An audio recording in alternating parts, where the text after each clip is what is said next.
Cursed Eyes by Illuviar. Ichigo dies after Captain Kuchiki attack during Rukia's arrest. Thanks to a shady deal between Itachi, who happens to be one of Kurosaki's ancestors, and the Shinigami King, Ichigo receives the opportunity to win a second chance. Kurosaki is transported to the elemental nations as an Uchiha, a elder brother of Sasuke, believing that his task is to help raise and protect him. New Cursed Eyes. See Prologue, Karakura Town, Japan. How slow, even when you fall. The tall, black-haired Shinigami concluded with what might have been a hint of disappointment. Those words were more painful for Ichigo than the blade which bit deeply in his chest. 2 strikes which he couldn't see coming, and he was falling to the ground.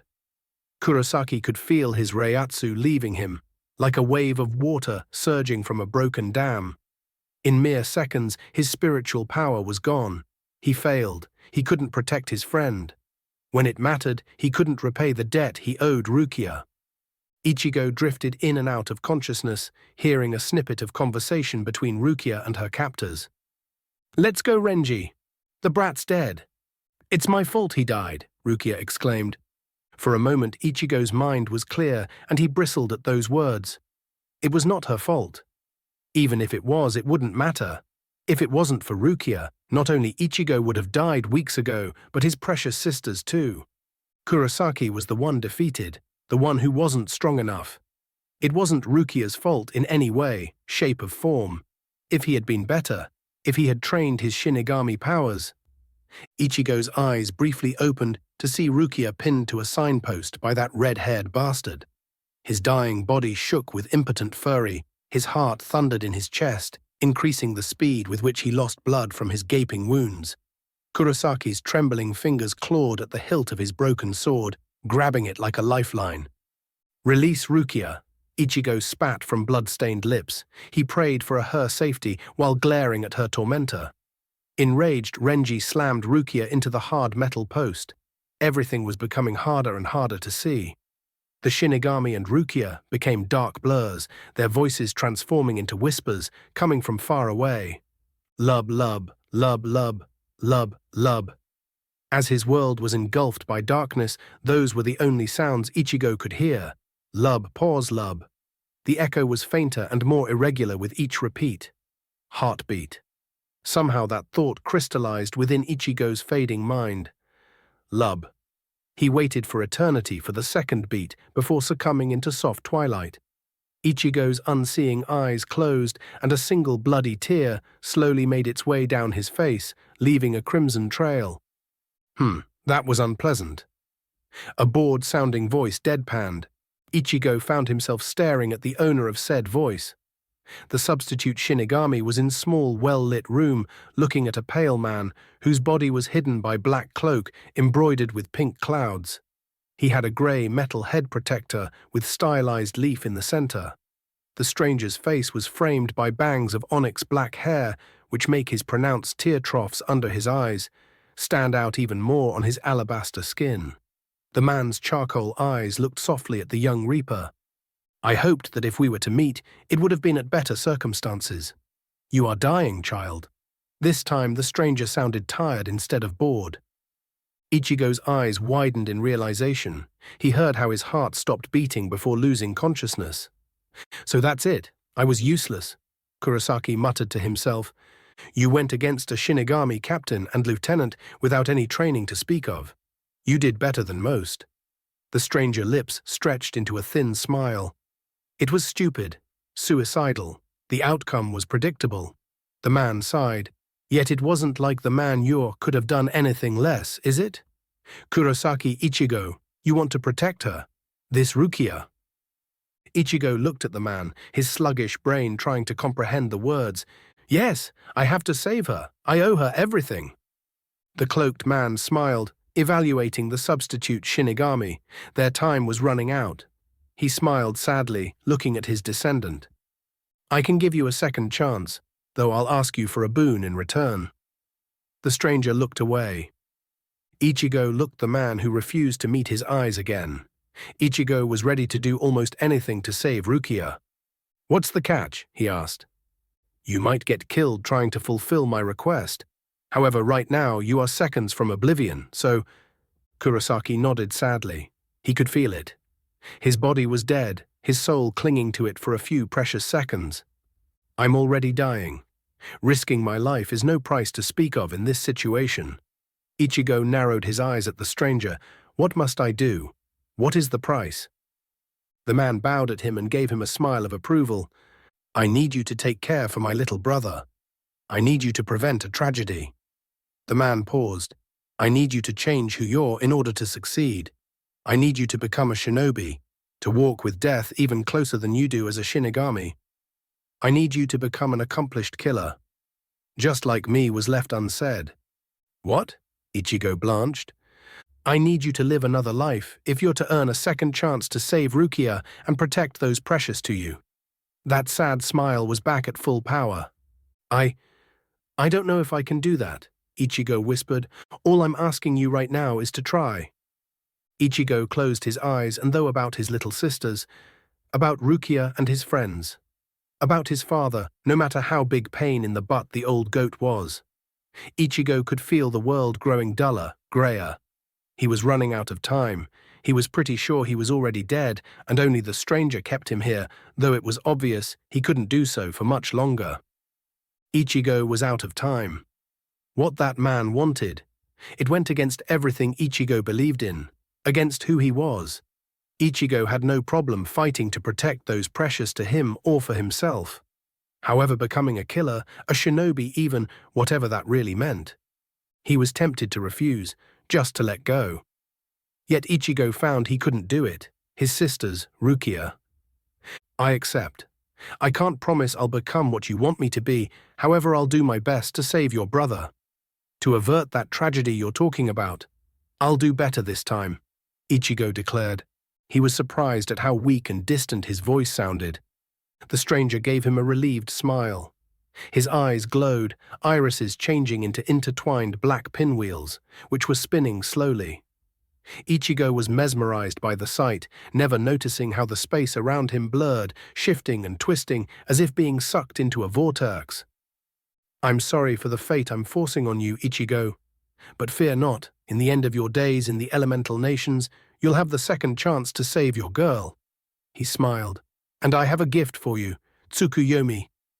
Ichigo found himself in a realm of red mists and shadows, with a crimson moon glowing in the sky. The man was here as well, smiling at him apologetically. I'll give you your birthright, Ichigo, the tools you'll need to survive and fulfill our pact. I, Uchiha Itachi, welcome you to the clan. Backfire engulfed Ichigo, engraving knowledge into his mind. Kurosaki screamed, black flames searing his very soul. The man was somehow transferring his skills to him, burning them straight into his mind. There were fragments of memories, just enough information to form a general picture of a strange world populated by people with supernatural powers. There were flashes, pictures of people who should not be trusted or outright feared. It felt like days while the torture at last ended. Itachi, sad smile never leaving his face, whispered, Rise, Uchiha Ichigo. Time to go home and receive my gift. Itachi smiled softly. Cherish this opportunity. The shinobi's gaze twisted again, his eyes becoming a black void with a single crimson point in the center. The world stayed still for a moment, and then Ichigo was engulfed by a vortex, to be sent far, far away. Itachi's fell to his knees, gasping for air. His expression was one of infinite agony. The Uchiha's sight was gone, blood leaking from where his eyes were. Black flames engulfed his form, slowly consuming him. He turned his blackened face to the side, where invisible until now figure was approaching him.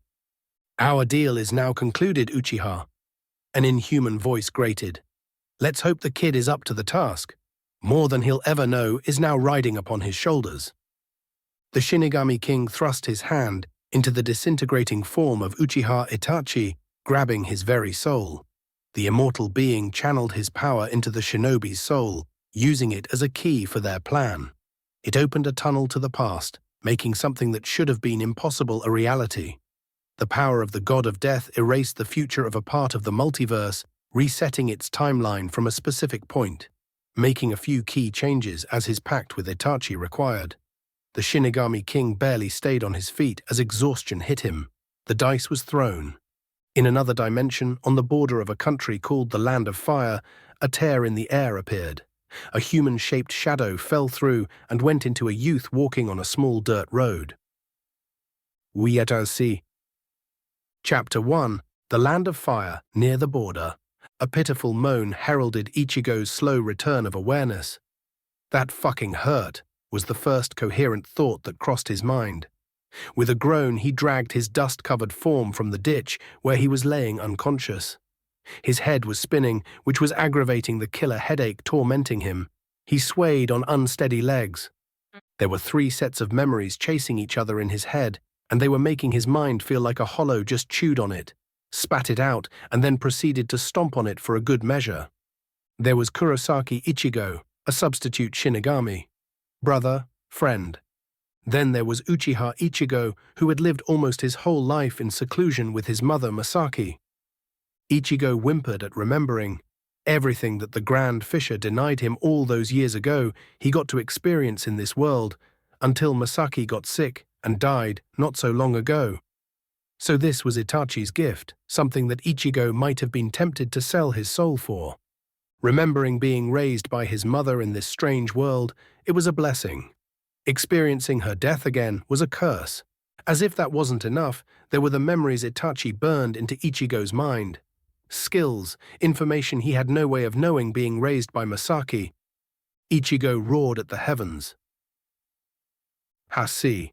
Ichigo didn't know how long he stood into that ditch while he tried to make head and tails of all the memories running through his mind. It might have been minutes or perhaps hours. Eventually he found out he could think more or less straight. Ichigo looked around, assessing his surroundings. He was on a third-rate country road, no sight of even ancient paved work, not to mention something modern, just hard dirt. The information came uncalled, more or less a normal road for this day or age. There were relatively few paved roads which were concentrated on the main trade routes of the countries in the elemental nations. For a moment he wondered if that knowledge came from Itachi or from being raised here by Masaki. Probably a bit of both. He knew more than enough to live in this strange new world. He even had seared in his mind most Uchiha clan techniques, not to mention a lot of knowledge about taijutsu, kenjutsu, ninjutsu, and of course genjutsu. While no genius like Itachi, he had the nagging feeling that he was smarter now, more mature, probably something to do with having lived twice as long, or at least the memories of doing so. For a brief moment, Ichigo was tempted to run to the house where he used to live with Masaki. He needed to reassure himself that the past he remembered was real, not just more memories simply being burned straight into his brain. Yet as soon as that thought came, so did the absolute certainty that his years in the elemental countries with his mother were as real as his time back in Karakura. Ichigo sighed. Getting used to all those memories would take some time. In this world he was thrust into, Ichigo was a shinobi in training. He could remember his excitement at the idea, his desire to be one of the most powerful shinobi ever so he could make his parents proud. His mother, Masaki, and his second father, who he had seen only occasionally when Fugaku could get away to visit. It was hard to think of being a shinobi as something natural, as something he wanted. He was to be an elite hired killer with one of the rarest dojutsu in existence.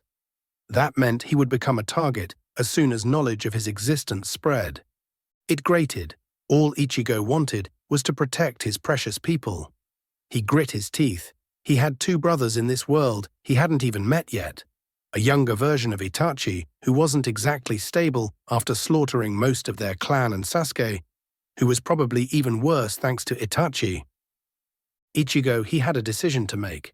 There was the chance, however slim, that he could live below the radar of the shinobi, as a civilian. That meant no chance of returning to his own world. Itachi had made some kind of a deal with the Shinigami King himself, so Ichigo was stuck here. At least he was not robbed by his free will. There was no compulsion to help Itachi's brother, and by extension, Konoha. He could fade into the shadows, live his life and die as ordinary man. However, in such a case he would never see his little sisters again. Neither his father nor friends. He won't be able to rescue Rukia. The alternative was to embrace an existence as a shinobi, to walk the path of blood and tears, the same path which had torn apart Itachi's heart. Not to mention that by running away to live ordinary life, he would be spitting at the gift Itachi granted him.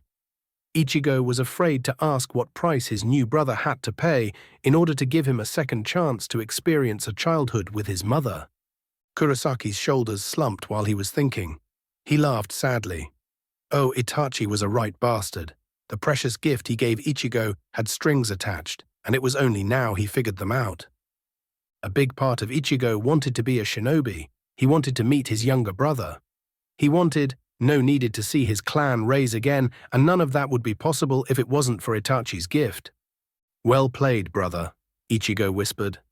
Admiration and anger were plain to hear in his voice. The need to protect that was a part of his soul, pulled him towards Konoha too. Sasuke, his sisters, Rukia. He couldn't run, nor hide. All acceptable paths led back to Konoha. Well played indeed. Ichigo sighed. He would need supplies, just in case. He was still some distance from Konoha. Now, with his mind somewhat clearer, he looked at his surroundings again, recognizing the road. He was at the border with the Land of Waves, less than an hour from one of Konoha's equipment stashes for the village ninjas, if Itachi's memories were correct. That thought made him grin for various reasons. Getting out of his dirty clothing he wore sounded good. Falling into that ditch didn't do him any favors. The thought about getting his hand of some genuine shinobi gear amused him to no end. It brought to the forefront of his mind the discontent between the image of ninjas in the world he came from and the ones living here. A lot of shinobi, hell, probably most of them, relied on open combat and flashy techniques. Few were the shadowy assassins from the past of his world, except the fellas in the assassination divisions, who were more or less poster children for the ninjas of Japan's past. Ichigo shook his head with amusement. These thoughts improved his mood a little bit. A shinobi, eh? Let's see what that means. The Uchiha accessed his chakra, which he found to be easier than using Reiatsu. Did proper training make so much of a difference?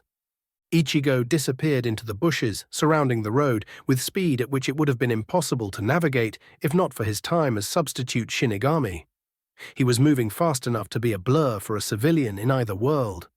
He soon entered the surrounding forest, jumping from branch to branch. The relatively brief race through the trees was exhilarating. Soon Ichigo reached a massive tree.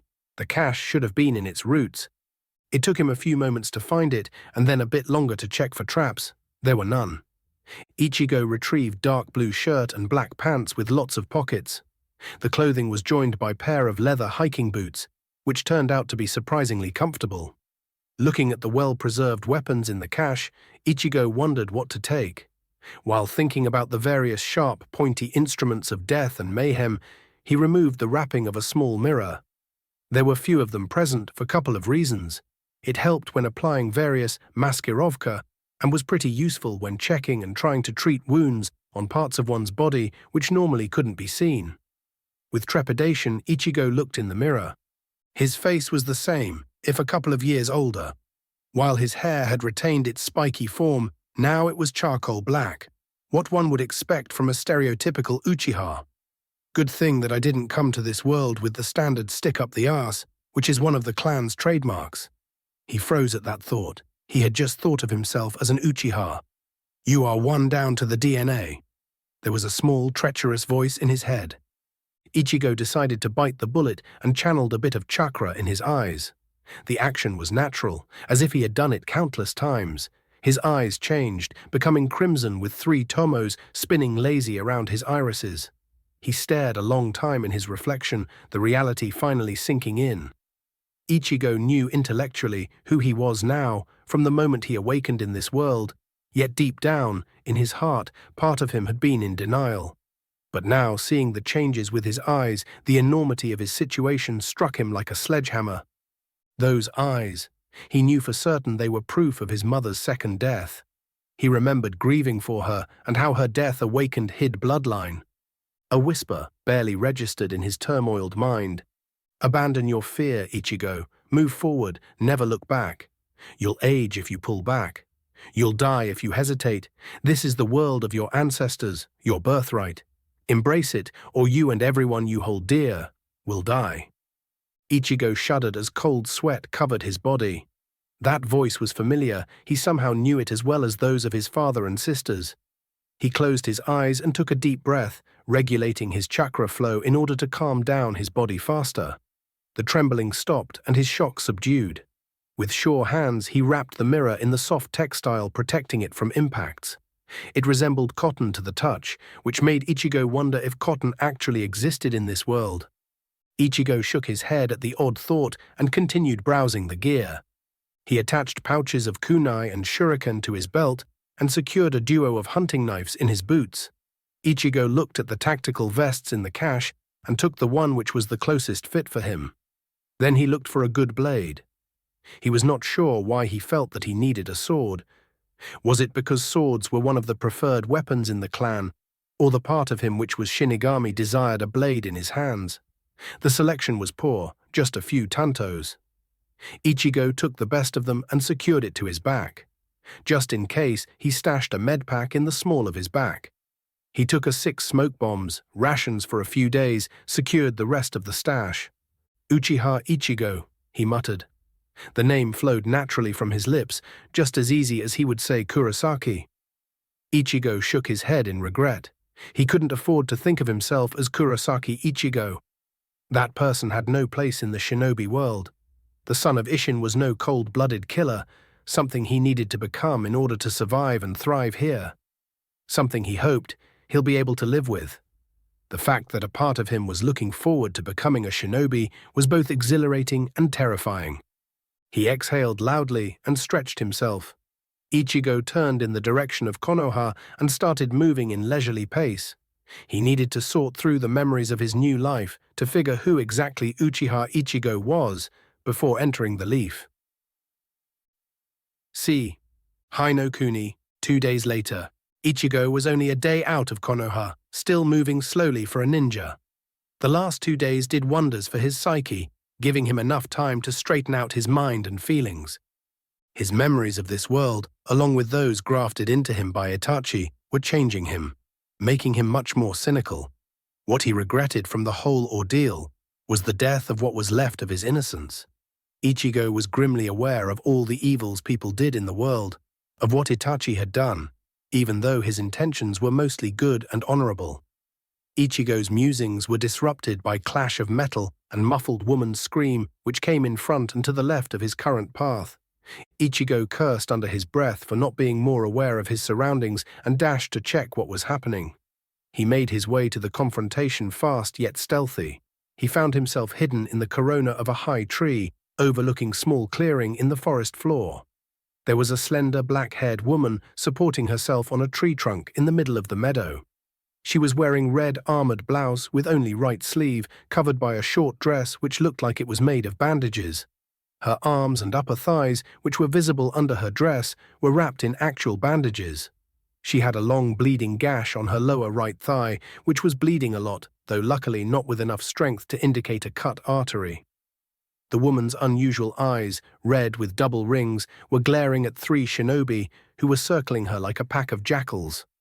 Her look held a hint of despair, which was soon washed by grim determination.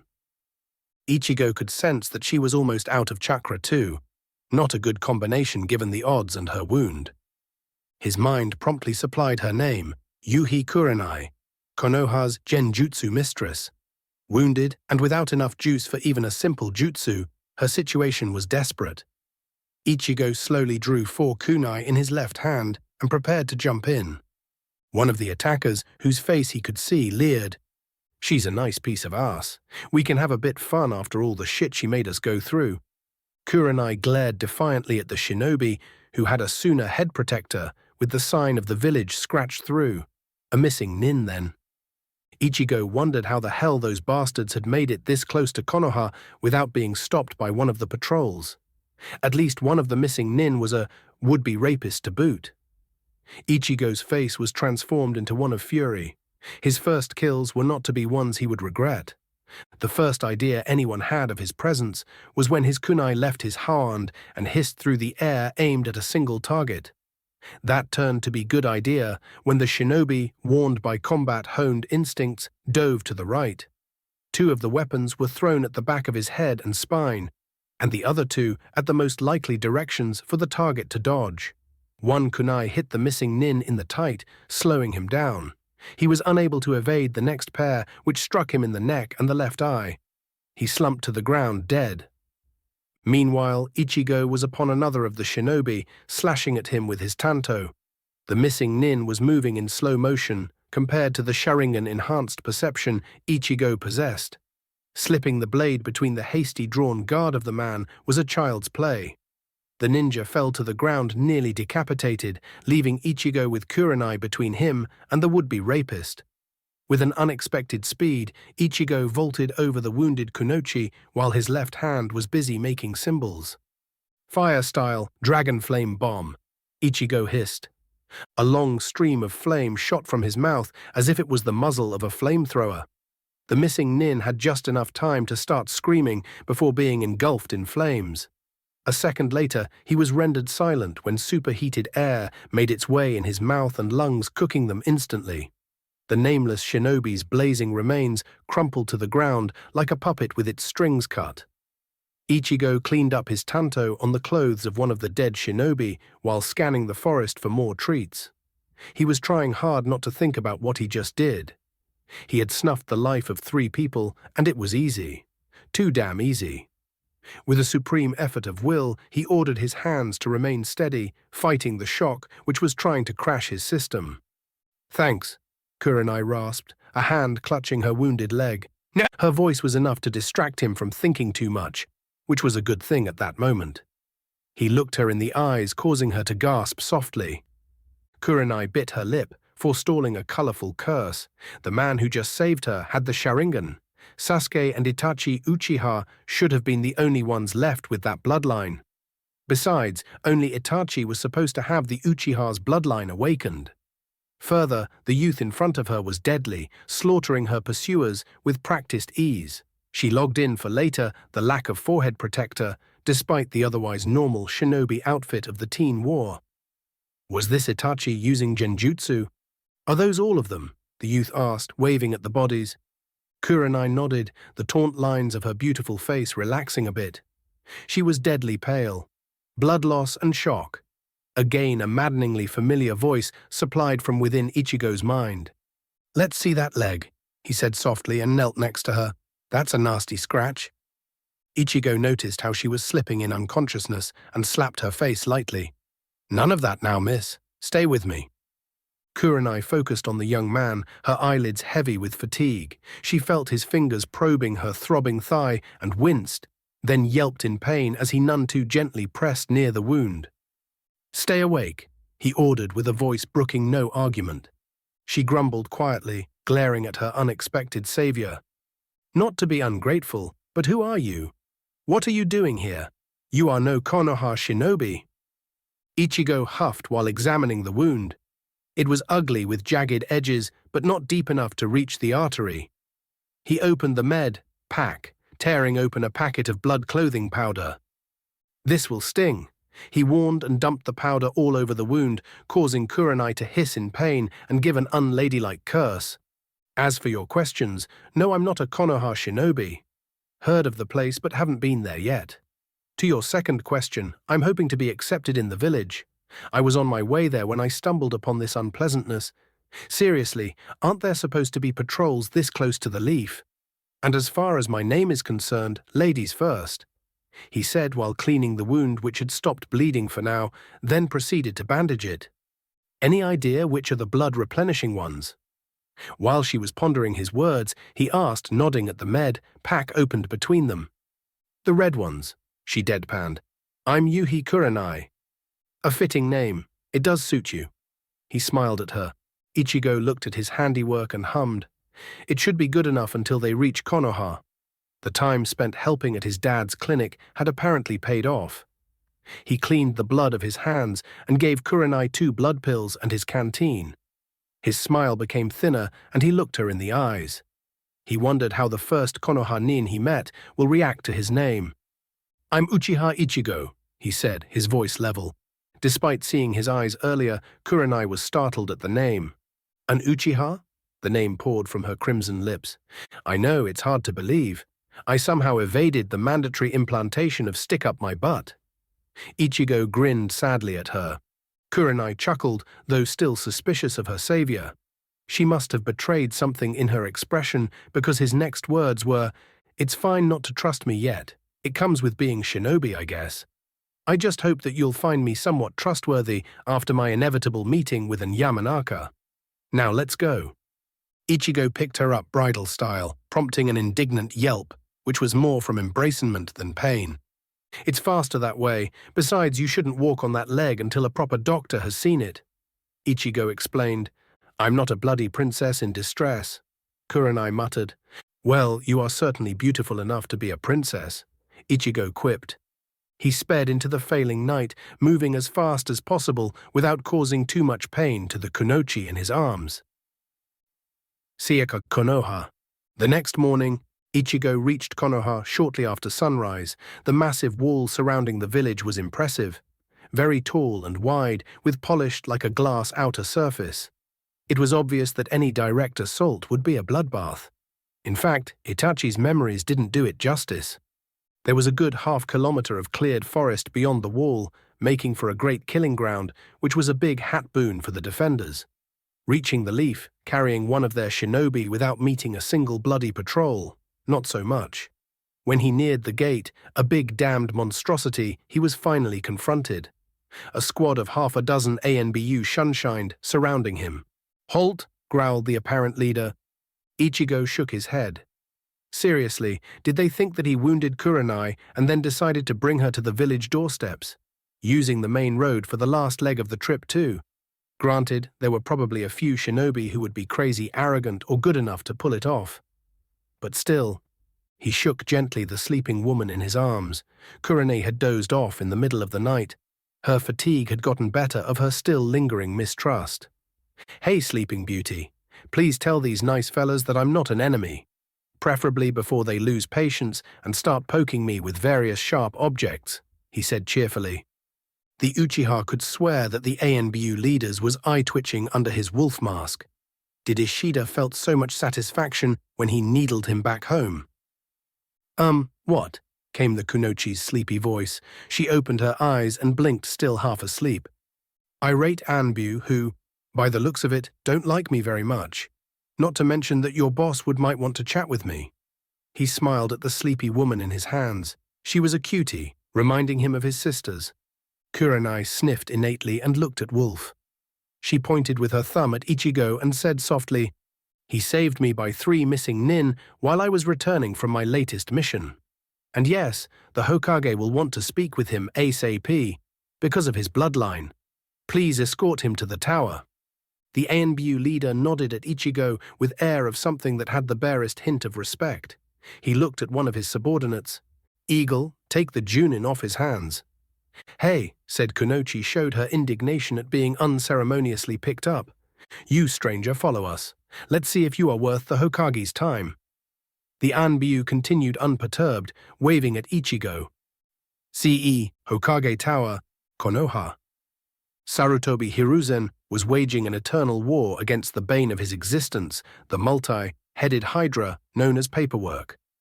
The old leader was able to use only a single shadow clone at a time to help him deal with the bane of his existence. Otherwise, he risked compromising his chakra reserves in case of emergencies.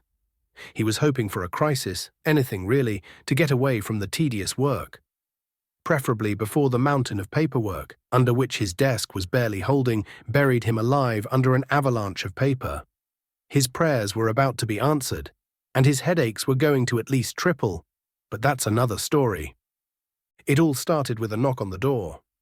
"Hokage-sama, you have a visitor. Enter."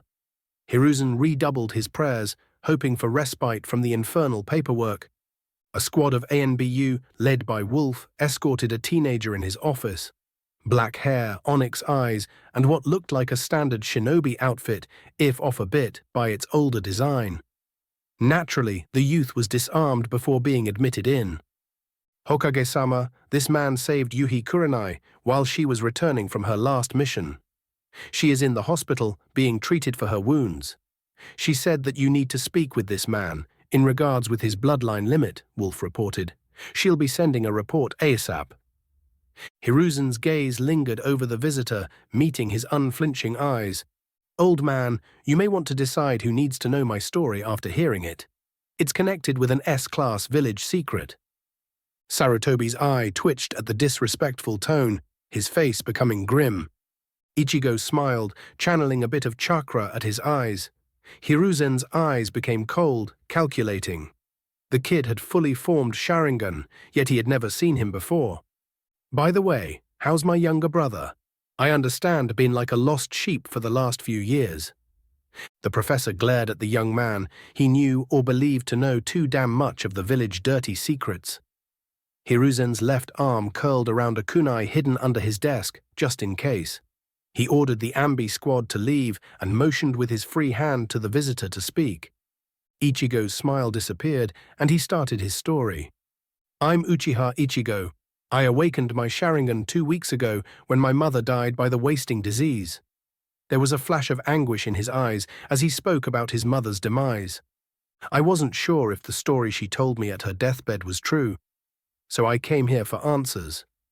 According to her, my father was Uchiha Fugaku, and I have a couple of half-brothers left. A simple DNA test should be able to reveal if that's true. Damn that old geezer. Fugaku apparently was perfectly capable of causing trouble even from beyond the grave, that bastard. Hiruzen thoughts were spinning. No matter his parentage, the kid was an Uchiha. With his dojutsu, the accursed council would be all over him. Not to mention the bloody CRA, Clan Restoration Act. Damn the second for making that troublesome law. As if someone in their right mind wanted the trouble of telling potentially powerful shinobi they had to marry soon or else. Not to mention that if the kid turned out to be Fugaku's child, he might be the head of the Uchiha clan at least until Sasuke was 17. Or even permanently. Ichigo dropped his next bomb. Was it you or the council responsible for the kill orders on my whole clan? I know of my father's conspiracy, but it was unnecessary to kill off everyone, even the kids and civilians. I am also aware that my brother Itachi is no traitor. Fuck! That's one secret that can't see the light of day. For the first time in years, the professor was left speechless, not to mention being barely able to keep himself from cursing aloud. So, old man, when is my scheduled R&R with the Torture and Interrogation Division and the nearest Yamanaka cleared for my family's dirty laundry? And no, I don't have my dad's delusions of grandeur. Seriously, how the damned walled compound, all the money, power, and not to mention control of the bloody military police was not enough. Ichigo shook his head sadly, mirroring the thoughts which Itachi had on the subject. Sarutobi slumped in his chair, wondering if this youngster was a disaster waiting to happen, or potentially one of the best things that had happened to Konoha in years. The reaction would have been enough confirmation if Ichigo did not have a first-hand account of these events. You have an appointment with Inoichi. We'll talk afterward. Sarutobi sighed. He was too old for this shit. Mesti, 2 hours and 1 mind wrap. Cough interrogation. Cough. Later Ichigo was again in front of the Hokage, who had his head buried in tepi, a red little book, and was giggling perversely. His vital intake of balsam for the nerves, that being the newest edition of Icha with autograph and dedication from Jiraiya, was interrupted by an ANBU giving him the short version of the interrogation report. The Uchiha was telling the truth as far as he knew it and apparently wished to join the village's rank of shinobi. That was great. In that respect, only few kinks remained to be cleaned up. A DNA test to check if he really was Fugaku's son, which would be an indication of how big the circus with the council would be. Likely pretty big, because Ichigo apparently remembered Fugaku visiting more than a few times, according to Inoichi. After these unpleasant details were done with, there was the test of his abilities to determine his rank, which had to be arranged. At least according to Inoichi, Ichigo was trustworthy as someone who had grown up outside Konoha could be. Hiruzen only hoped that the council won't cause another Uchiha debacle. On that sore note was another big problem. How Ichigo knew in depth about the massacre, and wasn't that another can of worms? Apparently he had met Itachi a couple of years back on the anniversary of the massacre. The rogue Uchiha had been hammered that evening and had told everything to his brother, who had been working at an inn not too far from where he used to live with his mother. Sarutobi would have to send a message to Itachi and scold him.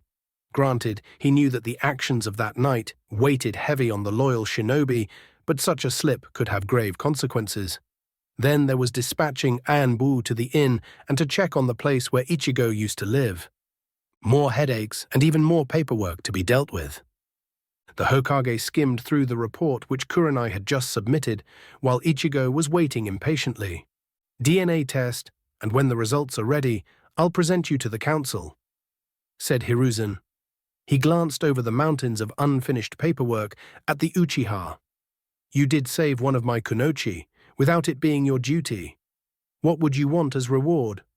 It was a loaded question. On one side, a loyal Uchiha would be invaluable asset, and Sarutobi needed to bind him to the village.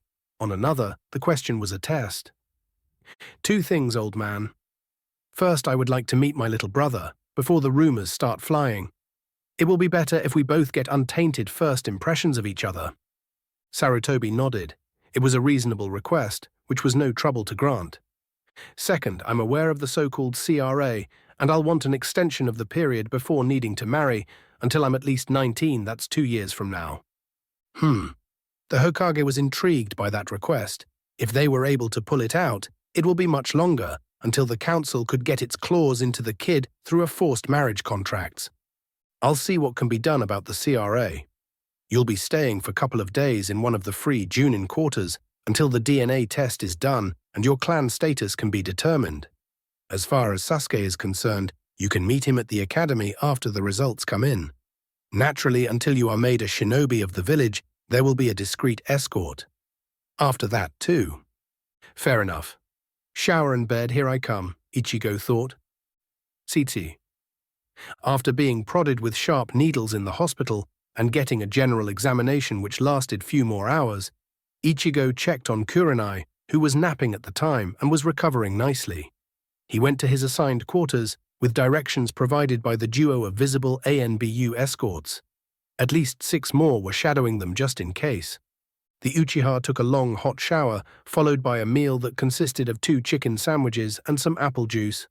Thankfully, the little apartment had come in with a stocked fridge. Ichigo cleaned up the dishes and crawled into bed. Early next morning, the DNA results were ready, probably breaking the local speed record after few words of encouragement by the Hokage. Yuppie! Ichigo was a proud big brother of one Uchiha Sasuke, who, if the memories were right, was a piece of work thanks to Itachi's idiotic use of Tsukuyomi on the kid and the stellar performance by the council that followed. Ichigo had his work cut off for him, that he was certain of. Kat, the ANBU who informed him of the results, was a fine lady who made the uniform looking criminally sexy. It should be noted that with the notable exception of the local lunatic Anko, considering and treating any kunoichi less than a fine lady was a decidedly unhealthy proposition. As far as Anko was concerned, being in her general vicinity was a present and clear danger for one's sane and virtue. Hokage-sama sends his regards. You should be able to visit your brother at the academy this morning, before the council meeting which is scheduled at noon. You have my thanks, Kotsan. Ichigo gave her a small bow. He finished his late breakfast and after a fast shower, headed to the academy, trailed by his escort. He had at most 2 hours to go there, meet his brother, and be at the Hokage Tower in time. Half an hour later, Ichigo was there, asking for his brother's classroom. As it turned out, Sasuke's class was on a training ground behind the building for taijutsu practice. Ichigo's first impressions were not good. Sparring, apparently, was an equivalent to catfight, one of which was in progress between a pink-haired and a blonde girls, much too young to make it interesting. Not to mention the periodical squeals of "Sasuke is mine" forehead, and "Take that, Ino, pig, Sasuke-kun's mine." This spectacle was supervised by a teacher with a horizontal scar running through the bridge of his nose. He looked like was ready to start banging his head on the nearest flat surface in embarrassment. Ichigo looked for said little brother. Big child, munching chips, another who was sleeping while standing, an indigo-haired girl wearing something resembling an Eskimo's coat, a boy with a little white dog on his head, another boy wearing blue shirt and white shorts with a duck nest glued to his head, and an emo to boot, a boy in a trench coat with sunglasses, a kid wearing orange tracksuit, which was screaming, "Kill me now." Wait, what? His head moved back, Sasuke all right, with a duck nest on the head and a grumpy expression on his face. The catfight ended with both girls falling in a heap exhausted, all the while whimpering, "Sasuke's mine." Poor little brother, Ichigo thought, and to think I thought I had trouble at school. I at least didn't have potential stalkers who were being trained to kill. Ishida doesn't count, right? The next fight was between Sasuke and the orange-clad child, one Uzumaki Naruto. This was a fast one. Naruto charged the Uchiha screaming, like a street brawler, without any concept for taijutsu. What the hell? Those are supposed to be senior year students, just few months from graduation.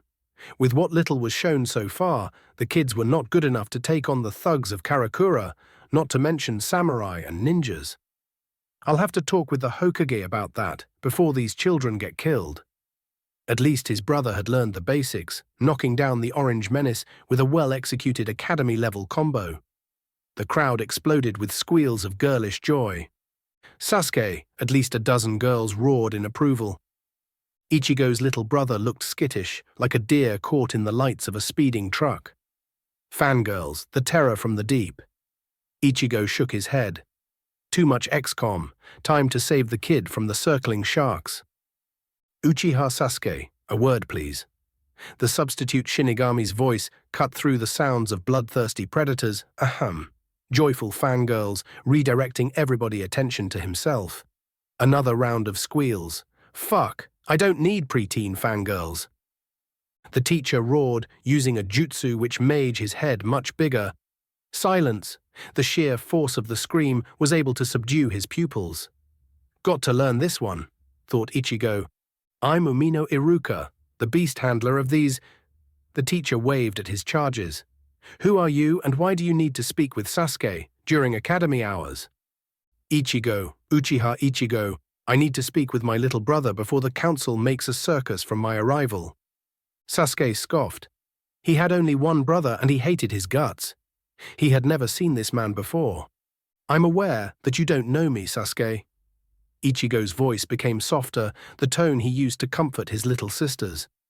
Why I wasn't here before is a long story, and this is neither the time and place for it. However, do not doubt for a moment that I am an Uchiha. Ichigo activated his Sharingan, mesmerizing the small crowd. Sasuke was looking at the man with different emotions from the most. He stared at the crimson eyes with 3 tomos, not caring if Ichigo was his brother or not. This man had the Sharingan and possibly enough power to help him kill Itachi. That was all that mattered for him. New. Bankai, thought. Bankai, speech. Bankai, Zanpakuto, demon speech, cursed eyes. CA, Chapter 2, Academy Grounds, Konoha. Ichigo looked at the eager expression of his brother. Going by Itachi's memories, Sasuke was borderline sociopath, with being a bloodthirsty avenger to boot at this time. Sasuke, walk with me. Ichigo turned his back to the mob of school kids and headed to the far end of the training ground. How have you been? Who is looking after you? I'm not a kid. I don't need babysitters. I'm fine on my own. The younger Uchiha grumbled. Okay. So the kid's family got slaughtered. He was traumatized even further by fucking genjutsu and the powers that be, decided that he'll be all right on his own afterward. I only hope he's not total psycho by now. Ichigo thought in despair. And this was going to be like walking through a minefield. He was sure of it. Yep, no babysitters for you. Right. However, I recon you can use a bit of additional training. I'll have to show you a few tricks. That's what big brothers are for, right? He knelt in front of his little brother and patted him on the head gently, trying to avoid that fucking duck nest. Weird hair is weird. Ichigo should know. His own used to be orange after all. The kid looked him with big eyes, emotions battling on his face. Oh, the anger was there all right. But there was fear, probably expecting to be betrayed again, and more importantly, a flash of hope. For all the praising that was given to him, Sasuke had been alone in the world since the massacre. There was still a small part left in him that was hoping for something more than vengeance. Sasuke exploded, venting long-suppressed anger. "Where were you? Why? Why are you alive when Itachi killed all the rest?" "Sasuke, I do not have an answer that will satisfy you. I know that simply saying I wasn't there doesn't cut it.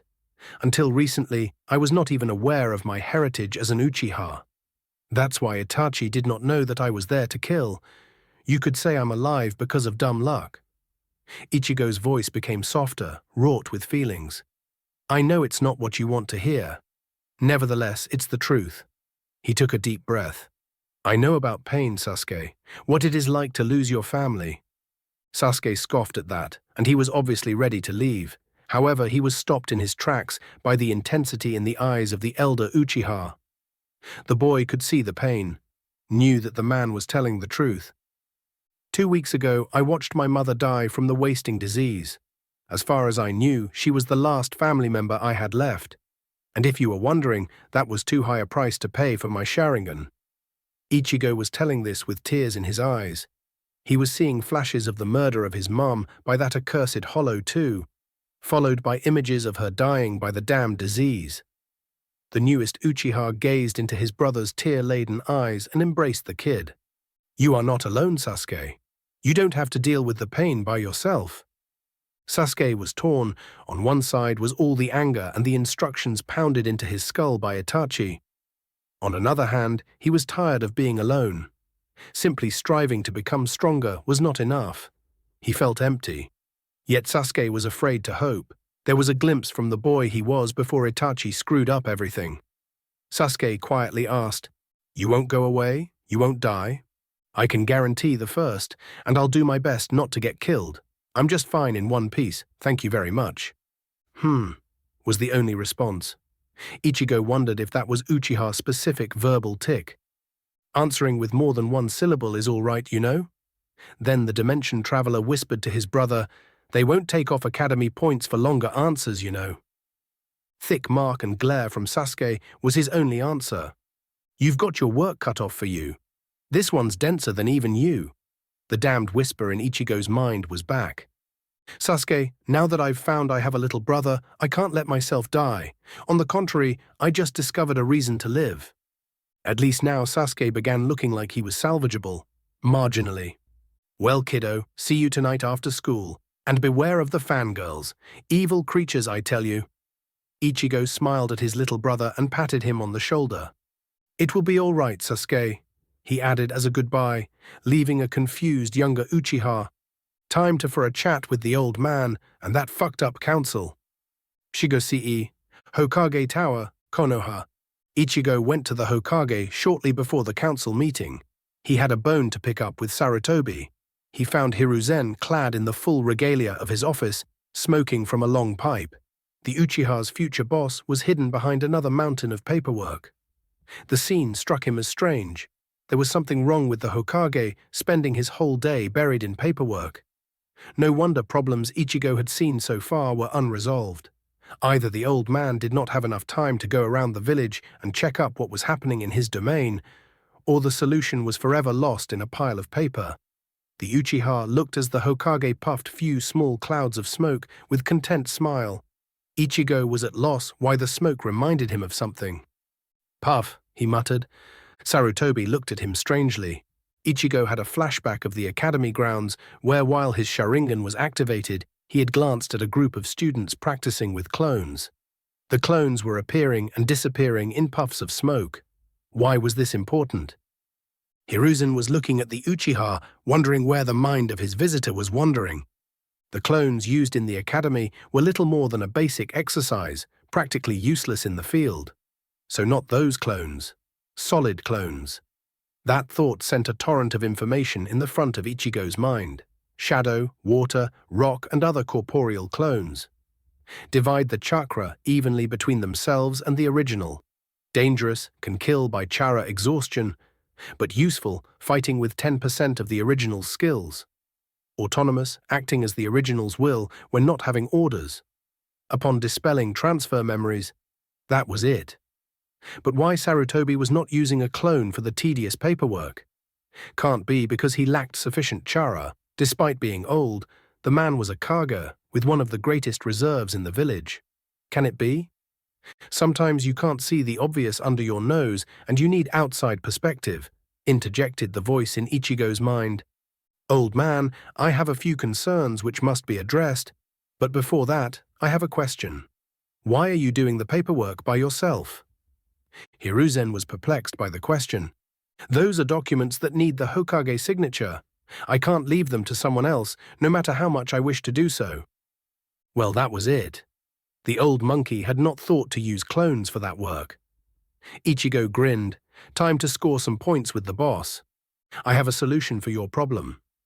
Sarutobi perked at that.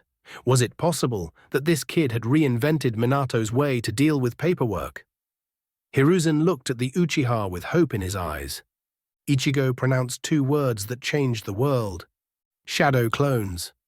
Hiruzen shot him a dirty look. I can't maintain enough of them to make a useful dent in this. He pointed at the mountain of documents on his desk.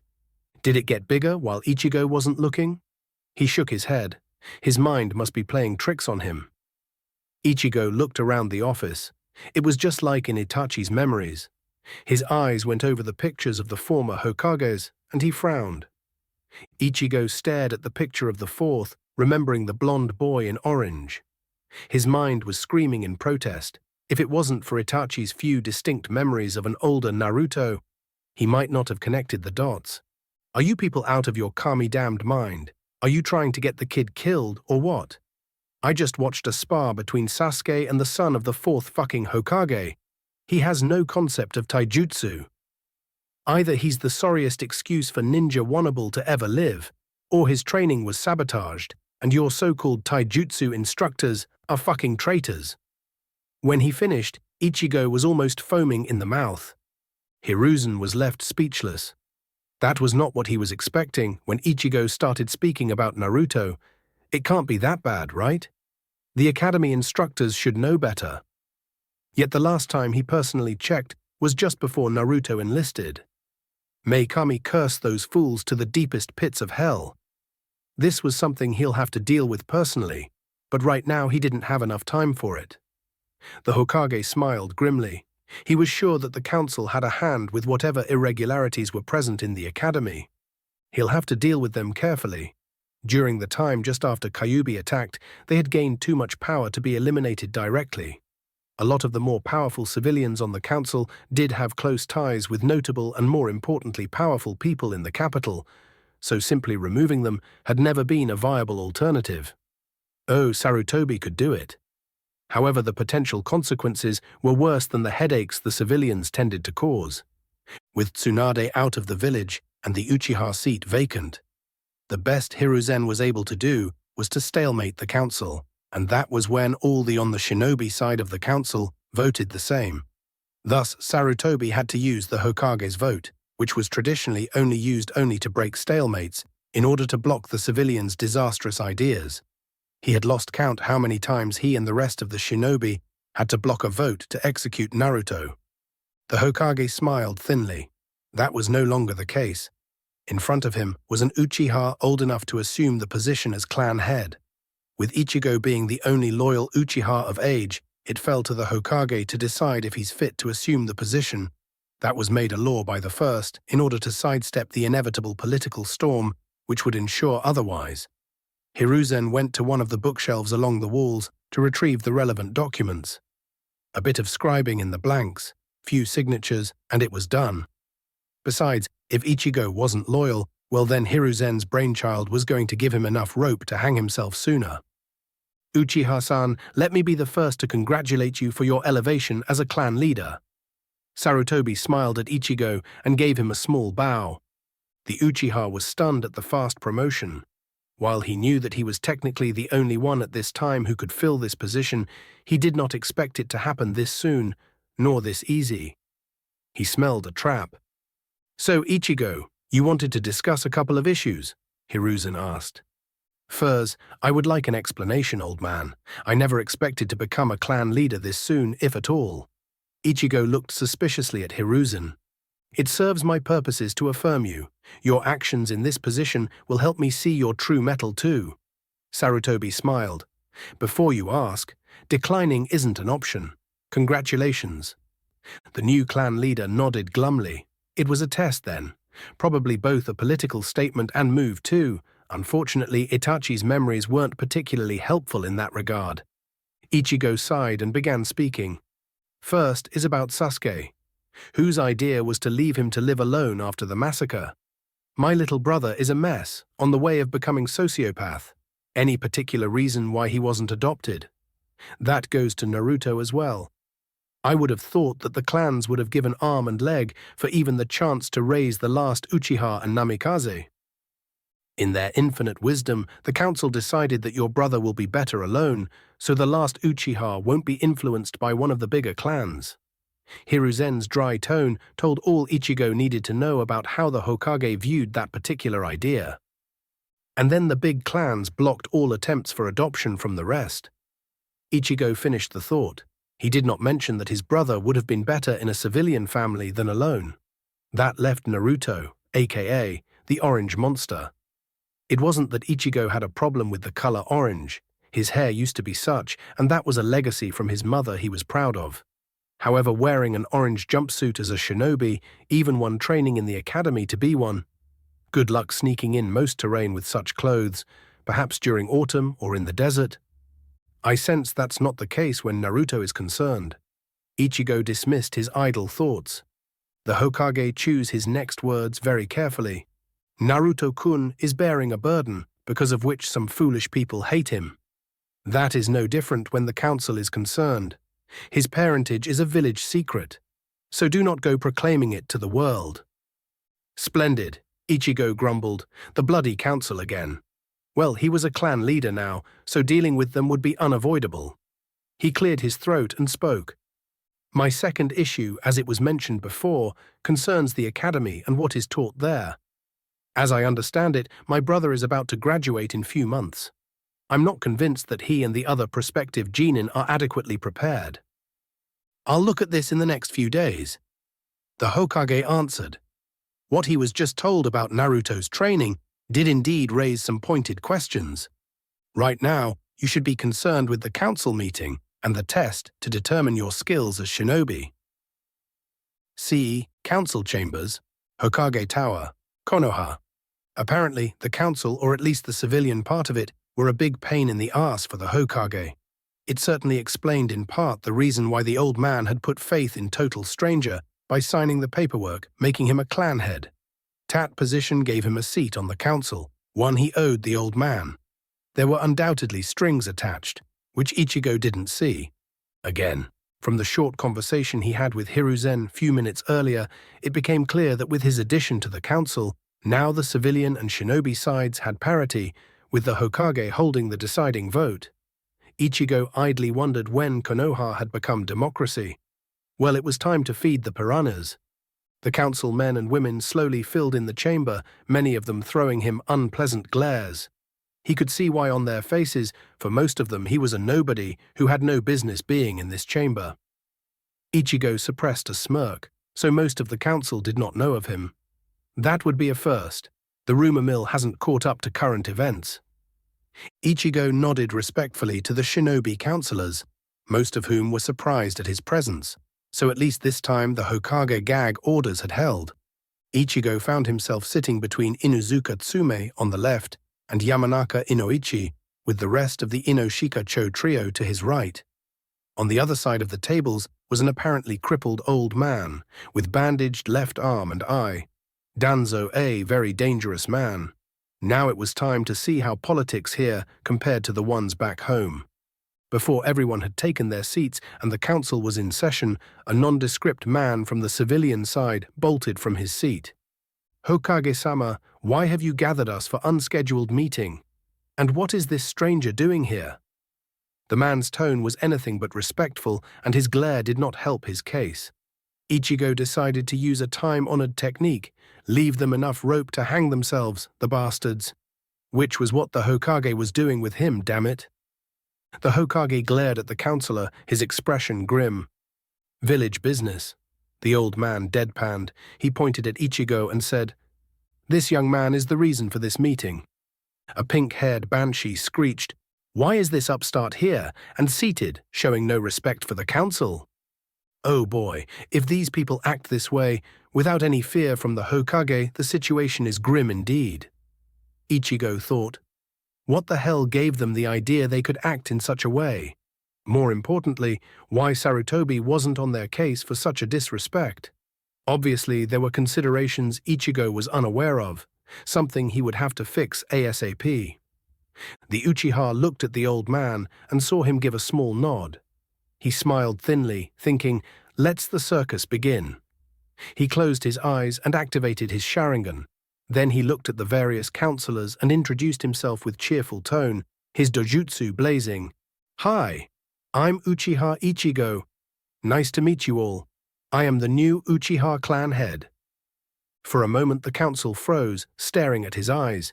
He could see it in the faces of the civilians, carefully laid plans unraveling. He wasn't the kid they had spent years grooming as a pawn. For an instant, too fast to see if it wasn't for the Sharingan, Danzo's mask had cracked. Ichigo could see murder in the man's eye. The moment passed and pandemonium ensued. The civilian councillors were up in arms, screaming, while the shinobi were looking at him appraisingly. "He's unknown, can't be on the council. Sasuke's the clan heir, he should be the Uchiha clan leader. We haven't approved him as clan head." And much more droning from the councillors. Attempting to forestall a rising headache, Ichigo released a bit of killing intent, shutting up the civilians. Hiruzen nodded at him in thanks, massaging his temples. Nara Shikamaru stretched, as if just awakening from deep slumber, and asked, "Hokage-sama, any particular reason to appoint him as a clan leader, besides the obvious?" Sarutobi smiled. He passed DNA test. "Ichigo-san is the elder son of Uchiha Fugaku. I have accepted him as the leader of the Uchiha clan, as is my right." Hyuga Hiyashi's mind raced. Generally speaking, the Uchiha clan on the ascension, however small may yet it be, was not in the best interest of his own. In the past, they were rival clans, their members often hating each other. However, this youngster was new to Konoha. It was possible he wasn't poisoned by all the old feuds, which would be taken for granted if he had been raised within the village. This could be an opportunity, Hiyashi thought. If he could bury the hatchet between their respective clans and acquire this Uchiha as an ally, Hiyashi could rewrite the political climate in the village for generations to come. There was a fact about the Uchiha that was not often mentioned. Prior to the massacre, the Uchihas were one of the wealthiest clans in Konoha, something not to be taken lightly. Now, with a clan leader who was able to act, their assets could be unblocked, something which would greatly diminishing the influence of the civilians, whose greatest claim to power was the control of Konoha's purse, along with their political connections with the capital.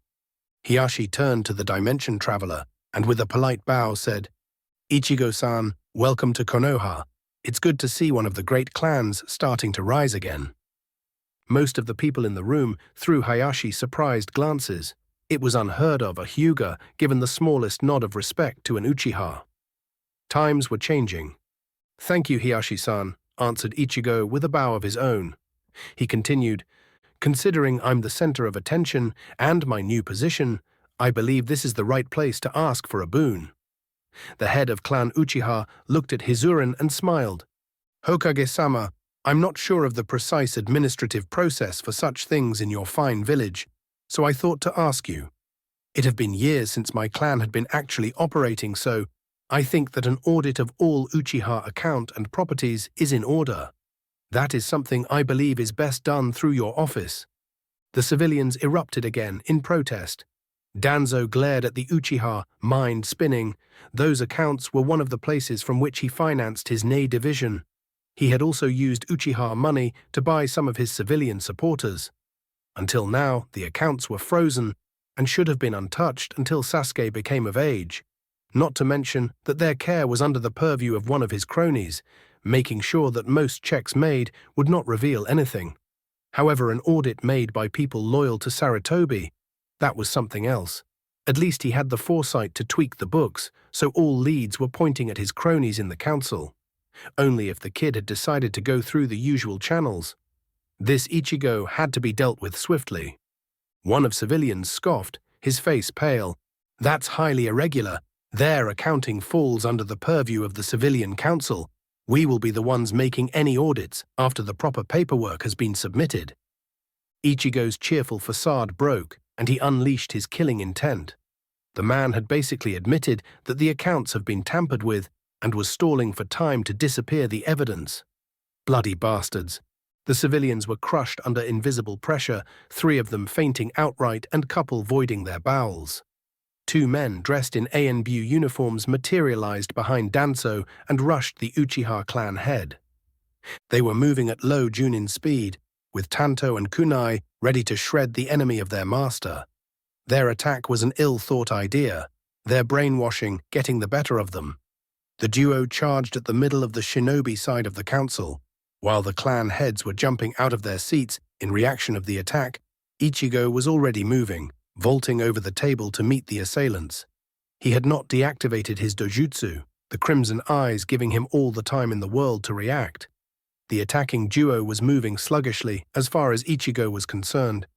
Even if his body could do with a lot more training, he was fast enough to use the enhanced perception granted by the Sharingan with devastating effect. Fire-style jet flare. Ichigo declared, jets of fire striking the closest attacker at point-blank range and blowing him up at the ceiling. In the next moment, the crowd could see how the second rogue shinobi slashed the Uchiha's neck and slammed kunai into his heart. That illusion of victory lasted for a half-second when Ichigo was replaced by a now cleaved and impaled stool. The unlucky attacker had no time left to react as he was torn apart by the furious clan leaders. "Danzo!" Hiruzen thundered, stopping the brutalizing of the already dead rogue Nin. The eyes of everyone still conscious in the chambers were on the crippled elder. He was pale, eye-wide, his root tools had fucked up. Their actions could be perceived as an attack from him on all shinobi clans. He had no illusions that he could survive such confrontation at this time. "Clearly my guards overreacted. I'll never raise a hand against the council." Danzo hurried to defend himself. If he did not know better, Ichigo might even believed him. The crippled man was great actor. The Uchiha decided to twist the knife. "Danzo-san, pray tell me, what were your guards doing in the council chambers?" "I was left with the impression that only the Hokage's ANBU could be here when the council is in session. And there is the issue as their gear, closely resembling what they said ANBU wear." Danzo threw him a dirty look. "Danzo, Root was ordered disbanded." Hiruzen glared at his old rival. "They were. Those were just my bodyguards. A crippled old man like me needs protection," came the answer. Danzo knew that proving his men as an active Roots would be impossible even if they were taken alive. As it was, corpses tell no tales. "Enough," the Hokage shouted, shutting up the crowd. "I'll handle the audit of the Uchiha properties. Uchiha Ichigo's shinobi test will be held tomorrow morning in the stadium. Anbu will investigate the elder Danzo's bodyguards. That's all. This meeting is over." So far so good, thought Ichigo. It went better than he expected, botched murder attempt notwithstanding. What was better, no one mentioned the damn CRA yet being the operative word. Before exiting the chambers, Ichigo got met the various clan leaders, getting the expected congratulations for his sudden elevation in statute. Most of them were reserved, waiting for the next day to see his skills. Notable exceptions were Inuzuka Tsume, the Hyuga clan leader. The matriarch of the Inuzuka clan warned him that he had made an enemy in Danzo. Nothing he did not already know, but it was appreciated.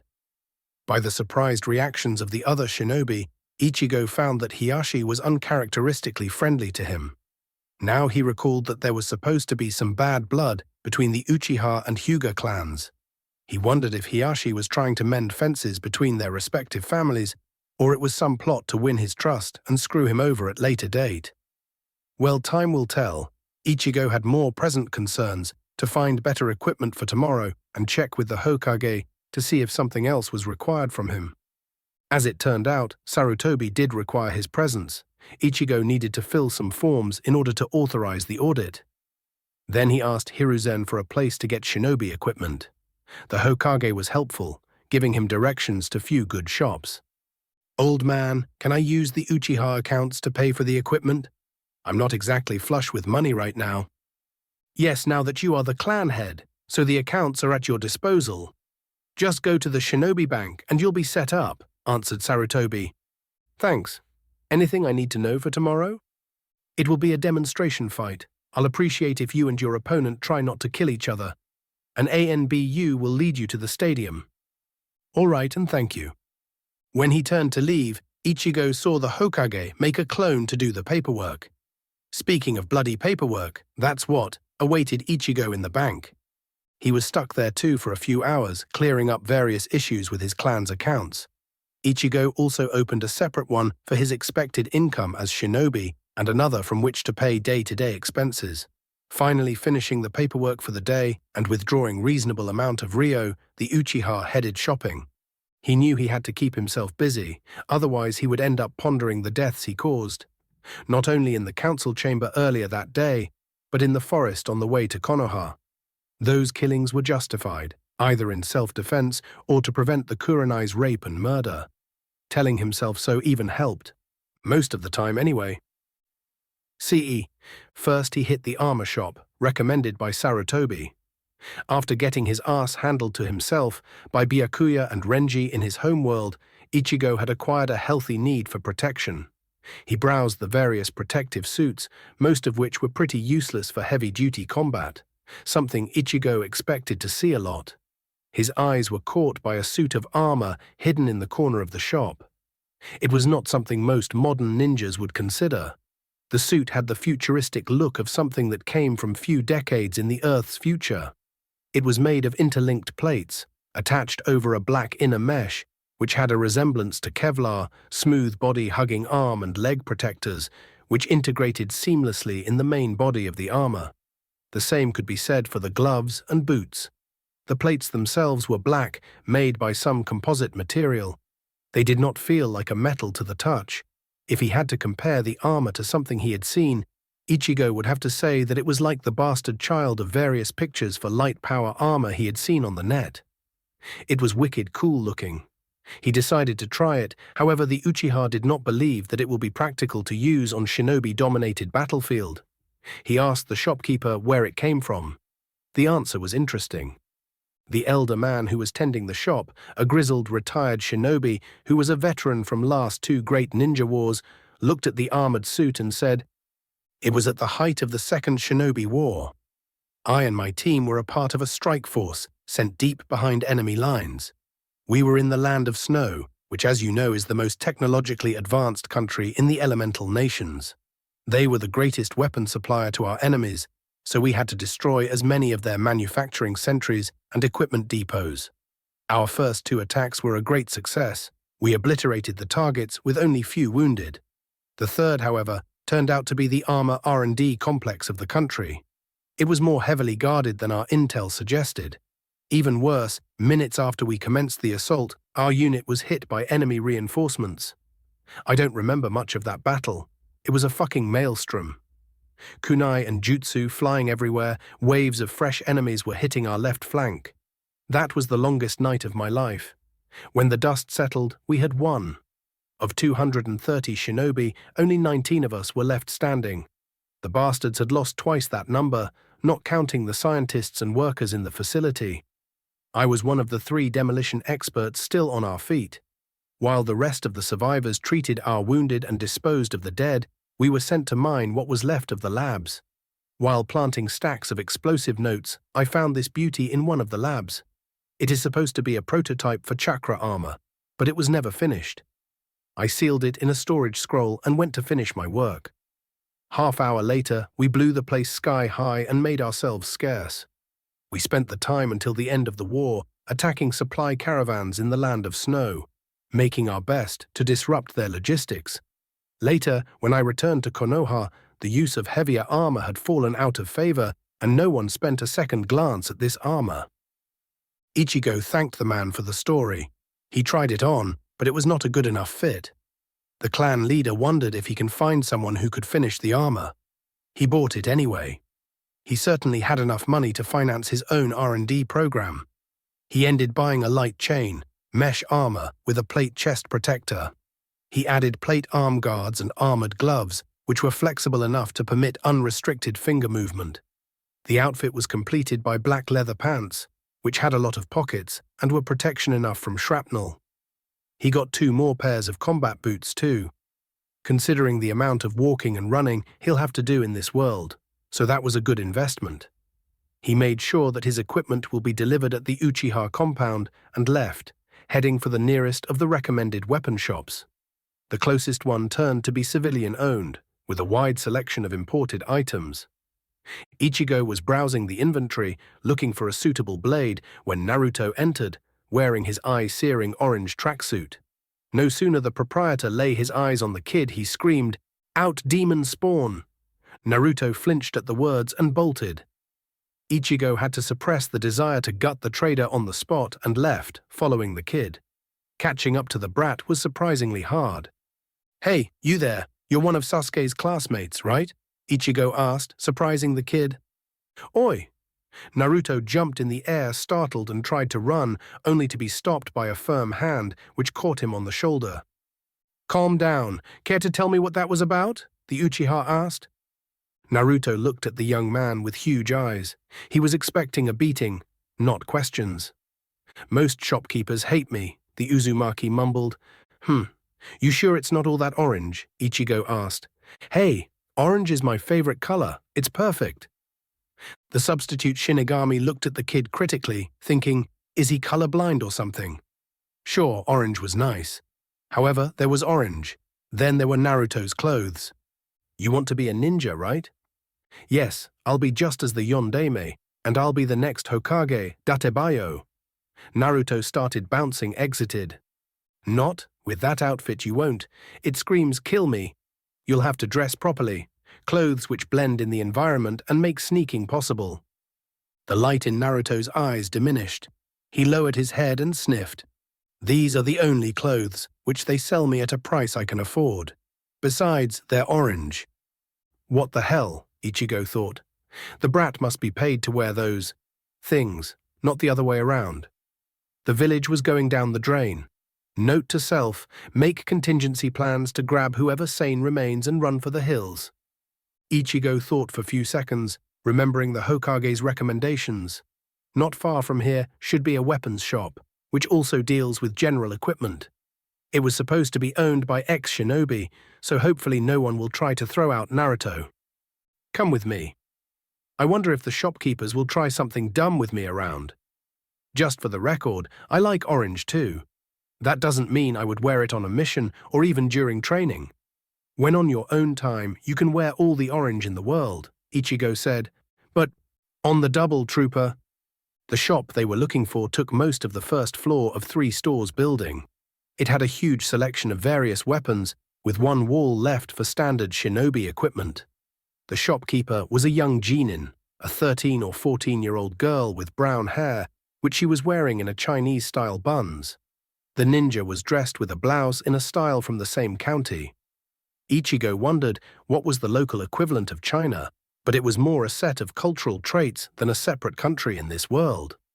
"Hi, I'm Tenten. How can I help you? What are you looking for?" She bubbled. Too much unspent energy, Ichigo thought. She reminded him of Tatsuki a bit, if you crossed her with Orihime.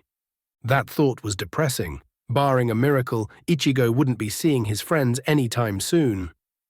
Naruto had frozen, looking wide-eyed at the genin. For a first time, someone aside from the Ichirakus accepted him in a shop. No curses or glares, no attempt to beat him. "I'm here for the sharp, pointy stuff, and this fella," Ichigo motioned at Naruto, "needs some normal clothes. We can't have the next Hokage blinding the populace." "Hey!" said Brat exclaimed. Tenten giggled at the man's antics and waved at the stands. "Please suit yourselves. I'll answer any questions." "I'm in need of a sword, straight, one-edged, about 1.5 meters preferably," Ichigo said in a serious voice. The genin nodded and motioned at one of the stand at the far wall of the shop. "There are our best swords. Unfortunately, most of them are not of as good quality as our shorter blades. There simply isn't great enough demand for good swords, with most shinobi preferring shorter blades." I've noticed this sad trend. I am, however, fond of swords. I just feel incomplete without a nice blade in my hands. Ichigo was rambling absent-mindedly. Meanwhile, Naruto had the unique, from his point of view, opportunity to browse shinobi equipment without being harassed. Grumbling about stupid adults, he took a couple of black jumpsuits and a set of kunai, which was his original intention. He went to the counter, clutching his walled Mr. Frog. Tenten came behind the counter and checked Naruto's purchases. 350 Ryo. Will this be all? Do you need a bag for the clothes? She asked, stunning Naruto. The poor kid looked at Tenten uncomprehending, shaking slightly. Hey, are you all right? She asked with concern in her voice. Ichigo chose that moment to come back to the front of the store. He looked at the kid sadly, having heard the exchange. I'm getting the sneaking suspicion that the rest of the merchants are grossly overcharging him. Those of them who do not throw him out of their shop outright. I guess you are one of the few people who have treated him as a person and it shocked him. But why? He's just a kid not out of the academy yet, Tenten exclaimed, shocked. Because most villagers are fucking idiots, that's why, a gravel voice declared from the back of the shop. It belonged to a man in his mid-50s. He had short white hair in tone with his blind right eye. An ugly scar centered on his right temple was disfiguring that side of his face. He was wearing a wide blacksmith's apron over his grey blouse. That they are, almost makes me think twice about joining Konoha, Ichigo muttered. The old man looked him over with critical eye. I haven't seen you yonder, but you look somewhat familiar. I arrived yesterday. It's probably a family resemblance, you see. I'm Uchiha Ichigo. Ah, the new head of the clan. So the rumor mill caught up with me, eh? Ichigo chuckled. What was it, 2-3 hours after the council meeting, and he was already famous. And yeah, I hear you made a quite impression with the council. I'm Masani Zaid, by the way, said the old man. They are not some of my biggest fans. Ichigo looked at the retired shinobi. Tell me, Zaid-san, do you make custom blades? The clan head asked. What do you need? Masani questioned, his interest piqued. Ichigo told him his preferences. The veteran nodded and said, You sound like someone who knows his swords. I can have it ready by the end of the month. Until then, you'll have to use something from the standard fare. Fair enough, Ichigo agreed. He turned his attention at Naruto, who was standing still, not yet out of his shock. The Uchiha ruffled the spiky hair of the kid and took the namikaze out of his funk. Welcome back to the land of the living. As I told you, there are still few decent people left around here. Now run along. I believe you have homework and some training to do. Saying that, Ichigo left the kid and went to choose a sword. C. Uchiha compound. Ichigo surveyed his new home. While the clan grounds were cleaned up from all signs of the massacre, the buildings had an unkempt appearance, complete with flaking paint and a few cracked windows. There were a lot of places where tufts of grass were growing unchecked. When you add the damn wall surrounding the compound, the place looked like a damned prison. He'll have to do something about that. First, though, it was time to check on his brother.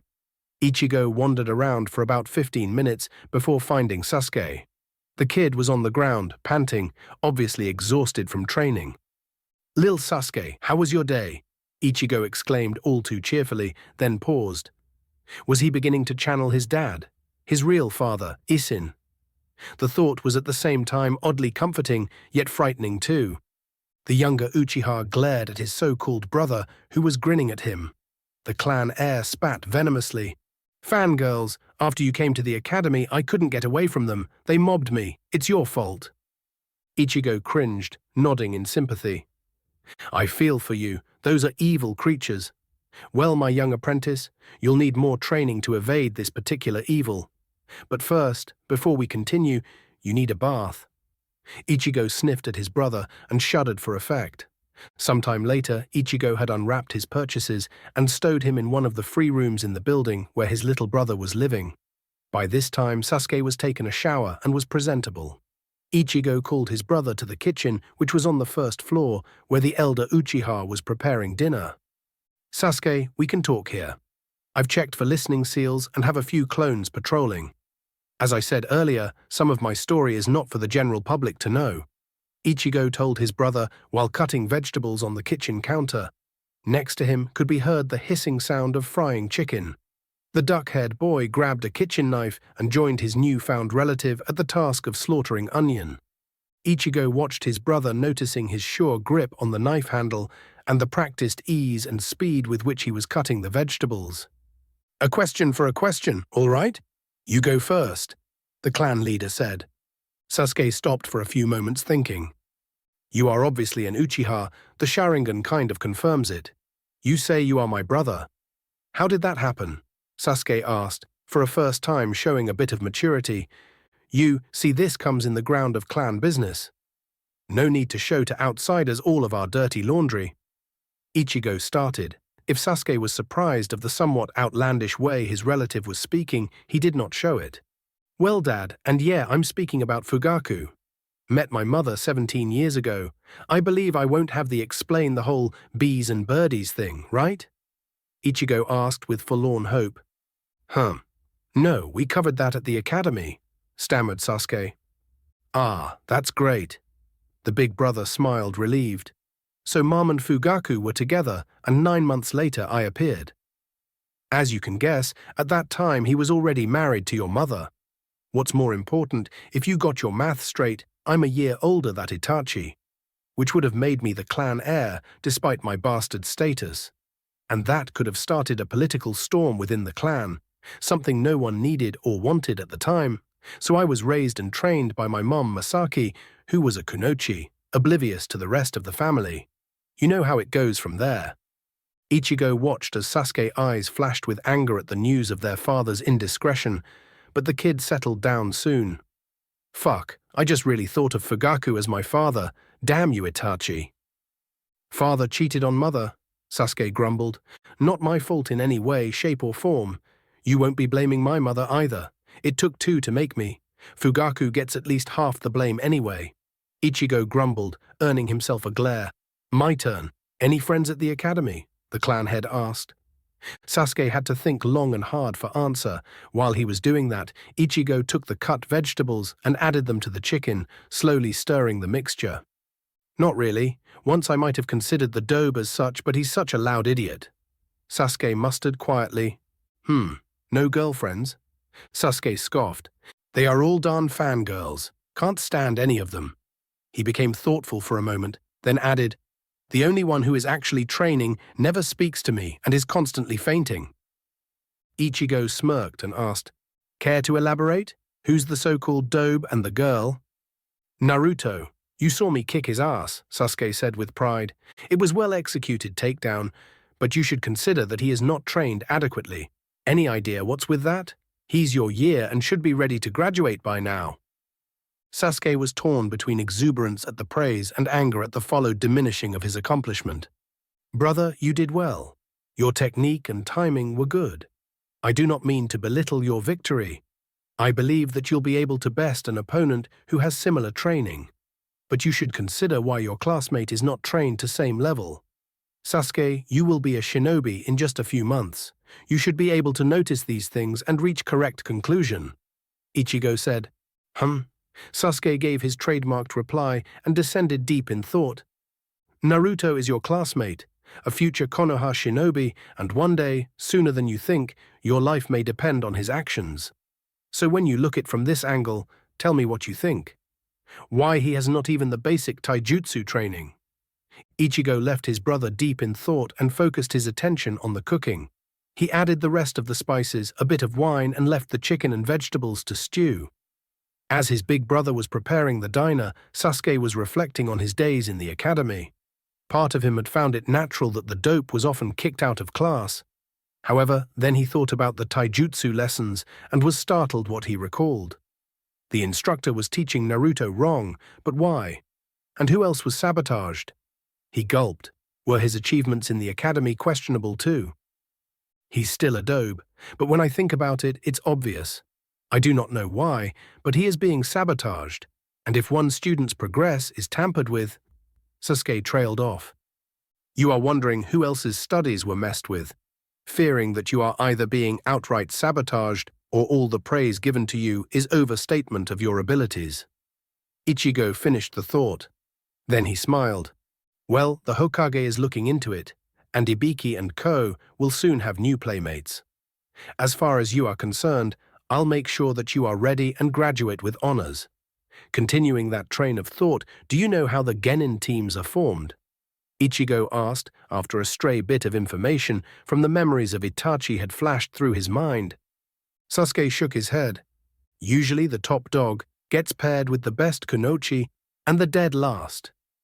Ichigo smirked, enjoying the look of dawning horror which appeared on his brother's face. Sasuke whimpered and started bashing his head on the corner. The Dobe, smash. Sakura, smash. The pink banshee, smash. Ichigo's face paled. He asked, fearing the answer, is she the president of your fan club? The dreaded answer came, smash, queen. 2 more head bashes, fangirl. I feel for you, brother. We may be able to straighten up Naruto, but the fangirls… the doobie will fail again. He couldn't pass the last 2 times. Naruto can't make a bushin to save his life. Really, was Ichigo's answer. We'll see about that. They dined, speaking about what Sasuke had learned in the academy. In Ichigo's opinion, it was far from enough. Next morning, Sasuke awoke from a strange dream. He stretched and went to the bathroom, pondering what it meant. He had dreamed that he had another brother, a relative who Itachi did not kill. That he won't be alone anymore. He should have known it was a childish dream. The morose thoughts of the young Uchiha were interrupted by a loud crash and indignant girlish squeal. Sasuke paled. That was Ino. He looked around for a suitable hiding place. The door of his bedroom was suddenly opened and a young man entered. Sasuke, great, you are up. Breakfast's ready. Sasuke looked at his brother with wide eyes. It wasn't a dream. Ichigo was real. The younger sibling released a breath. He did not know. He was holding. Ah! Another scream was heard, taking Sasuke's attention. He exclaimed, what in Kami's name is happening here? Ichigo chuckled evilly. After last night's conversation, I decided that installing some defenses against impudent fangirls would be a prudent thing to do. It was a good thing, too. Ichigo led his little brother to see what was caught in the defenses. On the first floor, they found Ino, stuck halfway through an open window. She was cocooned by ninja wire. The fangirl looked at the grinning Ichigo and paled. The clan head led the way to the back of the building, where they found Naruto, hanging from the ceiling, his legs bound by a loop. The attempt of the Uzumaki to free himself were futile. At least the kid was wearing one of his new tracksuits and was no longer an eyesore. On the floor below Naruto was a packet of itching powder. Ichigo smirked. We caught ourselves a prankster, eh? Dobe. Teime. The kids greeted each other. Ichigo smirked at the display. He pocketed the powder and released Naruto, saying, there are pancakes in the kitchen. Help yourselves. I'll be along shortly. While Sasuke reluctantly showed a grumbling Naruto the way, Ichigo disappeared. Soon they heard an indignant shriek from Ino. Ichigo returned moments later, empty packet in hand. That will hopefully teach her some manners. Sasuke and Naruto looked at each other and snickered at the thought of their classmate covered by the powder. Ichigo motioned at the steaming pancakes. Dive in. He went deeper into the kitchen and took a cup of tea. The breakfast was apparently good, if the speed with which it was wolfed is any indicator. He did not miss the glares the children were throwing at each other. That will take some work. Naruto, I hear that you can do with some more training. And there is that little problem with the clones. At the mention of training, the hyperactive blonde started bouncing in his seat, but when he heard clones, a sudden sense of gloom surrounded the trio. You could almost see a black cloud over Naruto's head. Don't worry, we'll deal with it before the exams. The Uzumaki perked at that. Someone was finally willing to teach him. They were interrupted by the arrival by an ANBU, Cat again. She hid her surprise at seeing Naruto at breakfast with the Uchihas well and gave a polite bow to Ichigo. Uchiha-sama, the Hokage requests you presence at the stadium in an hour. I'll be escorting you there. Well, I guess that is all for this morning, kids. Good luck at school. Ichigo finished his tea and stood up and went to prepare, ignoring the children's bickering. 20 minutes later, after a fast shower, Ichigo was ready. Karasi, Konoha Stadium. Sasuke was in the stands, along with the rest of his class. This morning, the classes were cancelled so the prospective genin could see how shinobi fought. He had been a bit jealous when his brother suggested to train Naruto, but soon relented. He still scoffed at the thought that his life may depend on the dope, but intellectually knew it was possible. He had even accepted him as a clan head after a few minutes of angry muttering, but for once common sense had prevailed. After all, it will be at least 4 more years until Sasuke could hold the position. The well-made point about the council possible mishandling of the clan's fortunes had helped too. Ichigo was not out of the hot water, however. Sasuke's big brother had somehow failed to mention that he'll have his shinobi examination today. For the all of Konoha to see, too. The result was predictable. Sasuke had been bombarded with questions he had no answer for, not to mention that his fangirls were bloodthirsty than usual. The announcer's voice boomed, silencing the crowd. He was using Iruka's patented big head jutsu. The villagers were eager to see their new Uchiha.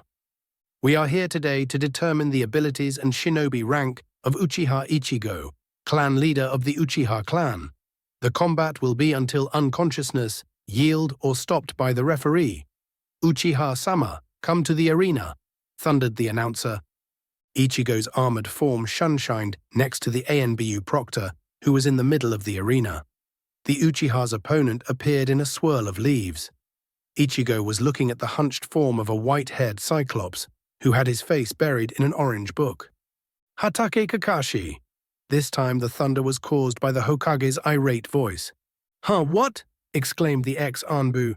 Begin, ordered the Hokage. V2. Bankai, thought. Bankai, speech. Bankai. Zanpakuto, demon speech. Cursed eyes. Shamaxasi. Chapter 3. Part 1. Konoha's Stadium. Kakashi examined the newcomer he was supposed to test. There was something in the Uchiha. Perhaps it was the stance or the look in his eyes. He reminded him of Itachi. Of course, that shouldn't be too big a surprise. They were half-brothers after all. He moved his head protector, revealing a fully mature Sharingan in his hidden eye. The ex-Anbu hands blurred. Kakashi replaced his precious book with a kunai and moved faster than a civilian or a genin could hope to follow. He charged forward with a weapon poised to strike. The attack was over before most of the spectators could comprehend that it truly began. Kakashi's strike was stopped by an iron grip which halted his kunai millimeters from Ichigo's Adam's apple. The copy ninja eye smiled and started glowing. All too easy, he beamed at his opponent. Ichigo answered with a smirk. His body was pierced by what appeared to be rays of light. This gives a brand new meaning to mad, muttered the Uchiha a moment before the 2 clones blew up. The arena was lit up by the dual flashes of explosions. Thunder and overpressure waves slammed at the barrier protecting the spectators. In the stands, Sasuke and his classmates were staring open-mouthed at the casual display of power. Below them, the dust cleared, blown away by a wall of compressed air. It was a mere backslash of a futon. Daitopper, wind release, great breakthrough. The spectators could see Ichigo and Kakashi staring at each other, standing on the opposite edges of the meter-deep crater created by their opening gambit. Sharingan Kakashi, the Uchiha must, not an opponent to be taken lightly, he declared before his body dissolved into a flock of crows. The black birds cowed, flying to the sky. Once the birds were over the arena, their numbers split and they dive-bombed Kakashi. The feathery projectiles hit the ground with a muffled thump, forming a circle around Hatake. From the impact points stood up 30 identical clones of Ichigo. The doppelgangers drew their swords and pointed them at Kakashi. The clones smiled and turned into separate flock of ravens each, the sound of hundreds clapping wings drowning everything else. An avalanche of feathery arrows shot at the former ANBU, covering the arena with shadows. Kakashi did not react, his Sharingan allowing him to see through the genjutsu. The raven swarm's only effect on him was to blur the surrounding area, making it harder to look for the real Ichigo. The first birds passed through the Konoha shinobi harmlessly, just as their creator had intended. Few different ravens were hidden in the flocks of their illusionary brethren. They were chakra constructs, with just enough mass to permit a kawarimi no jutsu, change of body technique. When his impromptu familiars were in place, Ichigo acted. He flashed through the swarm in a rapid series of substitutions. Ichigo appeared for split second, long enough to throw a handful of kunai, before swapping himself with another of his familiars. Kakashi was startled by this tactic. His Sharingan allowed him to see exactly what his opponent was doing. To his chagrin, the white-haired shinobi found out that he had lost the initiative in this fight. To add insult to injury, what Ichigo was doing was a bastardized imitation of Minato's Hirashin. The two techniques didn't have much in common besides their apparent effect. However, what Ichigo was doing was effective nonetheless. It also showed the caliber of his opponent. The novel and deadly use of an E-ranked technique was nothing to sneer at. That attack also revealed something else about the Uchiha. He had the needed incredible control and precision to pull it off. The way Ichigo was flashing around his opponent, always facing him and attacking, was uncanny. The never-ending rain of kunai and shuriken was a deadly threat that had to be either evaded or deflected. Kakashi twisted and weaved through the steel rain, which was made easier by the enhanced perception granted by his Sharingan eye. The copycat was doing his best to deflect the projectiles he couldn't evade, but there were too much of them. Inevitably, few made it through his defenses. To make things worse for Kakashi, Ichigo's genjutsu was distorting his vision a bit.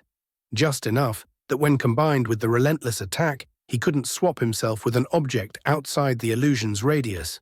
The genjutsu acted as a penetration aid too. Few projectiles that would have been deflected otherwise slipped through Kakashi's last-ditch defenses and found their way to his body. A minute later, when the onslaught finally ended, Hatake was still on his feet. He spouted more than a dozen slashed all over his body, with a double of that amount of bruises from projectiles that failed to penetrate his light armor. At last, the white-haired Cyclops found himself face to face with the real Ichigo, who was panting.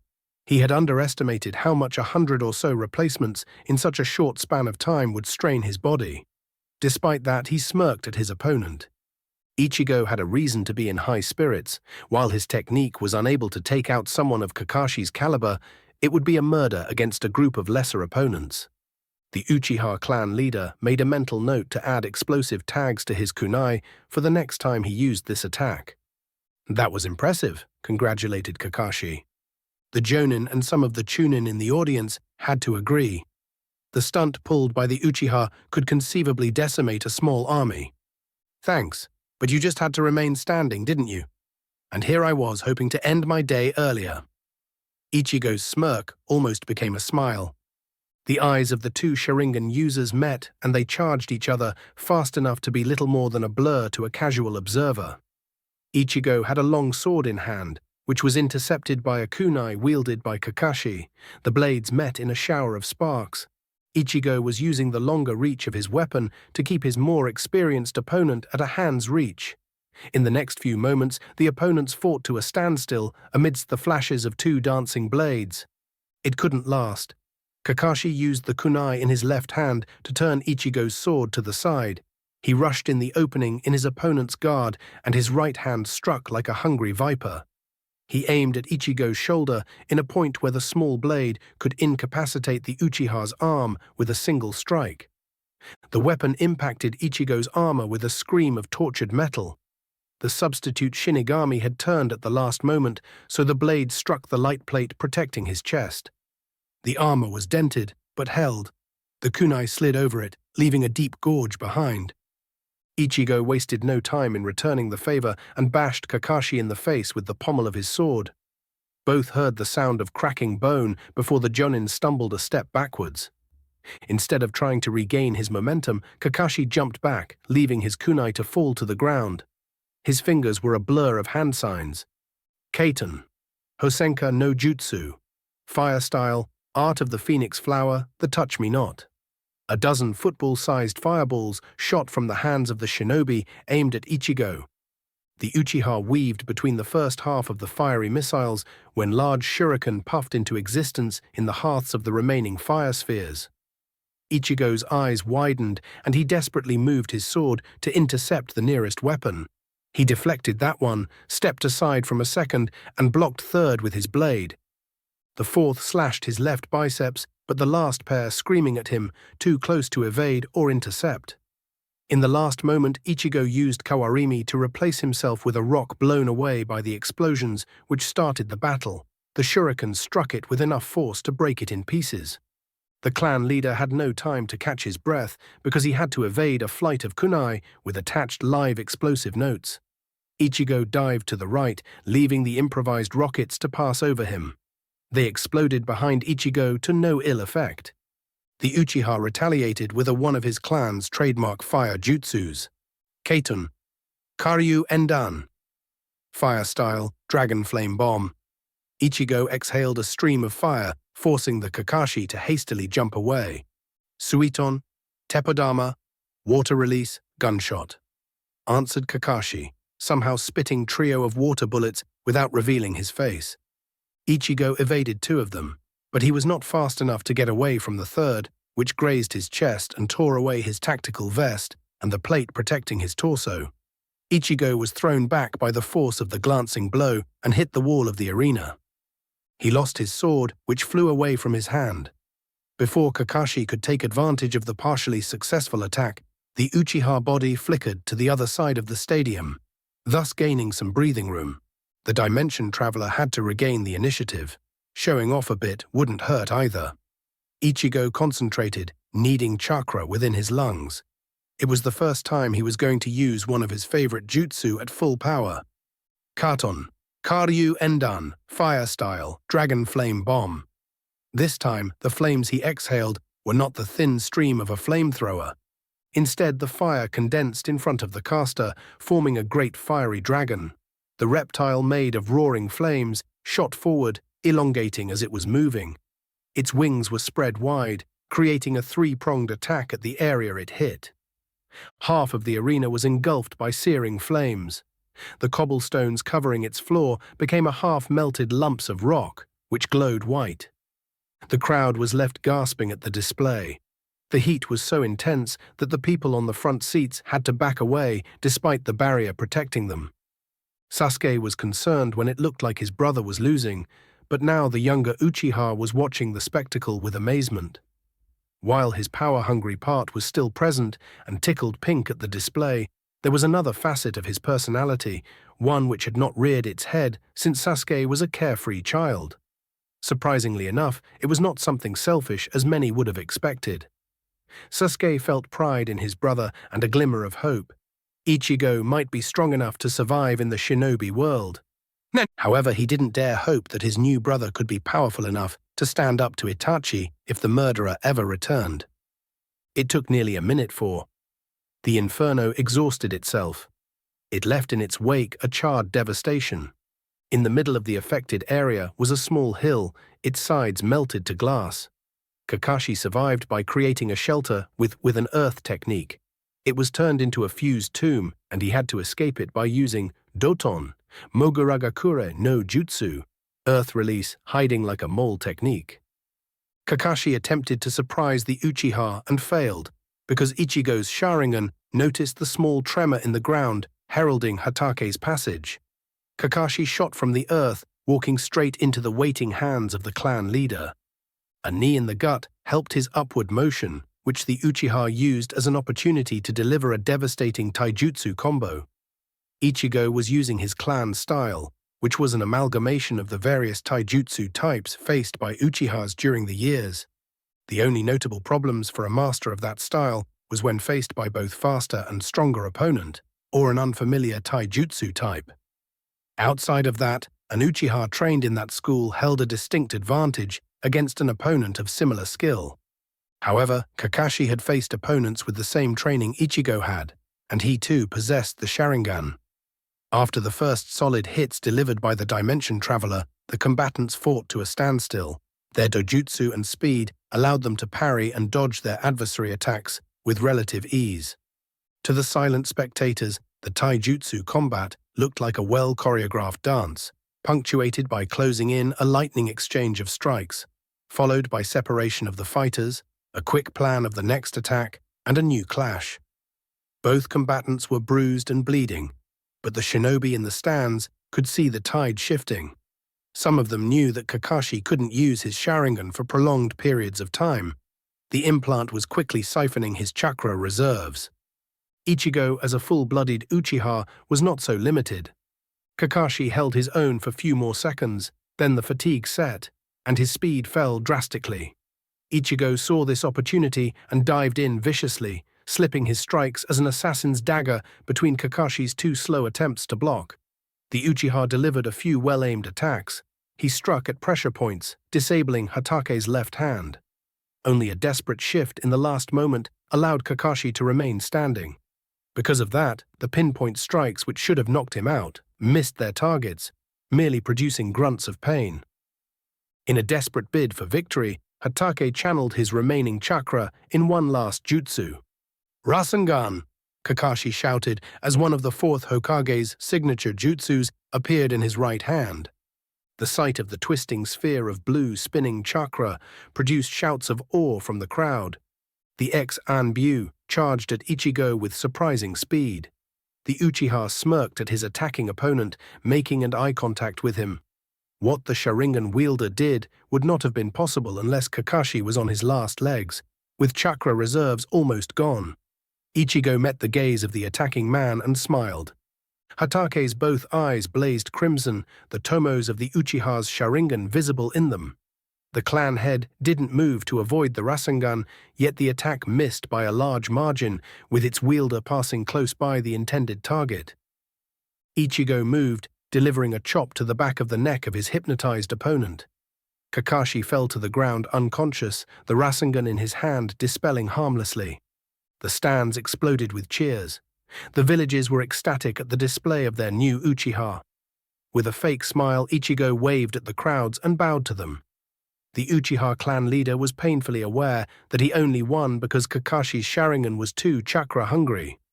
The fact that the copy ninja didn't take him seriously at the start of the combat helped too, giving him the initiative.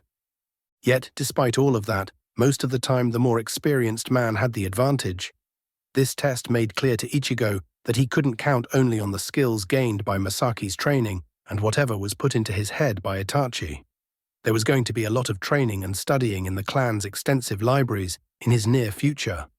A swirl of leaves appeared next to Ichigo, deposing the Hokage. "Uchiha Ichigo, you demonstrated splendid abilities. It is my pleasure to grant you the rank of Jonin in Konohagakure no Sato," thundered Sarutobi's voice. The cheers of the crowd somehow became even louder. Ichigo fell to one knee in front of the Hokage, showing his respect. The old man produced a Konoha head protector, engraved with the stylized leaf that was the village symbol. Hiruzen gave Ichigo the protector, thus making him a shinobi of Konoha. "You did well, Ichigo," a voice whispered in the Uchiha's mind. The substitute Shinigami wondered if he was losing it, or if it was something done to him by Itachi. Shagsa. Part 2. Uchiha Clan Compound, Konoha. Ichigo was glad to be home after the circus which followed his victory. By all accounts, now he was the new village icon. Great for the citizens and their morale, but not so much for him. For Ichigo, it all meant that he could expect a bunch of showcasing missions, which were going to be a glorified publicity stunts as well as revenue source for Konoha, and his own pockets, Jonin after all, were paid rather well. Of course, all that PR crap had a downside. He could expect many forays at places where enemy shinobi would be trying to bag themselves an Uchiha, thus giving him the opportunity to die heroically. Once his probationary period was over, he would have to be out of the village, leaving his brother alone. That train of thought led to a chat with the old man. Ichigo managed to make his point to the Hokage, so for the next few months, he'll be taking only missions that were expected to last a week at most. That, in turn, led to his current meeting with Sasuke and Naruto, who have become card-carrying members of his fan club. Unfortunately for him, the kids had bad news for him. He apparently had brand new legions of fangirls, most of them underage too. Suddenly, the prospect of scraps with ninjas out for his blood and eyes didn't sound so bad. On a more interesting note, he had received various invitations from both shinobi and civilians alike. Two of them were most notable. First, there was a dinner invitation by Hiashi, acting in his clan leader persona. That was something unheard for generations. An invitation for the Uchiha clan head by the Hyugas. Attending was mandatory. To do otherwise would be taken as a slap to the face. The other important invitation was for a weekly poker game held by the Inoshika Cho trio, which, if his inquiries were correct, was a great place to get to know a lot of the village jonin and catch up on the current, could make a lot of useful contacts by going there. Boys, as anticipated, I won't be going on missions outside the village for at least a month or so, perhaps 2 months. While I'm stuck in Konoha, I'll be training both of you. If some of you friends want to join, it won't be a problem. Both boys were nodding vigorously at that. As you could guess, I will have other things to deal with too, chief amongst them being clearing up the mess that the Uchiha business enterprises are, so I may be unable to oversee you every day. However, in such a case, I'll be leaving you instructions on what to train. You'll be starting tomorrow, after finishing any assignments you have from the academy, he was saying to the boys while they were dividing their attention between him and the dinner they were decimating. What are going to teach us first, Ichigo-san? Asked Sasuke. He had determined gleam in his eyes. We'll start with chakra control exercise and some endurance training. When I have a better idea of your current abilities, I'll make separate regiments for the two of you. Ichigo finished speaking and frowned at Naruto. He had to teach the kid some table manners. Thank you, Ichigo-san. It was almost as good as ramen. Sasuke, who was still only halfway through his dinner, smirked at the show. That was something that made the dimension traveler glad. His little brother was showing signs that he was actually a human being. See, next morning, Konoha's outskirts. In the morning, before breakfast, Ichigo led the boys on a wake-up run to get their blood pumping. It was time for the village to shock the Uchiha clan leader again. On their run, they met a terrible green creature and its unholy spawn. Or at least that was Ichigo's first impression. Those were a grown-up man and a teenager who had to be his clone. They were wearing a body-fitting green spandex, a bow haircut, and the greatest, fuzziest eyebrows that Ichigo had ever seen completed the picture. That wasn't the worst. When they saw Ichigo leading the kids on their morning run, that pair hugged each other while shouting loud enough to awaken the dead. Lee! Guy-sensei! They continued screaming, adding something about flames of youth or other such nonsense. That wasn't the worst either. It was the damn genjutsu that could rival the best work of a Sharingan owner. The damn thing appeared harmless, almost nice, yet grated on something within anyone who watched it. It was good enough to make Ibiki proud. Despite making the appropriate sign, channeling as much chakra as he could, and screaming, Kai! Ichigo couldn't dispel the never-sufficiently accursed thing. There was only one saving grace for that morning's terror. Ichigo's Sharingan wasn't active at the time, so he couldn't sear the sight in his mind. Suddenly he understood why the Uchihas had that big wall around their compound. It kept out the assorted madmen and women running around the village. That morning's encounter almost made Ichigo restrict their runs to the inner walls of the compound. It goes without saying that he scrapped any plans he had for demolishing the wall. He wanted to have a small piece of land free of insane people. After a shower and breakfast, Ichigo led his young charges to one of the training grounds within his compound. He went to one of the trees there and grabbed few fallen leaves. Then Ichigo proceeded to stick them to the back of his hands, keeping them there with chakra. Now listen carefully. You should already know this, but I want to be sure. It is an important basic piece of knowledge. No matter how much chakra you have, you'll be a mediocre ninja if you lack control. Ichigo gave a pointed look to Naruto, who blushed. The reverse is also true. A shinobi with low or moderate reserves who has great control could be a devastating opponent. Take Kakashi, for example. He is one of the strongest jonin in the village. While he has a decent chakra pool, it's nothing to write home about. Yet, despite using his dojutsu constantly during our fight, he was able to show few pretty powerful techniques. What do you mean, sensei? Asked the blonde. Kakashi's Sharingan eye is an implant. That leads to two big problems for him. First, he apparently can't deactivate it, so he has to keep his eye hidden. This leads to the second. He is not an Uchiha, so the Sharingan draws staggering amount of chakra when in use. In contrast, I can use it almost constantly while barely feeling the drain. So when I awaken mine, I would be able to keep it on most of the time if I want, asked Sasuke. Eventually, I'm not sure if it has anything to do with how much your body had matured. I awakened mine at 16 and had no problems ever since then. That's something we'll have to hit the library about. I had no doubt that Sasuke had went through the clan archives. However, the more interesting information was written in such a was as to need the Sharingan to read. Ichigo had a couple of shadow clones doing exactly that. Now grab a leaf and stick it to yourselves until you get the hang of it. You'll be doing that until you could keep a couple of dozen on your persons. Ichigo left them to it while he started training with a katana. He hoped to transform the glares they were usually giving each other into a friendly rivalry. An hour later, when it was time to send them to the academy, Sasuke was able to keep 12 leaves and Naruto was progressed to 5. Once the kids were on their way, Ichigo continued practicing with the katana. For now, he was set up as far as swords were concerned. He had found few decent blades in reasonably good condition in one of the Uchiha armories.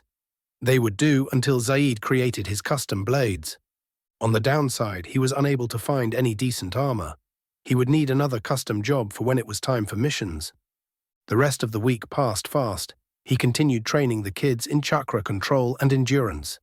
The most notable thing that happened was that Sarutobi finished his investigation in the academy. As a result, nearly a third of the teachers were either sacked or retired. The worst of them were having a discussion with Ibiki and his colleagues. By all accounts, the T&I department was going to be busy for the rest of the month.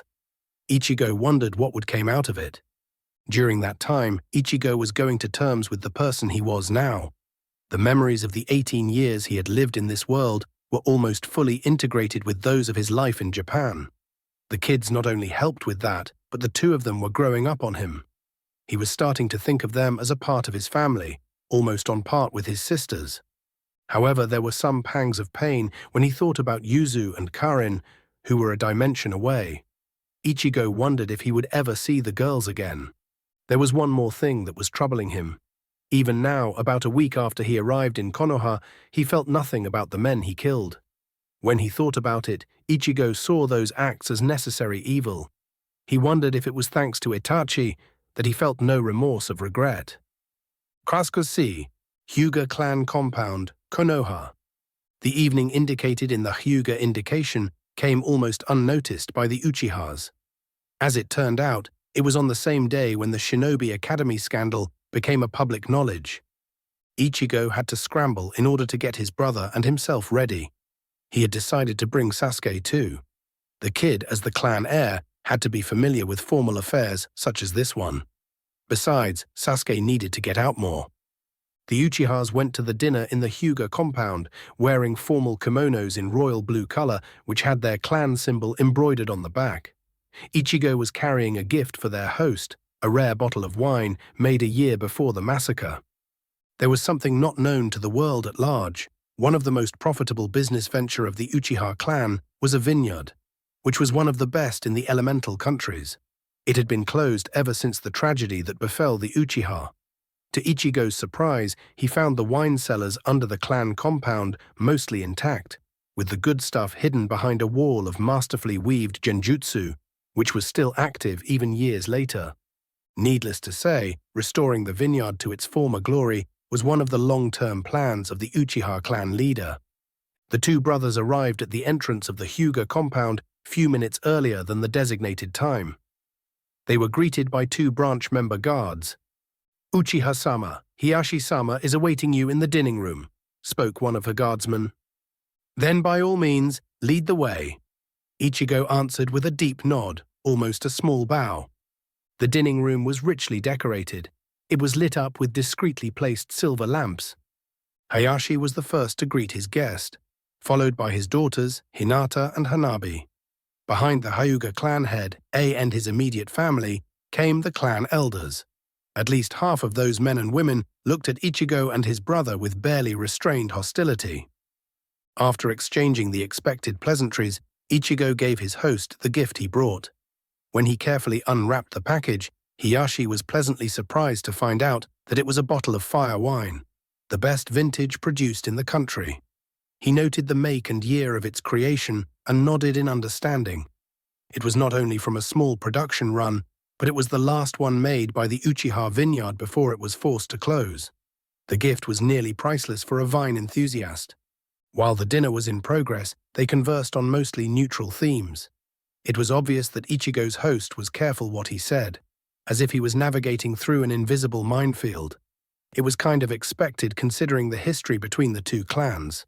It was notable that Hiyashi was choosing his words very carefully, balancing between being a good host and not aggravating the elders.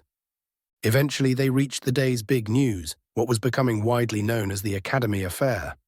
"There is this persisting rumor that you had something with uncovering the problems in the Academy," noted Hiyashi. Ichigo swallowed a bite of marinated chicken and looked thoughtful for a moment. He nodded at his little brother, who had been quiet unless directly addressed by one of their hosts. "I first met Sasuke at the Academy, during a sparring match between the few of the kids. It was obvious that the few I saw fighting were far below the level where students on the verge of graduation should be. I mentioned that to the Hokage, and today we saw the results." "Indeed," Hiyashi said, his expression a stone mask. "You can say a lot of things about the Hyuga clan leader. He was a stiff, cold man, and judging by his actions, you'll be surprised to know that he loved his daughters. Ironically enough, that was the reason for his behavior towards his eldest, Hinata. He was terrified of the likely possibility of her losing the status as clan heir and being branded with the clan's curse seal. That's why he was pushing his daughter beyond any reason, in a misguided attempt to protect her." He glanced at Hinata with a glimmer of hope. Perhaps the idiots at the Academy were to blame for her underwhelming performance. Ichigo did not miss the look, figuring what his host must be thinking about.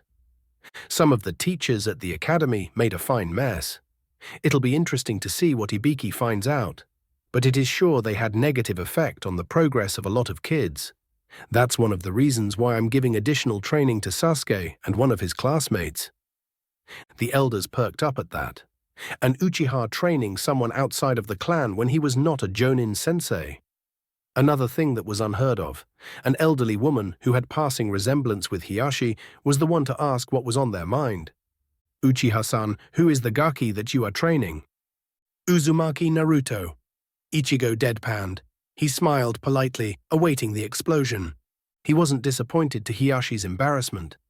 "That demon. You shouldn't continue training him. That brat can't be allowed to become stronger."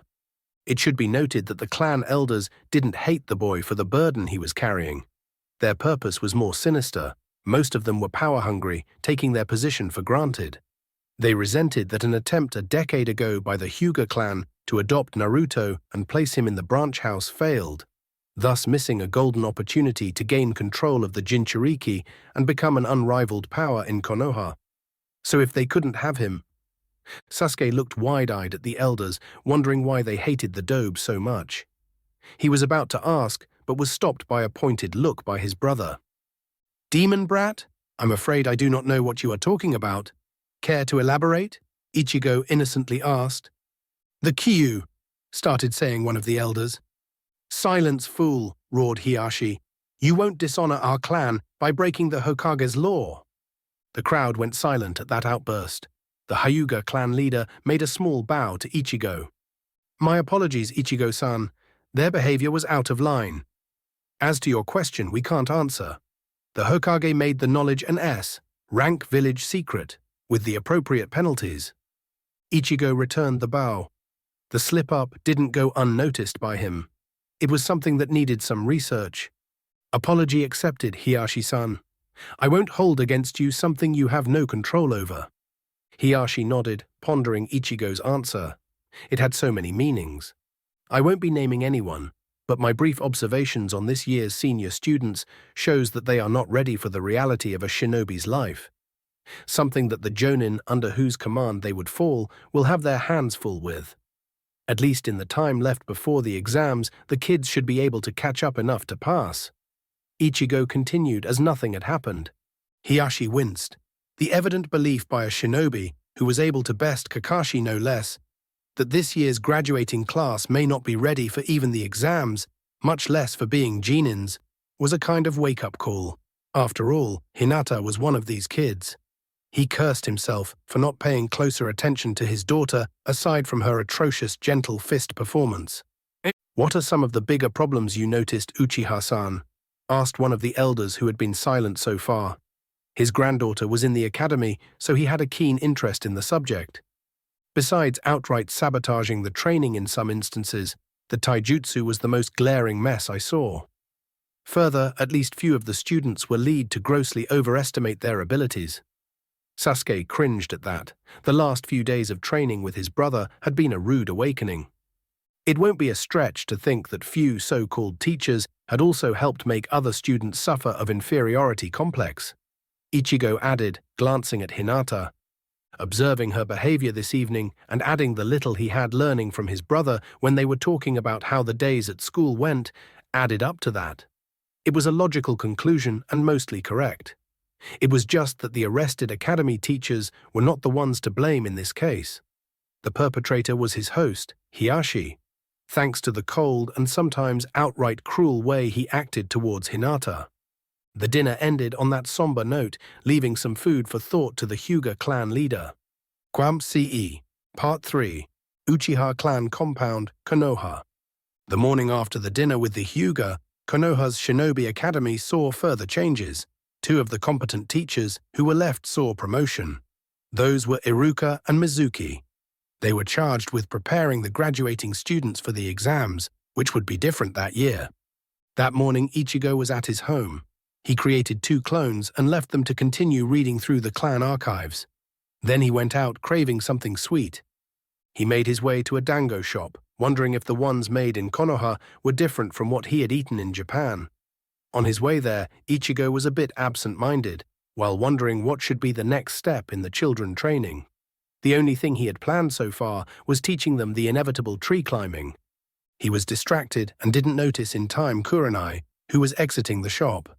They bumped into each other, the collision sending a flare of pain in the Kunoichi's wounded leg.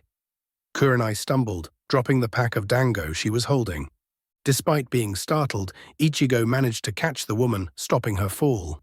Kurenai paid him no attention and winced when the sweets fell to the ground, tumbling out of their wrapping. Ichigo felt a chill run down his spine. He heard a gasp and sensed a spike of killer intent, which concentrating on his person. The Uchiha turned around to see a Kunoichi with purple hair. She was wearing tan trench coat, which was barely covering the rest of her clothes. However, his eyes were glued at the rest of her outfit. She wore a criminally short orange skirt and a fishnet which was barely covering her ample bosom. His eyes roamed over the Kunoichi, stopping at her breasts, which were only partially covered. His gaze fell on a snake fang-shaped pendant, which was nested between her heavenly globes. He wondered how they will feel to the touch. "Finally, you noticed a woman. I'm so proud of you. And what a body!" The second voice cheered in the Uchiha's head. "My dango!" An angry hiss prompted Ichigo to look the purple-haired Kunoichi in the face. It was beautiful. With oval, almost heart-shaped contours and soft features, her brown, pupilless eyes were blazing with fury. "You should run now. Messing with Anko's dango is a big no-no," Kurenai whispered to Ichigo. The words of the recuperating Kunoichi were proved to be true moment later, when the named Anko launched a kunai at Ichigo's face. He moved his head to the side, and the weapon missed by a hair. The pissed-off Kunoichi made a punching motion and grinned wickedly. Sene Jashu, hidden shadow snake hands. 2 green vipers shot from the sleeve of her extended right hand, streaking at Ichigo. The froze for a moment, gawking at the serpents. Snakes, of course it had to be snakes, Ichigo thought, shuddering. He grabbed Kurenai and used Kawarimi no Jutsu to get them out of the way. "Praise the log," he muttered, already developing a healthy respect for the wooden life-saving items. He gently released the hurt woman and moved like a blur. "Let's take this somewhere with no bystanders," he said a moment after grabbing Anko. Ichigo used the body flicker technique to get them away. They appeared on a nearby training ground. Thanks to the struggling Kunoichi held by the Uchiha, they landed in a rather compromising position. Ichigo was on his back, straddled by Anko, his left hand holding a soft yet firm globe. It took him a second to comprehend where his arm had wandered. Ichigo's eyes glazed, his face becoming crimson. He moved his appendage away, as if he had touched a red-hot coal, but it was far too late. He had to sacrifice another log to escape a bunch of newly summoned snakes. His evasion was followed by an indignant shout. "Stay still!" "The hell I will," he shouted, before disappearing in the nearby forest. Anko smirked, producing a kunai and liking its blade. "I so love a wild hunt," she whispered. Her blood was tingling in anticipation. She followed Ichigo, who was running for dear life. His sense for self-preservation was telling him that this kunoichi was much worse than a pissed-off Tatsuki. Ichigo jumped on another tree branch, ducked at the sound of a multiple kunai heading towards him. He evaded the pointy objects, then jumped away from another pair of snakes who pounced at his previous position. Running away wasn't working. At this rate, he'll just be tired when she caught up to him. The Uchiha made his way to a small meadow and activated Hid Dojutsu. Seconds later, he had to evade half a dozen kunai. It was simple matter as far as he was concerned. The world appeared to slow down thanks to the enhanced perception granted by the Sharingan. So it was rather easy to sidestep the weapons and snatch one from the air. Ichigo had to remind himself that he was a shinobi, and going out unarmed was a great way to get killed. The sassy kunoichi stalked out of the brushes with a grace suited for an accomplished predator. His eyes followed her every move. Thanks to his Sharingan, it looked like she was putting out a sensuous display. Anko pointed her arms at her prey and launched 6 snakes at him. The man just stood at the center of the meadow with a kunai on the ready. While she was mildly impressed at his earlier display, what he did next floored her. Anko's snakes turned in mid-air, flying back at her. The tails of the summons, which were still in her sleeves, curled around her arms like a vice, thus preventing her from defending herself. Before she could react, her body was bound tight by living ropes. One of the vipers came face to face with its mistress and hissed at her. Anko could see the eyes of the snake. They were red, in the form of the Sharingan. The reptile, which was looking at her face, waved its head in amusement and gently bumped her forehead with its scaly nose. "That insufferable Uchiha," Anko fumed. "Now, that's a good girl." Ichigo smirked and left in a swirl of leaves. Few minutes later, the snake's eyes lost the Sharingan forms, and the reptiles released their mistress, hissing in indignation at her curses. It wasn't their fault. Anko looked at one of her familiars and pouted childishly. "Don't hiss at me." See Hokage Tower, Konoha. That evening, Ichigo was summoned by his boss. The old man was sitting on a comfortable-looking armchair, puffing from his pipe. His face was hidden by a green book with title, Ichigo Paradise. Sarutobi was giggling perversely, while his clones were handling the paperwork. From time to time, they were giving dirty glances to their original. Ichigo went behind Hiruzen and looked over the old man's shoulder. Ah! Hiruzen was reading smut. "Ichigo-kun," Sarutobi exclaimed, now paying attention to the red-faced Jonin. The Hokage chuckled at the look in the young man's face. "It's a good book from Jiraiya-kun. You should try some of his works." Ichigo nodded. The little he had glimpsed was interesting. Seichad interlude. Far away from Konoha, a self-styled super pervert was in a seedy bar, sipping a piss, poor beer. Jiraiya of the Sannin was waiting for one of his contacts, hoping that the woman had some information about the whereabouts of his treacherous teammate. Suddenly, the eyes of the white-haired man were lit up by flames of joy. "I feel a disturbance in the perverseness. I may yet win a new disciple," the Sannin exclaimed while giggling. He managed to scare the patrons of that not-so-fine establishment. Charsi. Back in Konoha, the Hokage closed his book. He was in a bind. The Uchiha's testing last week had gone much better than expected. The result was predictable, yet Hiruzen hadn't expected quite so much pressure to send Ichigo on missions as he was receiving. The original plan to keep the newest clan leader under wraps for a couple of months, while under observation by ANBU, wasn't going to cut it. Konoha already was buried under scores of missions which requested Ichigo's participation, and it was going to become worse as time passed. The excuse that the Uchiha was already on mission or busy with clan business, which was actually true, wouldn't cut it either. The Hokage had to send Ichigo on at least few high-profile missions soon or lose some business, which would be bad for Konoha. However, if they had misjudged the young man, the consequences of giving him somewhat free rein would be even worse. In the end, the Hokage's decision was influenced by one simple fact. For the next week or so, he had an ANBU team free to act as babysitters for Ichigo. "I have a mission for you. One Nakimura Reiji has been located.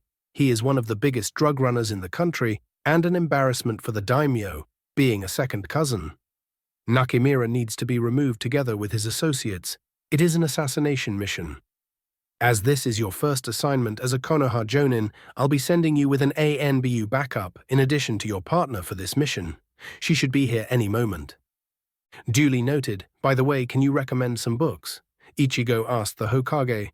He was curious if those books were really that good, considering that Kakashi was addicted to the things, and now apparently Sarutobi too. The old man smiled. Another convert for the goodness that were Jiraiya's works. "Everything written by Jiraiya. My student is great," Hiruzen said with pride.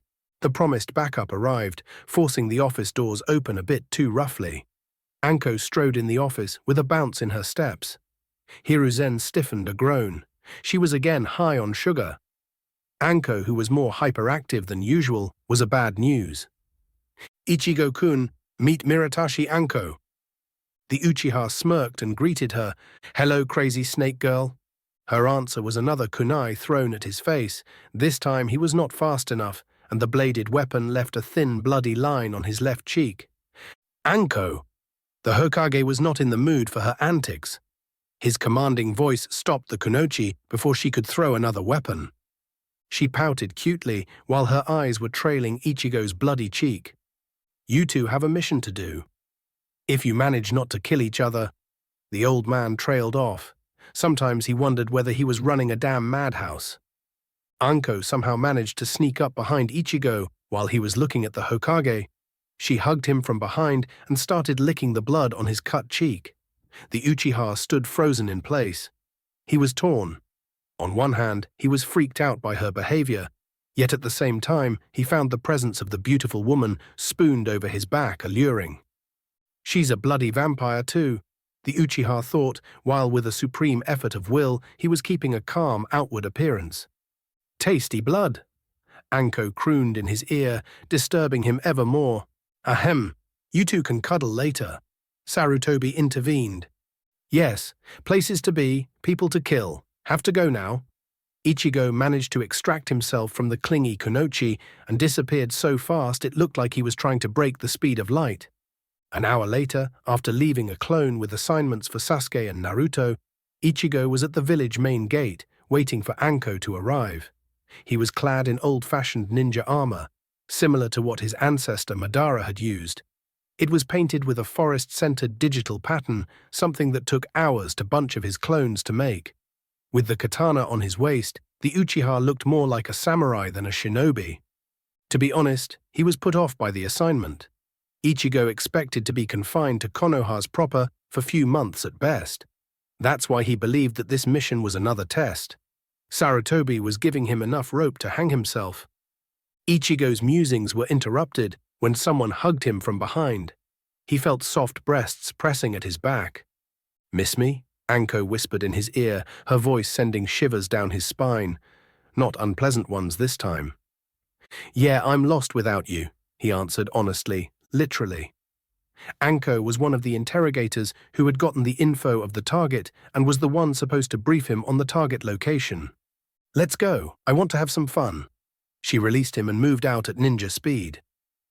Ichigo shook his head at the sudden change of attitude and followed her. 6 masked shadows went after them, keeping a distance of few hundred meters.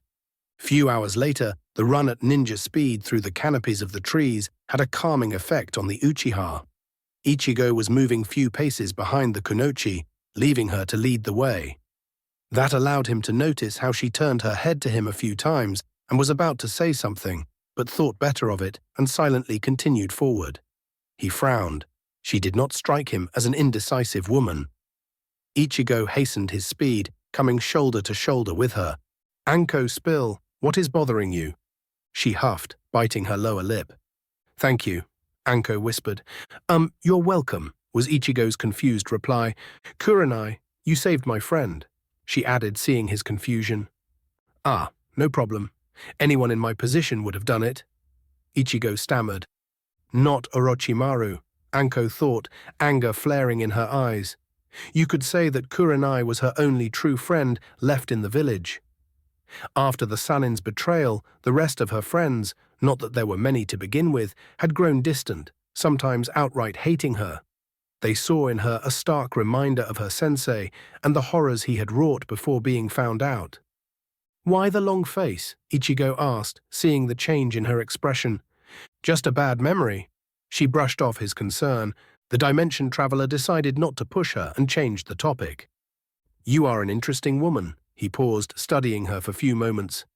"I've been in Konoha for only a week, but I would have expected to hear about you before our accident this morning."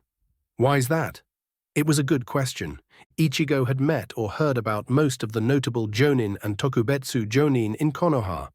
While the village had about 12,000 ninjas of all ranks, the active jonin were about 1% of that number. Besides, Anko was quite the character, bound to make people notice and mention her. On the other hand, on average, nearly 80% of that number was spread through the Land of Fire and beyond. She muttered something unintelligible under her nose, thinking, "Here we go again. Once he know about Orochimaru, he'll hate me like the rest." "What was that? Can't be some deep, dark secret, can it?" Ichigo joked, hitting the bull's eye. "I was Orochimaru's apprentice," she mumbled, almost too fast to hear. She looked at Ichigo, dreading his reaction. "So?" he deadpanned. Anko was floored by the unexpected answer, almost stumbling in surprise. She barely avoided smashing into an inconveniently placed tree. "So," she shouted, "you are supposed to hate me now." Anko deflated. Confusion was written all over her face. Ichigo grumbled in irritation. "Do I have to play counselor for everyone in this god-forsaken village?" he thought, looking at the heavens for answer. "I should start charging for this stuff." "You don't look like the snake Sanin to me. You are not him in disguise, right?" he jested, earning a glare. "Anko, you are not that bastard, and I have no intention of holding his crimes against you. You were a kid at the time, another of his victims, not someone who should pay for his sins," Ichigo added in a serious voice. The Kunoichi looked at Ichigo, giving him a small smile. They continued their journey, the Uchiha asking Anko various questions, curious about her. Obviously, she did not get many opportunities to chat, because before they reached their target, he had learned a lot about the woman. She had an unusual hobby, one he would never have guessed: tea ceremonies. Anko had found it to be a relaxing activity, helping her to cope with all the hatred she had to deal with. That was followed by a long explanation about the different types of dango and why it was the food of Kami-sama himself, followed by enough harmless information about Kurenai that Ichigo had the feeling he had grown up with the said Kunoichi. He also learned more than he ever wanted to know about poisons. It was a very useful knowledge, but the woman's fascination with the deadly substances was unhealthy. The duo was followed by Kat and her team, who so far remained unnoticed. C. Part 4. Nakamura Reiji's base of operations, midnight. The target had a pretty nice setup, the drug-dealing bastard. For a clueless civilian, that is. The camp was situated in a large clearing about a mile in diameter. It was surrounded by a low, square palisade, which had a watchtower at each corner as well as two at its only entrance. Those were the only lit-up places on the perimeter. While there were a lot of guards patrolling around the palisade, they were spread out, barely seeing each other in the darkness. A bunch of competent samurai could pick off most of the awake defenders without raising alarm. It would be little more than a training exercise for a green genin team. It went without saying that the two shinobi had a lot of ways to defeat the flimsy defenses around their target, even if the so-called guards had a modicum of competence. As it was, Ichigo was scowling in derision, affronted by the cutthroats protecting the camp's perimeter, while he was pondering his options. The most straightforward course of action would be to burn down the place with one of his more powerful jutsu and mop up the survivors. But the Konoha ninja needed to know if their primary target was home. So that was out. For now, skulking in the night it was. Once he decided on a plan of action, the Uchiha melted into the night. Ichigo was going to sneak in and take out Reiji or search for a clue to his location. Meanwhile, Anko would deal with the perimeter guards, replacing them with hinged clones. Slipping in the camp was a child's game. A bit of stealth, a low-level genjutsu, and if he desired, Ichigo could have walked through the front entrance without being noticed. Instead, he slipped between two groups of men who were guarding the wall. Inside the camp, he found that most people were asleep, with the exception of some men who were busy drinking and entertaining themselves with whores brought from the nearby town of Verdana. Ichigo didn't pay them much attention and move amongst them like Ghost. He found a bit of amusement in thinking how his old self would have reacted in such a situation. Despite how little effort it took to sneaking in, the teen from Karakura was liable to fuck up. That Ichigo Kurosaki simply didn't have the temperament for such a work. He would have charged in and simply beaten everyone in his way until finding Reiji. Straightforward. Might have even worked against such rabble, but against someone who knew what he was doing, like the really dangerous people in both worlds, such a stunt would have backfired spectacularly. Ichigo silently thanked Masaki for all the training she had cramped up in his head, and took a moment to sadly ponder how he would have turned out if she wasn't murdered by that never sufficiently damned Hollow. Much better, in my humble opinion, King. At least now you have a tiny bit of potential, snarked one of the voices in Ichigo's head. He simply frowned and proceeded with his mission.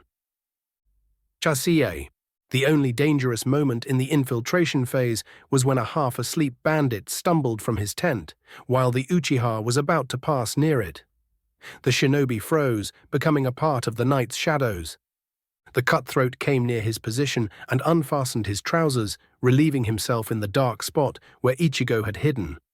The ninja had to restrain himself from killing the man outright. The bastard had just pissed all over his feet. Thank God for watertight boots. When the man returned to his tent, Ichigo used a silent water jutsu to clean up his boots, cursing silently. He wondered if the shinobi who passed through the academy were taught to deal with such stuff. The only silver lining was that Ichigo made his way to the center of the camp without further distractions. There he found one of the few permanent buildings the bandits had erected, a small single-floor house. The substitute Shinigami checked for traps and alarms. For his trouble, he found a wire connected to the door. He traced it using his Sharingan and noticed it was leading to some unknown mechanism, which to his surprise was hidden well enough to fool most genin and even more than few green chunin. After careful examination, Ichigo concluded that it was an alarm. Moving swiftly, he picked the lock of the door and proceeded to disable the alarm before it could go off. Ichigo found no more surprises waiting for him as he made his way into the house. After checking again, just to be sure, thanks to a healthy dose of paranoia which Masaki had instilled into him during their training sessions, he went to the bedroom where his target was sleeping. Ichigo wasn't particularly surprised to find out that the drug dealer was napping with two naked women spooned all over him. That was Reiji, all right. The lucky bastard. Ichigo spent a second envying the bandit, eyes roaming on the sleeping courtesans. Say what you wish about them, but those women had great bodies. For a second, the Uchiha thought that Nakimura was a lucky bastard, then he smirked. Reiji's good fortunes as well as his life were at end. Ichigo drew a kunai and slit the man's throat. Before Nakimura's blood could spray the women, the Uchiha incapacitated them with precise chops to the neck. After all, there was no reason for them to die too. Ichigo would do whatever was needed to protect his precious people and complete any given mission he accepted. But that was all. He refused to go beyond that and become a common murderer. That's a naive train of thought, King. You are a hired killer, an assassin. Your morals would end biting you and the people you want to keep safe in the arse. Remember, King, this is a fucked up world even by my standards. The mysterious voice trailed off. Ichigo shook his head. In the end, he would do what he had to, no more and no less. Preferring not to kill more of the followers of the oldest profession than he had to, Ichigo discarded the simple way of finishing the mission. Burning down the camp, while potential civilians and innocents were in it, was out. He spent a minute pondering his options while checking the room for something useful. A lot of documents which should be of interest for the intel weenies and a floor safe full with at least couple of millions Rio. Yup, no burning unless it was to save himself or Anko. He decided to use a modified version of the trick he unveiled against Kakashi. Good thing that this time Ichigo had packed a storage scroll with modified explosive notes of the type that created a bit smaller explosion but with no notable incendiary effect. After all, if he wanted to burn down something, he had it covered with his ninjutsu. Ichigo created a quartet of clones whose task was to mine the camp with ready-to-blow-up explosive tags and inform Anko of the plan. While this was happening, he and another clone busied themselves with sealing all the money and documents. If when the bandits were dealt with, he was in a condition to do so, Ichigo was going to scavenge the rest of the camp for anything of value. After all, despite his clan's vast fortune, even after all the money that had disappeared while no one was minding the accounts, he could always use some more liquid assets. He had some plans that would require a lot of money to execute. Few minutes later, Ichigo got a heads-up from one of his shadow clones, which was dispelled by irate Anko. The Uchiha already had over half the fortune sealed up when the call came, so he stopped packing, leaving his clone to finish the job and made his way to the roof. Once there, he made a hand seal, channeling chakra into it. The bandit lair was lit up by dozens of explosions. The sights of tent blown up, with pieces of men and women flying in the air, was forever etched in his mind by his blazing Sharingan. He knew that this was not the last bloodbath he'll be responsible for if he lived long enough. More than half of the bandit horde, discounting the sentries already slaughtered by Anko, ceased existing. All it took was a hand seal, a bit of chakra, and Ichigo had become a mass murderer. He was sickened by the slaughter, yet a part of him was satisfied with a job well done. He felt a tingle of pride, while bile was rising in his throat. Ichigo steeled himself and returned his attention to the task at hand. He couldn't afford to fall apart right now. No matter how deadly she was, he wasn't about to let Anko deal with all the remaining bastards. When all was said and done, all that was needed to take out most shinobi was a single, lucky hit. Ichigo looked at the carnage, falling on his training to keep him sane. He looked at his handiwork with different eyes. It was a blow which would have shattered most coherent fighting forces, and those who suffered it were little more than common rabble. Pandemonium ensued when the agonized screams of the wounded mixed with terrified cries from the untouched bandits. Those who weren't frozen in shock started running out of their tents in panic. Most of them even forgot to grab their weapons before dashing into the night. Ichigo couldn't have asked for an easier target. He activated a well-crafted combination of genjutsu and ninjutsu. Hundreds of ravens descending over the devastated camp. He threw few kunai, taking out 2 nearby cutthroats, and used Kawarami no Jutsu to change position with one of his minions. He appeared in the middle of 5 bandits, who weren't panicking and trying to take command of the situation. Ichigo acted before his victims knew he was there, the first one dying with a kunai stuck in the back of his skull. A palm strike to the throat dispatched second, the man falling down, clawing at his crushed trachea. Then, while the rest were turning around, the Uchiha drew his katana, slashing open from thigh to shoulder a third man. He followed with a powerful horizontal 2-handed strike, delivered from left to right, decapitated the last 2 before they were able to face their executioner. It was a feat that should have been impossible for an ordinary human, but Ichigo hadn't been such in either world. Before the corpses could hit the ground, he was replaced by a raven, whose caws were joined by the song of its brethren, which flying through the camp. Absolute chaos ensued, fueled by Ichigo, who was appearing long enough to deliver a killing blow before vanishing and taking another life. Soon enough, he was joined by Anko, who had watched his handiwork for few minutes. Before she took part of the fun, she watched the show while assessing Ichigo's abilities as per her orders. The pair of shinobi made short work of the remaining bandits.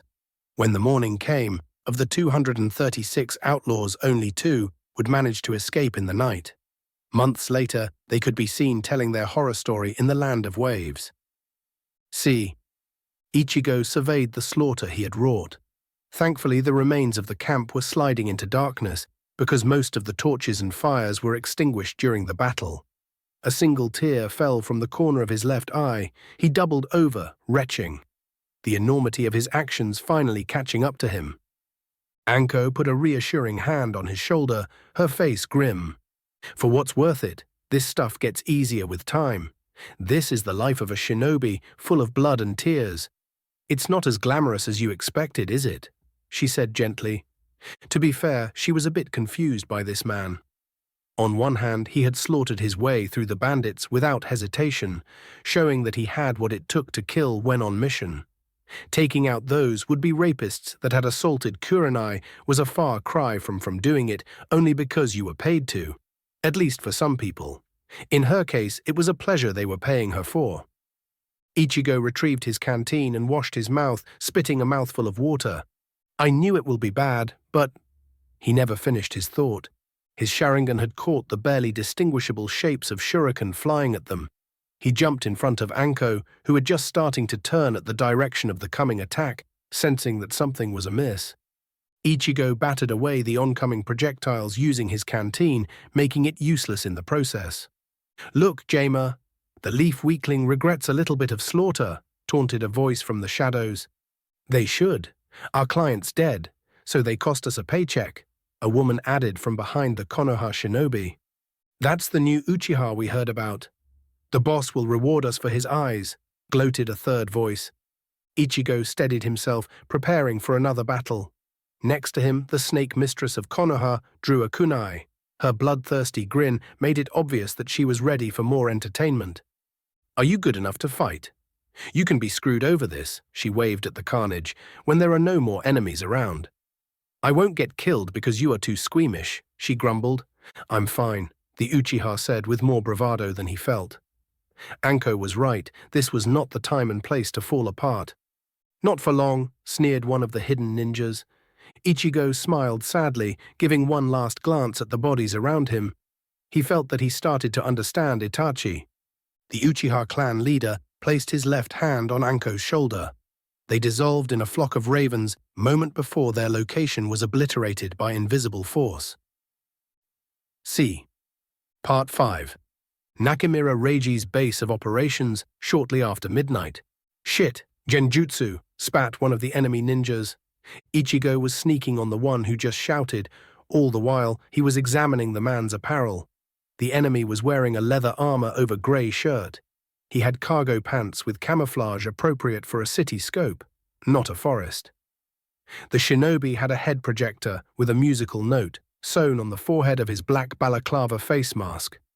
The sound nin smelled the lingering stench of piss on the Uchiha and wasted no time, substituting with a log, thus avoiding a cleaving strike by the Dimension Traveler's katana.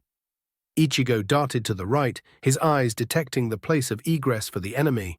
The clan leader was upon his prey in seconds, katana flashing in a horizontal slash. The masked man evaded with a backward salto, showing surprising agility. Ichigo followed, a diagonal strike already in motion before the enemy was firmly on his feet. The katana was blocked by a pair of crossed kunai, their wielder stumbling a step back while trying to regain his balance. Ichigo had to finish this opponent now. He could hear another ninja running towards them. At least that revealed location the third enemy, who obviously had decided to attack him, leaving just one for Anko to play with. Noticing that a second sound shinobi was darting towards him had a beneficial effect on the Uchiha. He regained some of his mental balance thanks to the additional adrenaline flooding his system. There was nothing like a treat of imminent death to straighten up your priorities and get you out of a funk. The Uchiha pressed down with his katana, forcing his enemy to keep blocking with both hands. The leaf shinobi took a step forward and kicked his opponent in the kneecap with the heel of his boot, shattering it. The man screamed, his crippled leg unable to support his weight. With a sickening crunch, the joint gave up, bringing down the sound nin. Ichigo silenced him with an economic lunge, impaling the man's heart. It wasn't a moment too soon. As Ichigo was recovering his blade, his Sharingan made it possible for him to see a disturbance in the air coming straight at him. Ichigo replaced himself with a log, which was turned into toothpicks a moment later. The strike also caught up the body of the Uchiha's latest victim. the torso of the corpse imploding. "Impressive," noted Ichigo. His body flickered behind the ninja who just attacked him. The Uchiha showed up to see a Kunoichi who was wearing a body-hugging suit, looking like something a Special Forces soldier from his dimension would use. Her head was encased in a helmet with integrated gas mask, giving her insect-like appearance. The Aburames would approve. Ichigo wasted no time and stabbed the Kunoichi in the back. Her body dissolved in the air with deafening screech. The Uchiha instinctively grabbed his bleeding ears after substituting himself with another log. It was not a moment too soon, because a sound wave struck the location he just left. The jutsu blew away anything not nailed to the ground, obliterating everything within a 4-meter diameter. The Konoha Jonin groaned, his head echoing with the fucking screech. He had to jump right to avoid another wave. See, the duo of Konoha Nin darted in different directions, covered by Ichigo's genjutsu. The world behind them exploded in a rain of kunai, which had attached explosive tags and jutsus. The snake mistress became one with the night's shadows, a deadly predator stalking the enemy shinobi. The ninja with a sound head protector met her head-on, dual tanto screaming for the leaf kunoichi's blood. Her answer was to draw a kunai with each hand, their blades screaming in the night. The blades struck with metal screech, and the shinobi jumped back, examining each other. Anko's enemy had a strange armor, which flowed over his body like a carapace. That impression was reinforced by its organic appearance. The kunoichi frowned and threw her kunai at the enemy ninja. The man deflected one of the weapons and tilted his gas mask-covered head to the side, and the blade glanced from the hard composite of his mask. They clashed again, with Miratashi drawing new kunai from the depths of her trench coat. Their weapons met in a halo of sparks, an exchange of fast, precise strikes, testing the reflexes of the combatants.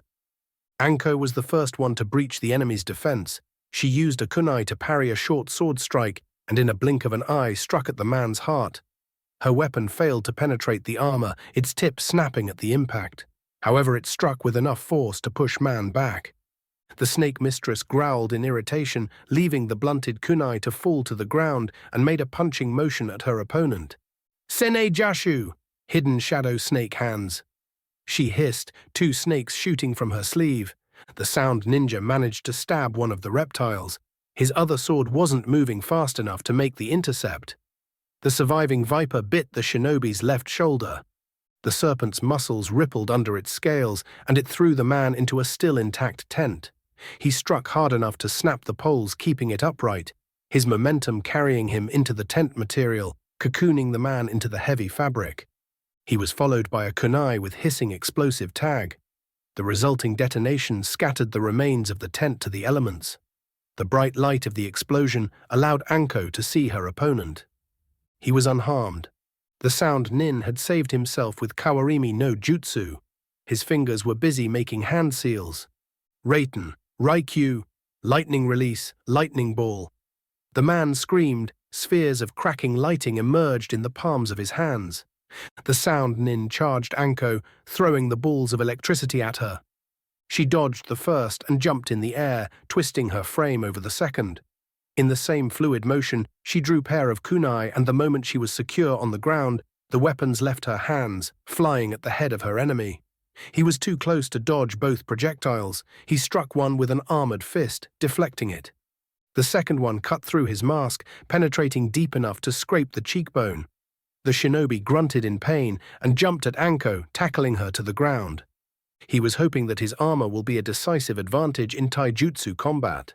He was not so lucky. The kunoichi grinned at him. 6 snakes erupted from her trench coat, one grabbing each of his appendages. His eyes met Anko's bloodthirsty gaze, and he had a moment to be terrified before the last 2 vipers clamped their poison fangs in his head, their fangs piercing his mask as if it wasn't there, pumping him with poison. He gave one loud, agonized screech.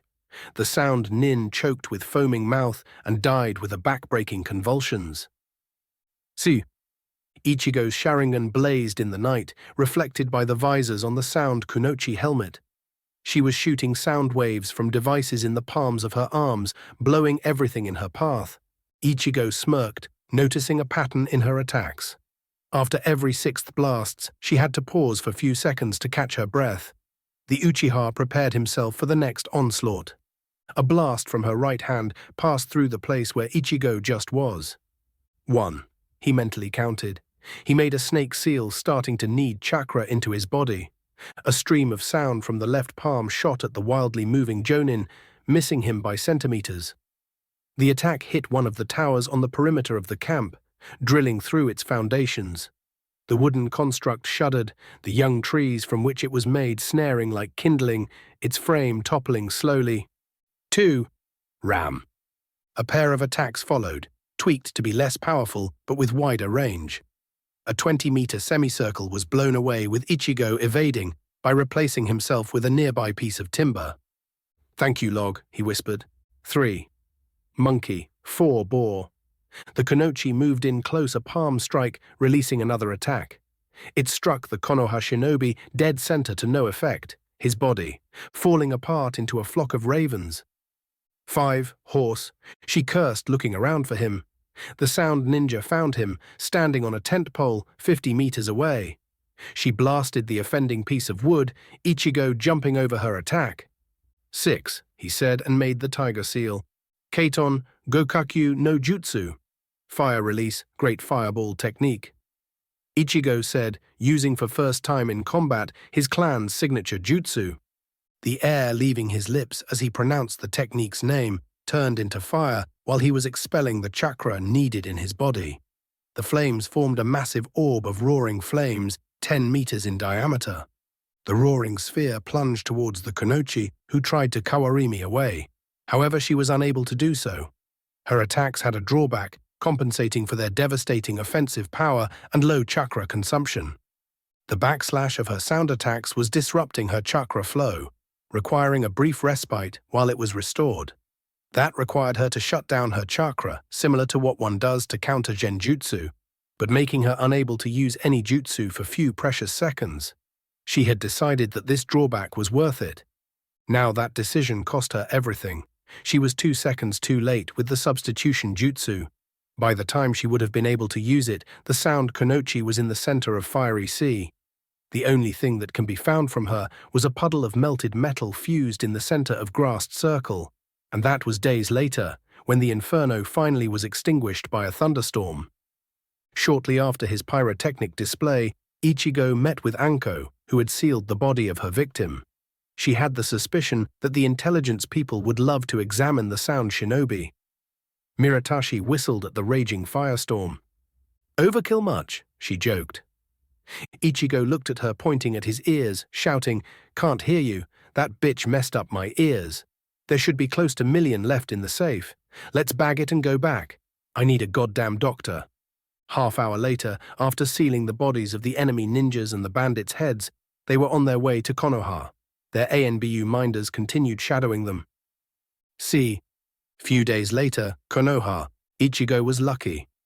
No permanent damage to his hearing, just a nasty ringing in his ears for a week after he was treated by the doctors.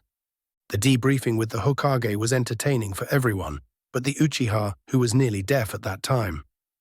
As expected, these new shinobi and their strange armor made quite an impact, leading to fires being lit up under the asses of the folks in the intelligence department.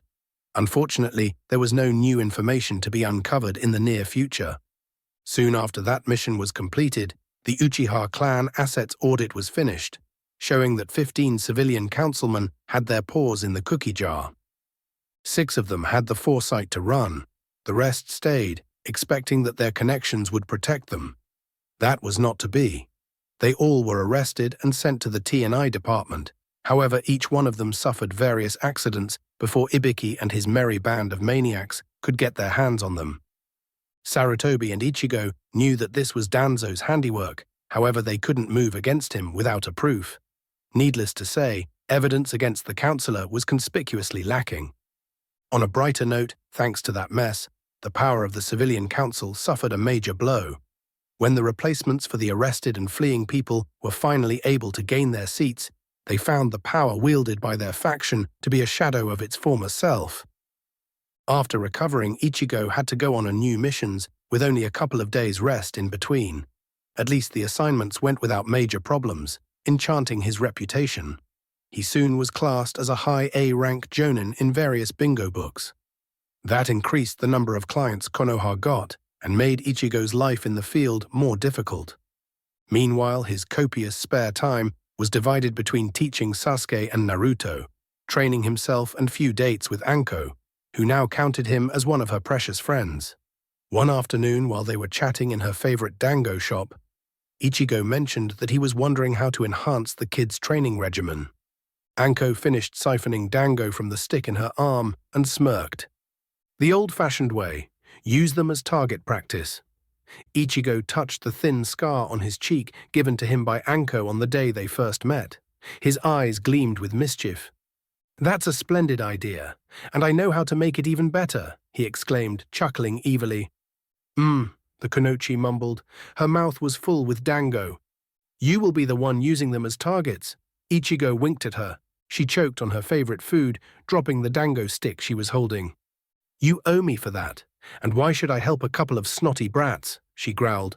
"Because of my beautiful black eyes." She glared at him. Well, his eyes were really nice, but that look was far from good enough for her to deal with children. Nope, not happening. "And all the dango you can eat while you help training them," Ichigo hastily added. He was rewarded with a squeal of joy that put even his and Sasuke's most rabbit fan girls to shame. Anko, who threw herself at Ichigo and embraced him. He was grinned foolishly when she pressed his head in the valley between her breasts. He wondered why he didn't think of offering her a lot of dango for anything earlier. "Free dango," she was chanting, but Ichigo was too distracted to pay any attention to that. Sisa, Konoha's Shinobi Academy. At the same time, in the academy, Sasuke and Naruto jumped out of their chairs as if the poor furniture was on fire, startling Iruka. They looked at each other. Both of them had a very barred feeling. "What's up with you two?" asked the teacher. Sasuke gulped. "I have the feeling that Nissan is up to something unpleasant." He trailed off, causing his classmates to erupt in laughter. The lucky bastards didn't have to deal with Ichigo's brilliant ideas about training. Not yet, at any rate. That damn sadist had even got them weights. Weights. Did he have any idea how much harder was to run from the damn fangirls now? Says. The next morning, the prospective genin found out that they were right. The way Ichigo was chuckling the previous night when they asked him if there was something they needed to know was a dead giveaway that he was up to something. But the reality was much worse than what they feared. Naruto and Sasuke were on the ground panting after finishing the morning marathon. Their sadistic sensei had increased their weights before the run. Even worse, Ichigo was chipper, as if he had not ran them in the ground. The elder Uchiha was leaning on a nearby tree, with his face buried in an orange book. While his unlucky apprentices were busy glaring at him, Ichigo was reading about the exploits of one Minato Kaze and was taking mental notes. The story in the book wasn't half bad, but there was that little fact that the damn thing was mostly smut. Ichigo was torn. His face was red, like a ripe tomato, and he had the instinctive desire to burn the damn thing. Yet he found the book interesting. Before slamming it shut, he wondered if he'll have the opportunity to try some of the positions with Anko. The thought startled him, and he almost dropped the book. He didn't think of her that way, did he? She was just a good friend. "Right?" said Kunoichi's hand suddenly sneaked around his neck, embracing him. "Ichigo-kun, I never thought you for a pervert," she whispered in his ear. "Blame the old man. He suggested the book," he stammered. "I had no idea that it was smut until I just started reading it." She looked at the book and opened it on the page which he had been reading. "That's uncomfortable. It's killer on the back." Ichigo's eyes followed her gaze and he raised an eyebrow. "Uncomfortable, you say? That should be physically impossible. It's hot, but there's no way." He trailed off. Anko chuckled merrily, enjoying his embarrassment. "Been there, done that. Want a demonstration?" she whispered huskily in his ear, making his heart pound in his chest. He was almost frozen. So much for those seduction lessons Masaki had tried to teach him. "Hey, Ero-sensei, stop fooling around with your girlfriend and show us something new. You promised us new training." The hyperactive blonde interrupted the shinobi. Dobi, Sasuke face-palmed. The sense of foreboding he was feeling since yesterday skyrocketed. A kunai whistled through the air, grazing Naruto's cheek. His eyes widened comically, and he jumped in the air. "Oi, watch where you are throwing those things. You can hit someone." Naruto was digging himself a deeper hole. Anko ignored the blonde's antics for the moment, returning her attention to the man in her embrace. "A girlfriend, eh?" she said quietly. "I like the sound of that." Ichigo whispered before he could think things through.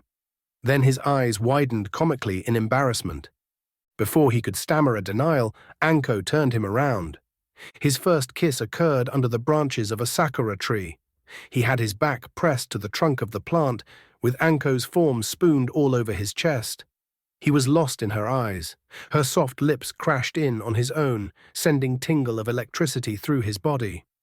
Ichigo's right hand moved on its own volition, gently rubbing Anko's back, sending waves of pleasure all over her. She moaned throaty and pressed her lips to his, her tongue searching for its counterpart.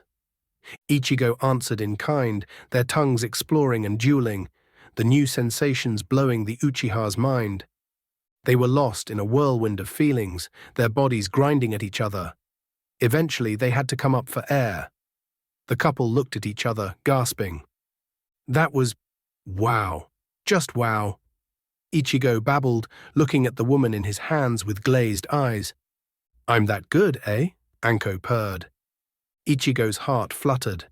The sound of her laughter was the best thing he had ever heard. He was content to just hold her and loose in her eyes, the shadows in his mind left of his actions as shinobi dispelling by just looking at her smile. Their idyllic moment was ended by a loud snicker, which brought them back to the real world. The sound was coming from Naruto, who was pointing at them. Sasuke, on the other hand, was showing some sense of self-preservation and was chuckling at his rival's antics. A thick mark appeared on Anko's forehead. Her right hand sneaked for a kunai, said weapon flying at the blonde a second later. The kid was paying attention this time, evading the projectile and stumbling back, falling on his ass. In the next moment, a kunai materialized between his legs, a hairbreadth away from his family jewels. The blonde gawked, backing up with fear-enhanced speed. "You were saying, Gaki?" Anko asked with a sweet tone. Ichigo smirked and pointed at his students. "Just remember, you asked for it. As you asked, we'll have some additional training before moving to water walking." Ichigo smiled, waving at two nearby threes. "What is it, Ero-sensei?" Ichigo's smile grew wider for a moment, then his features became serious. "Extreme three-walking," the Uchiha clan leader declared with a straight face. Sasuke gulped, looking at Anko, who had a kunai in each hand. The hyperactive blonde cheered and asked, "What is the extreme part?" A ball full of paint bonked him in the forehead, coloring his face blue. "Oi, that hurt," Naruto exclaimed. "That? Don't worry, Gaki. In a couple of days you'll graduate to solid rubber balls, and a bit later the real fun begins," Anko declared all too cheerfully. "Ni-san," Sasuke whined. Ichigo was undeterred. It was necessary survival training. Besides, he had another motive too. 2 weeks until live weapons training. Then he'll have the perfect opportunity. The duck nest in his brother's hair had to go. By the end of the day, the kids were painted in all the colors of the rainbow and covered with painful bruises. Their aching bodies were refusing to move, and Ichigo and Anko had to carry them to the bathrooms. By using clones, of course. They had no intention of getting painted themselves. The ninjas deposited the kids in hot bathtubs and left them to rest a bit and clean up. To add insult to injury, the paint was not of a kind easy to clean up. That was Anko's idea. A way to further motivate them to dodge, or so she said. While the kids were soaking in bathtubs, Anko and Ichigo found themselves snuggling on the couch. Their spontaneous kissing session was interrupted by Kurenai, who dragged her friend on girl business. Ichigo wisely didn't want to know. Besides, he was in a daze. It wasn't like he had had a girlfriend before in either of his lives. The next weeks were some of the best in his life. The missions he went to were without hair-raising adventures, and the training of the kids was progressing great. Sasuke and Naruto were so far surviving the live weapons fire. with the only downside the damned infernal luck of that duck nest, which was somehow still whole despite Ichigo and Anko's best efforts. He was starting to believe that his little brother was cursed. As far as he and Anko were concerned, the things were proceeding smoothly, with the couple spending most of their free time together, talking and making out. At that time, as far as he knew, his only problem was that his bloody custom katana was not ready. Masani had been recalled to active duty to help with the research of the armor retrieved by Anko, and had not enough time to finish the job. Little did he knew that this was the calm before a storm, which would change the elemental nations forever. The first sign of the things to come would manifest just after the graduation of this year's classes in the academy. V2. Bankai, thought, Bankai, speech, Bankai, Zanpakuto, demon speech, cursed eyes, Chapter 4, Hakusei, Part 1, Uchiha clan compound, Konoha. A month after his first official mission for Konoha, Ichigo could be found on one of the training grounds at the back of his clan's complex. He was about to teach Naruto the shadow clone jutsu. The Uchiha clan leader had a very good reason for that. Even after becoming decent with the water walking exercise, Naruto was unable to produce a standard clone that looked alive. Thanks to his Sharingan, Ichigo could see that the hyperactive kid had so much chakra that the smallest amount he could use proved to be too much for that jutsu. In his opinion, the blonde might never be able to create a standard academy clone, no matter how much his control improved. The reason was simple. In the short time Ichigo trained the kid, Naruto's chakra reserves continued to increase, negating significant part of the benefit gained by the control exercises. At least Naruto had stopped, mostly with the pranks, taking his comic relief by helping neutralize the fangirls who were assaulting the Uchiha compound every day. Thanks to the blonde's effort, their break-in attempts were steadily decreasing in number. On the plus side, now that the prankster king had seemingly retired, it was relatively safe for Ichigo to teach him that skill. The Uchiha was reasonably sure that he would not have to explain to a bunch of incensed ANBU why their nemesis had multiplied hundredfold, which was a very good thing in his book. That afternoon, Naruto proved that even Ichigo was underestimating him by learning the shadow clone jutsu in under 2 hours. On his first successful attempt, the blonde filled the training ground with 200 copies of himself. "Bloody hell," Ichigo exclaimed, looking at the dark sea. He was eternally grateful that Naruto was dressing sensibly now.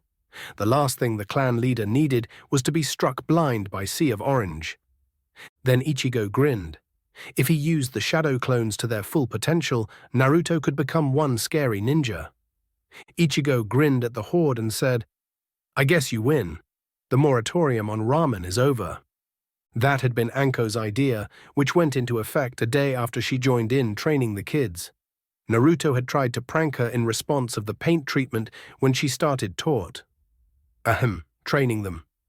That had backfired spectacularly. The consequences were clear. Now the blonde was terrified of snakes and considered Anko the scariest person on the planet.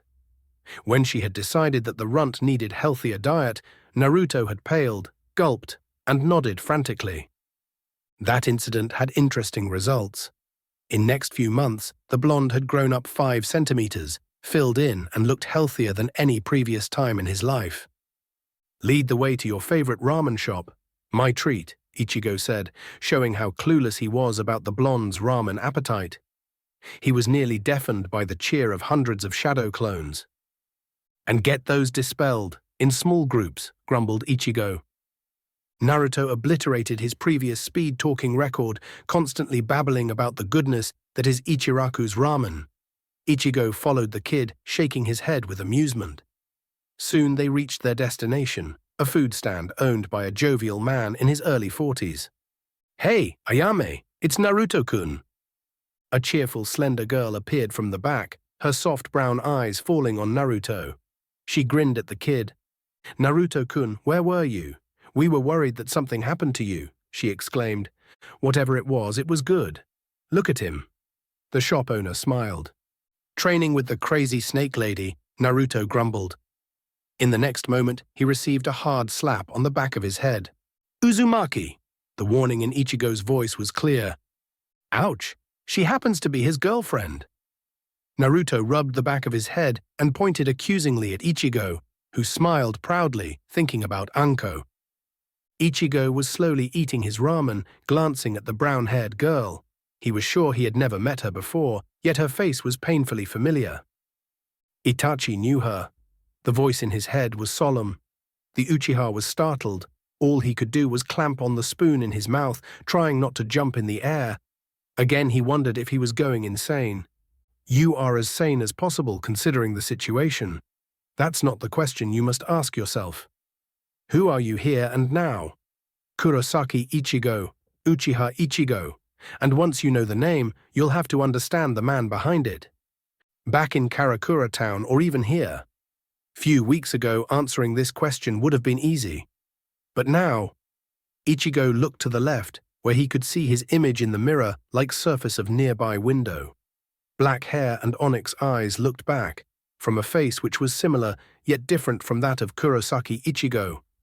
He clenched his fists in indecision. You know, King, the other voice in his head said, Uchiha Ichigo is who you might be now, if your mother wasn't murdered by that hollow, somewhat cheerful kid who likes to joke from time to time and occasionally flirts with beautiful women. By the way, great work with Anko. You are a shinobi now, Ichigo.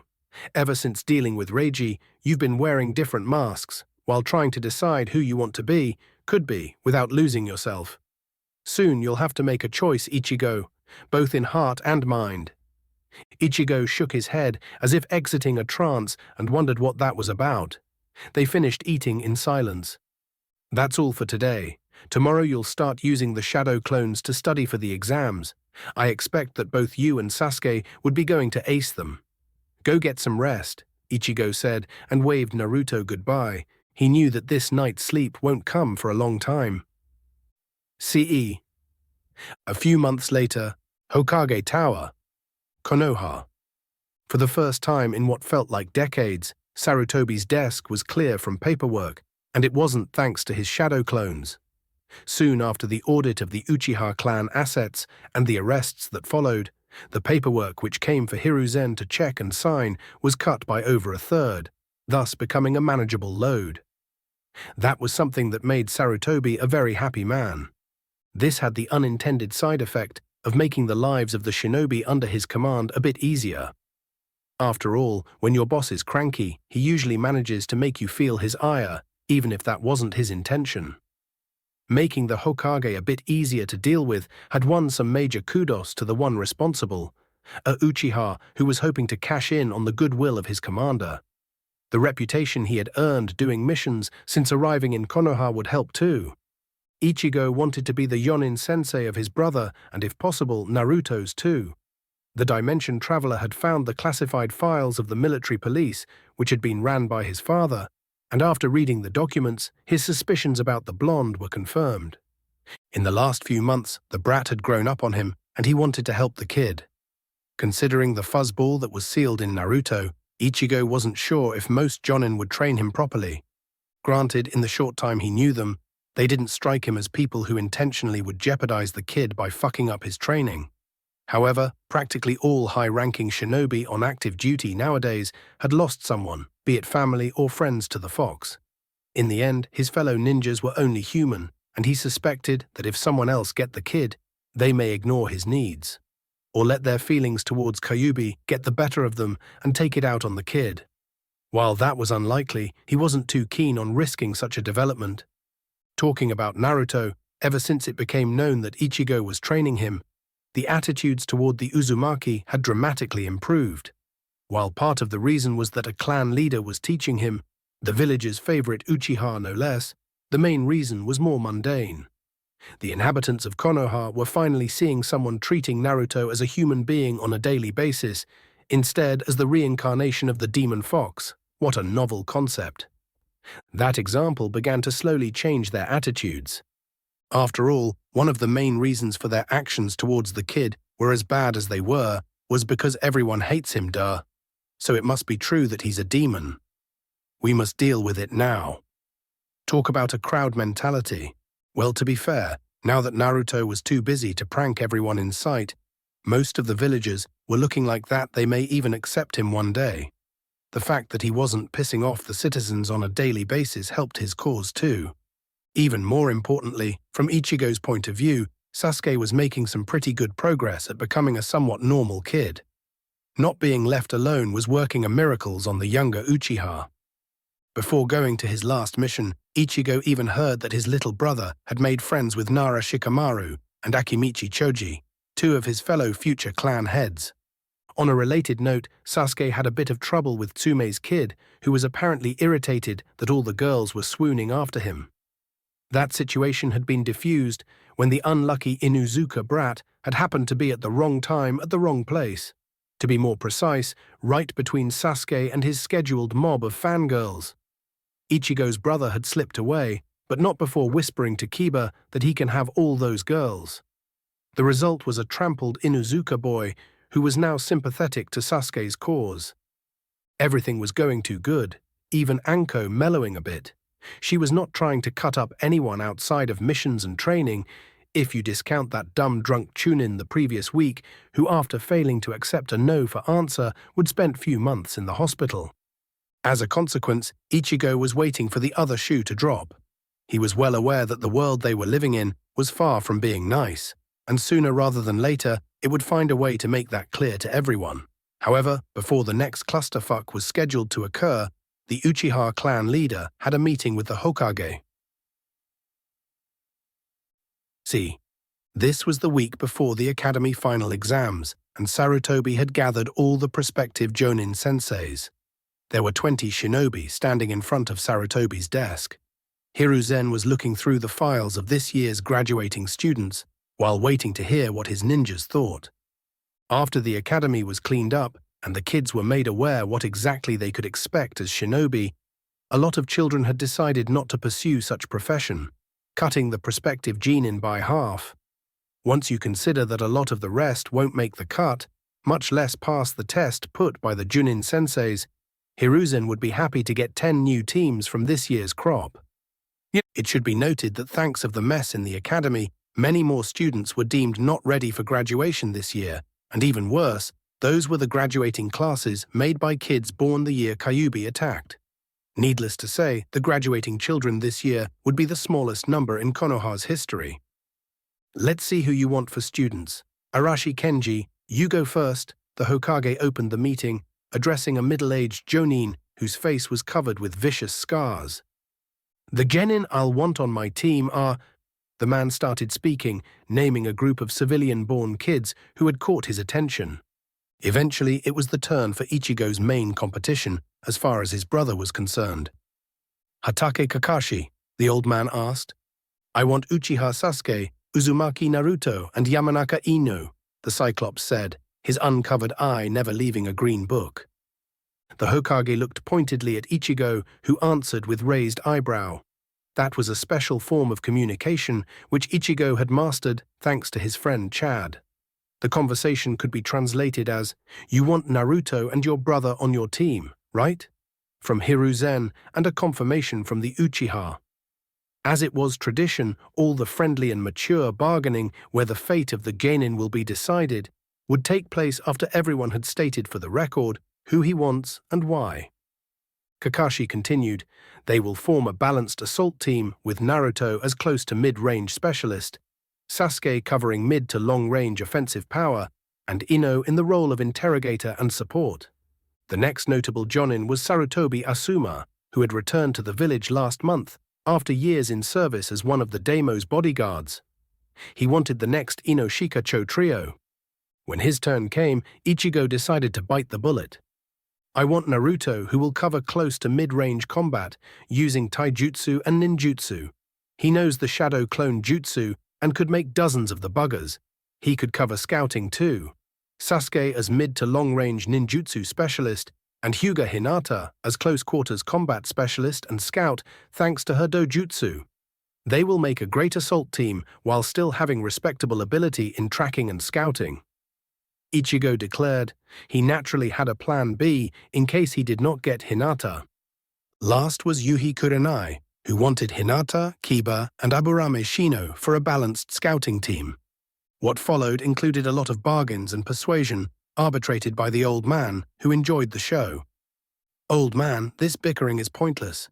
We are shinobi, not a bunch of old women trying to decide what to buy on the market, Ichigo said when his patience started running thin. Could have fooled me, muttered the old man. Maybe it's because I never was a part of a three-man cells and thus missed the whole team training aspect. But the traditional way of handling things is striking me as somewhat odd. Don't get me wrong, the idea of the genin having a permanent jonin, sensei who handles the bulk of their training, is sound. However, going by that system, sometimes the teams can become too specialized. I propose in addition of the tried and tested system, we rotate the teams for up to a week each month so the genin can benefit of all our diverse abilities. Hiruzen looked at Ichigo and smiled. The idea was interesting. There were more than a few examples of over-specialized teams getting in over their heads and being cut to pieces. Ichigo-kun, I believe that this idea has merit. We will try it and see how it goes. You'll get Sasuke and Naruto. So far, you've done a great work with them, and I am not about to fix something that is not broken. Kurenai will teach, Shino-kun and Kiba-kun. I'll give you a choice. Who do you want, Ichigo-kun? Sakura-chan or Ino-chan? 2 out of 3, not too shabby, Ichigo thought. Plan B works for either of the girls, however there were a couple of issues with Ino. First, Asuma may get irritated if he did not get his trio, same for their parents, all of whom were clan heads and wanted the new incarnation of their own team. Plus, he really did not want to explain to Inoichi what had happened to his precious daughter, who by all accounts was as big a fangirl as Sakura. After all, his entire contingency plan consisted of unleashing Anko on the poor kid. If Ino ended up emulating Ichigo's girlfriend too close, Inoichi would kill him. If I'm lucky, that is. So let's not disturb sleeping dogs and irate clan leaders. Haruno Sakura, Ichigo said. When her head gets out of the clouds, she'll have the makings of great medic and support Kunoichi. I'll probably let Anko instruct her into the use of poisons too. The present shinobi cringed. While they all agreed that Ichigo was good influence on the snake mistress, she was still the Anko who they all knew and feared. Nothing more needs to be said about that. As you wish, the Hokage agreed. However, the last decisions will be made after the exam, depending on who actually passes. Dismissed. CE, Uchiha clan compound. Konoha. The meeting with the Hokage turned better than Ichigo expected, for him at least. Kakashi, for example, was left hanging without a team. However, if the gleam in the old man's eyes was anything to judge by, the Copy 9 was in for some kind of surprise. Possibly unpleasant. Until the end of the week, Ichigo divided his time between clearing up all the detail left around the reopening of the Uchiha vineyards. Anko, the relationship with whom was progressing splendidly. In his mind, she was what made living in this strange new world worth it. Last but not the least, he gave a bit of additional training to the kids, who were mostly studying for the theoretical part of the exam. It was hilarious to watch the faces Naruto's clones made every day when they were sent to the library to read. Part 2. Uchiha clan compound, later that day. So far so good, despite the fact that Kakashi was left hanging without a team. However, if the gleam in the old man's eyes was anything to judge by, the Copy Nin was for some kind of surprise. Until the end of the week, Ichigo divided his time between clearing up all the detail left around the reopening of the Uchiha vineyards. Anko, the relationship with who was progressing splendidly. In his mind, she was what made living in this strange new world worth it. And training the kids. Which brought him to the present time on a training ground, about to teach the blonde Kage Bunshin no Jutsu. Even after becoming decent with the water-walking exercise, Naruto was unable to produce a standard clone that looked alive. Thanks to the fox, the hyperactive kid had so much chakra that the smallest amount he could use proved to be too much for that jutsu. At least Naruto had stopped, mostly with the pranks, taking his comic relief by helping neutralize the fangirls who were assaulting the Uchiha compound every day. They were steadily decreasing in number. On the plus side, now that the prankster king had seemingly retired, it was relatively safe for Ichigo to teach him that skill. Now the Uchiha was reasonably sure that he'll not have to explain to bunch of incensed ANBU why their nemesis had multiplied hundredfold. That afternoon, Naruto proved that even Ichigo was underestimating him by learning the Shadow Clone Jutsu in under 2 hours. On his first successful attempt, the blonde filled the training ground with 200 copies of himself. Bloody hell, Ichigo muttered, looking at the dark sea. He was eternally grateful that Naruto was dressing sensibly now. The last thing the clan leader needed was to be struck blind by Sea of Orange. Ichigo grinned at the horde and said, "I guess you win. The moratorium on ramen is over." That had been Anko's idea the day after she joined in training the kids. Naruto had tried to prank her in response of the paint treatment of the previous day. That had backfired spectacularly. The consequences were clear. Now the blonde was terrified of snakes and considered Anko the scariest person on the planet. When she had decided that the runt needed healthier diet, Naruto had paled, gulped, and nodded frantically. That incident had interesting results. In weeks the blonde had grown up 5 centimeters, filled in, and looked healthier than any previous time in his life. "Lead the way to your favorite ramen shop, my treat," Ichigo said, clueless. He was nearly deafened by the clone's cheer.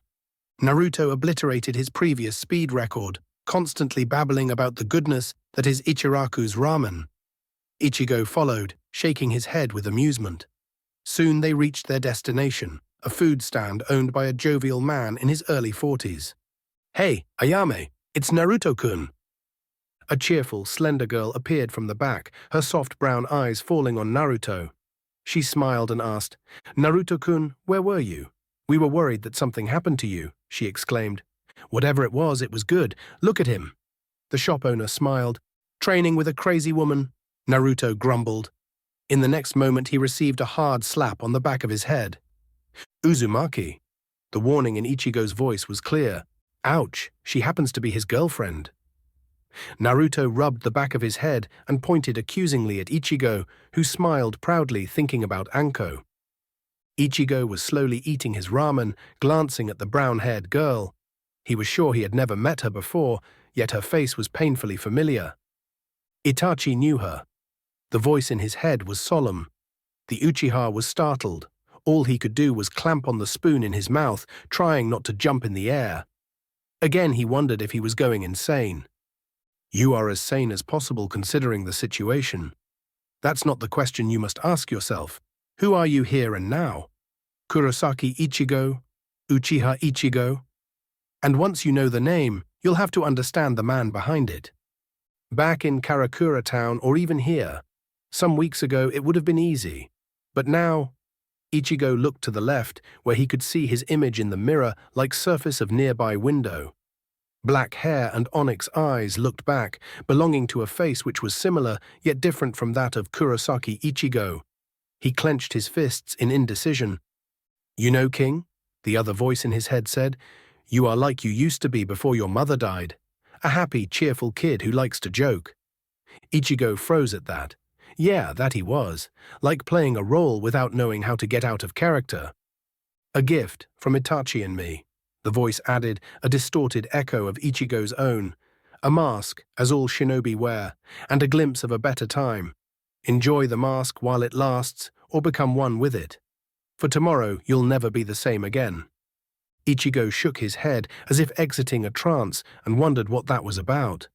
They finished eating in silence. "That's all for today. Tomorrow are your exams, so just a bit of light training to get the blood pumping, and you and Sasuke will be going to ace them.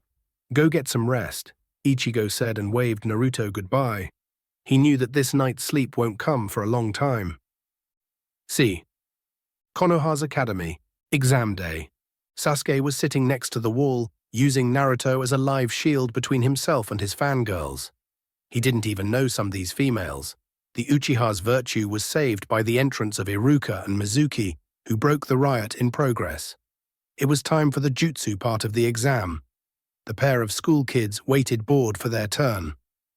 Ichigo's students were the last two to be examined. "Uchiha Sasuke, step forward," Mizuki said.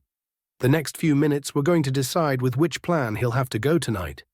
Sasuke made his way to the front calmly, ignoring the whispers of his schoolmates. Kawarimi first. The Uchiha substituted with a nearby free chair. Next was Bunshin, which he executed flawlessly. Good work, young man, and now a henge and you are done, Mizuki said with a smile. Sasuke henged into his brother Ichigo and smirked. You pass. Next Uzumaki Naruto. Naruto started by hanging in the fourth Hokage, then he substituted himself with Sasuke, prompting an amused shake of head from the black-haired kid, and created 3 shadow clones. To Iruka's pleasant surprise, the blonde passed. Apparently it was true that third time is the charm. Naruto went with Iruka, who wanted to treat him with a ramen for the success. Needless to say, Uzumaki accepted. Meanwhile, Mizuki congratulated Sasuke about becoming the Rookie of the Year. The Chunin had a proposition for the young Uchiha. As the Rookie of the Year, there is a special mission for you. It is not too dangerous, so don't worry. The man waved at Sasuke, forestalling any protests. If you are successful, it will be entered in your record as a B rank. Sasuke raised an eyebrow at that news. You'll need to make your way to one of the training grounds. I cleared it up with your brother, so you won't have problems in that regard, Mizuki said. He did talk with Ichigo a few days earlier, telling him that there will be a special challenge and possible reward for the Rookie of the Year. He even cleared it up with some of the higher-ups, naturally nor mentioning the true purpose of that particular exercise in deception. There even was another operative in the village, which would sow confusion when the time to act was at hand. Later that day, the kids met with Ichigo, who was working on a project connected with the chakra armor he had bought. The clan leader had found the possibilities the technology represented fascinating, but he lacked the knowledge to finish it up. So much of his free time in the last few days was taken by searching for people with the know-how to make it work. Ero-sensei, we did it! Naruto was jumping up and down, brimming with excitement. Was there any doubt? I've been running you two raged for months, Ichigo said with a small smile. Well done. Now back to training. You still have to do today's regiment. Those two will supervise you. Ichigo made a hand sign, and in a puff of smoke, 2 clones appeared. The Kage Bunshin led their charges to the nearest training ground, where the the training commenced. Ichigo returned to his work, lost in thought. See, Hokage Tower. Same evening, the form of Sasuke could be seen stalking the halls of the Hokage Tower, unseen to the eyes of the ANBU guarding the building. He was just another shadow, silently gliding through the empty corridors. He was counting the doors he was passing by, searching for the number 75. He reached it without accident, deftly disabling the alarms. He had less than a minute to grab the scroll and make his way out before the guards made their next round. Unknown to him, a medical nin had used a mild drug on part of the ANBU contingent, giving him the edge he needed to complete his mission. The guards were just a bit lethargic and scatterbrained that evening. The Uchiha made his way out of the building, thinking that he got away unnoticed. However, 2 different people were watching his exodus. One was a white-haired genin who smiled thinly when Sasuke exited the tower. The plan was going splendidly. The other was Iruka, who had gotten a tip that one of his students was about to do something stupid. No surprise there. The perpetrator, however, was anything but. The last person the teacher expected to be doing something such as this was Sasuke, not after his brother had arrived in Konoha. Disturbed, Iruka made to follow his student. The Chunin slipped in the shadows, his arms busy making signs. While the original pursued the younger Uchiha, the clone darted in different direction. The copy never saw the cloud of fine mist through which he passed and did not feel how it started draining his chakra. Iruka lost sight of his student for a bit when they entered the forest. Sasuke was waiting on the training ground as he was instructed. Mizuki appeared from a nearby brush with a scroll in hand. The teacher smiled. Here you are, take this scroll. Your mission is to evade and escape with precious cargo. There are shinobi on their way here as we speak. You'll be rated on your performance. Do not get caught. Saying that, Mizuki's body flickered away before the kid could get a word in. Sasuke frowned. The man didn't tell him what will be the extraction zone for the exercise. Bloody adults. The Uchiha heard someone closing in fast and bolted, stashing the scroll in one of the pockets of his tactical vest. Taking the lessons of his brother to heart, he had come prepared. Iruka entered the training ground and saw Sasuke running in the opposite direction. He shouted at his student, Sasuke, stop. Ichigo's younger brother response was to run even faster. Iruka cursed and dashed after him. Kashka Uchiha's clan compound. On the other side of the village, Ichigo was giving proper welcome to Anko, who had just come in after returning from her mission and turning in her report. She was naked, laying face down on the bed, with Ichigo massaging her stiff shoulders. She was moaning, her strained muscles humming with pleasure. Anko had missed their little rituals. "Ah, yes, right there," she moaned loudly, Ichigo's magic fingers writing a masterpiece on her fatigued body. There was a loud crash outside, followed by shout, "Ichigo, trouble!" The face of the Uchiha's clan leader became grim, irritation visible in his eyes. "Damn it, now what?" Anko hissed, frustrated. She hated when her reunions with Ichigo were interrupted and was not afraid to make her feeling painfully known to the offending party. That usually happened with the help of irritated vipers. Ichigo, who wasn't wasted after a long mission and the mandatory debriefing, recognized Iruka's voice. "Damn it, Sasuke's supposed to take part in some kind of challenge right now." He cursed. The elder Uchiha had believed that his brother could deal with whatever the academy instructors had cooked up without supervision. He headed to the door, grabbing his pants and boots in the process. "What happened?" Ichigo asked, clothed by the time he reached the front door. He saw the panting form of Iruka at the doorframe. "The boss is after Sasuke. Hokage Tower, trouble," the clone said before falling apart in a pile of mud. "So the Gaki needs help," Anko said, appearing next to her lover. She had dressed up in her trademark attire. "It's a universal trait of little brothers and sisters. They tend to get in trouble from time to time, usually when it's most inconvenient. Let's go." The couple vanished in a swirl of leaves. Gyam-si, Hokage Tower, Konoha. While Sasuke was chased by Iruka, Mizuki had sent back a clone and raised the alarm. Sarutobi had just entered his office when Ichigo and Anko sunshined next to him. The old man looked at the clan leader and asked, "You already know?" Just that there is a problem with Sasuke and the tower was mentioned. The clone of Iruka who warned me was less than coherent and dissolved before extrapolating. "So what's up?"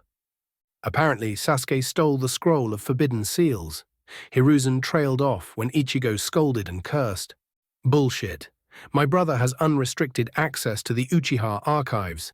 There is a copy of most, if not all, jutsus from the scroll. He has no need to steal it." That tidbit of information floored the Hokage and the attending ANBU. After the massacre, such sensitive information should have been removed. Seeing the expression on Sarutobi's voice, Ichigo said, "You need a fully matured Sharingan to find and read those documents.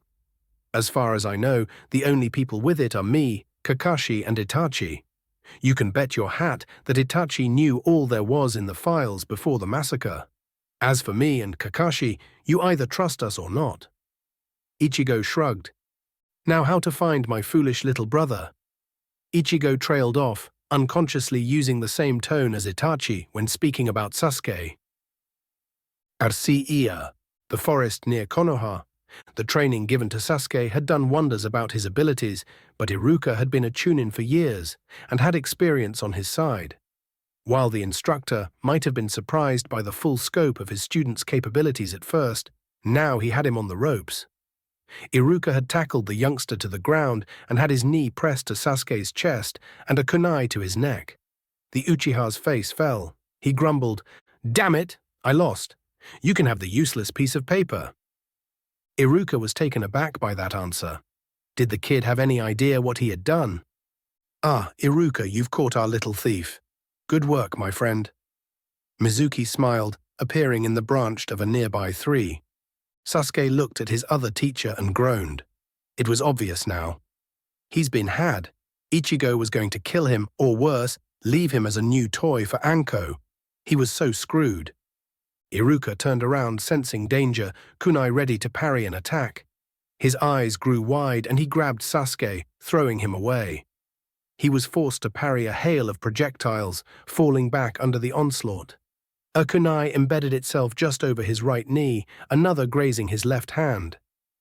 "I'm really sorry about that, but you know how it is. Orders and all." Mizuki shrugged. "What is the meaning of this, Mizuki?" Iruka shouted, putting himself between his student and the man he had considered a long-time friend. "My boss has a fascination with rare bloodlines, and the Sharingan is the one of most interest to him. So he needs an Uchiha, preferably one that's with not as much bite as Ichigo is supposed to be." "And who is holding your leash, traitor?" Iruka asked. "Wouldn't you want to know?" Mizuki chuckled. He drew a Fuma shuriken and threw it at his old friend and student. They darted away, the weapon passing harmlessly between them. Sasuke had to dodge again, with the traitorous Nin darting to his side and trying to slam a kunai in his shoulder. Ichigo's student took a step back, drawing his katana. Before he could do anything else, Mizuki was replaced by a log, which was struck by a pair of kunai, courtesy of Iruka. "Sasuke, run," the loyal Chunin ordered. Iruka could feel poison in his body, a liquid fire searing through his veins. He was weakening fast. "Iruka-sensei," Sasuke exclaimed, watching how his teacher was swaying on his legs. "He is finished, kid. I've coated my weapons with a special concoction just for cases like this." Mizuki taunted. The betrayer dashed at his student, with kunai drawn for disabling strike. The Uchiha parried the first attack, twisted back, a second slash missing him by millimeters. He deflected a third, which pushed his blade out of the way, and Mizuki planted a powerful kick in his gut, sending him crashing in a nearby tree. Sasuke bounced from the hard bark and found himself on the ground. The youngest Uchiha thanked Kami-sama, for he had retained the grip on his katana in his brief flight. That proved to be a lifesaver in the next instant, when the traitor was all over him, kunai stabbing with a blinding speed. Sasuke jumped to his feet, blade creating a barrier of steel, just as Ichigo taught him. Clashes of blades echoed through the forest, the rogue Chunin surprised by the resistance the kid was giving. His brother had taught him good, but the more experienced man had few tricks in his sleeve. He jumped back, throwing his kunai at Sasuke, who dodged one and interposed his blade in the path of the second. Mizuki had drawn another pair and threw them too. The Uchiha sidestepped the first, his katana raised to deal with the second, when its path suddenly changed. It turned, passing behind his weapon and twisted, spiraling around his hands. Sasuke found his arms bound by the ninja wire, which was attached to Mizuki's weapon. The traitor pulled the cord, drawing the kid towards him. "You did well for a child, Sasuke. Give it few more months and some experience, and you could have been someone to watch." The captor spoke. Mizuki gave a strong pull, the Uchiha flying to him. He moved aside, out of the path of the katana his student was still clutching, like lifeline, and readied a kunai coated with strong sedative. He plunged the weapon in the teen's leg and stepped back, waiting for the mixture to do its work.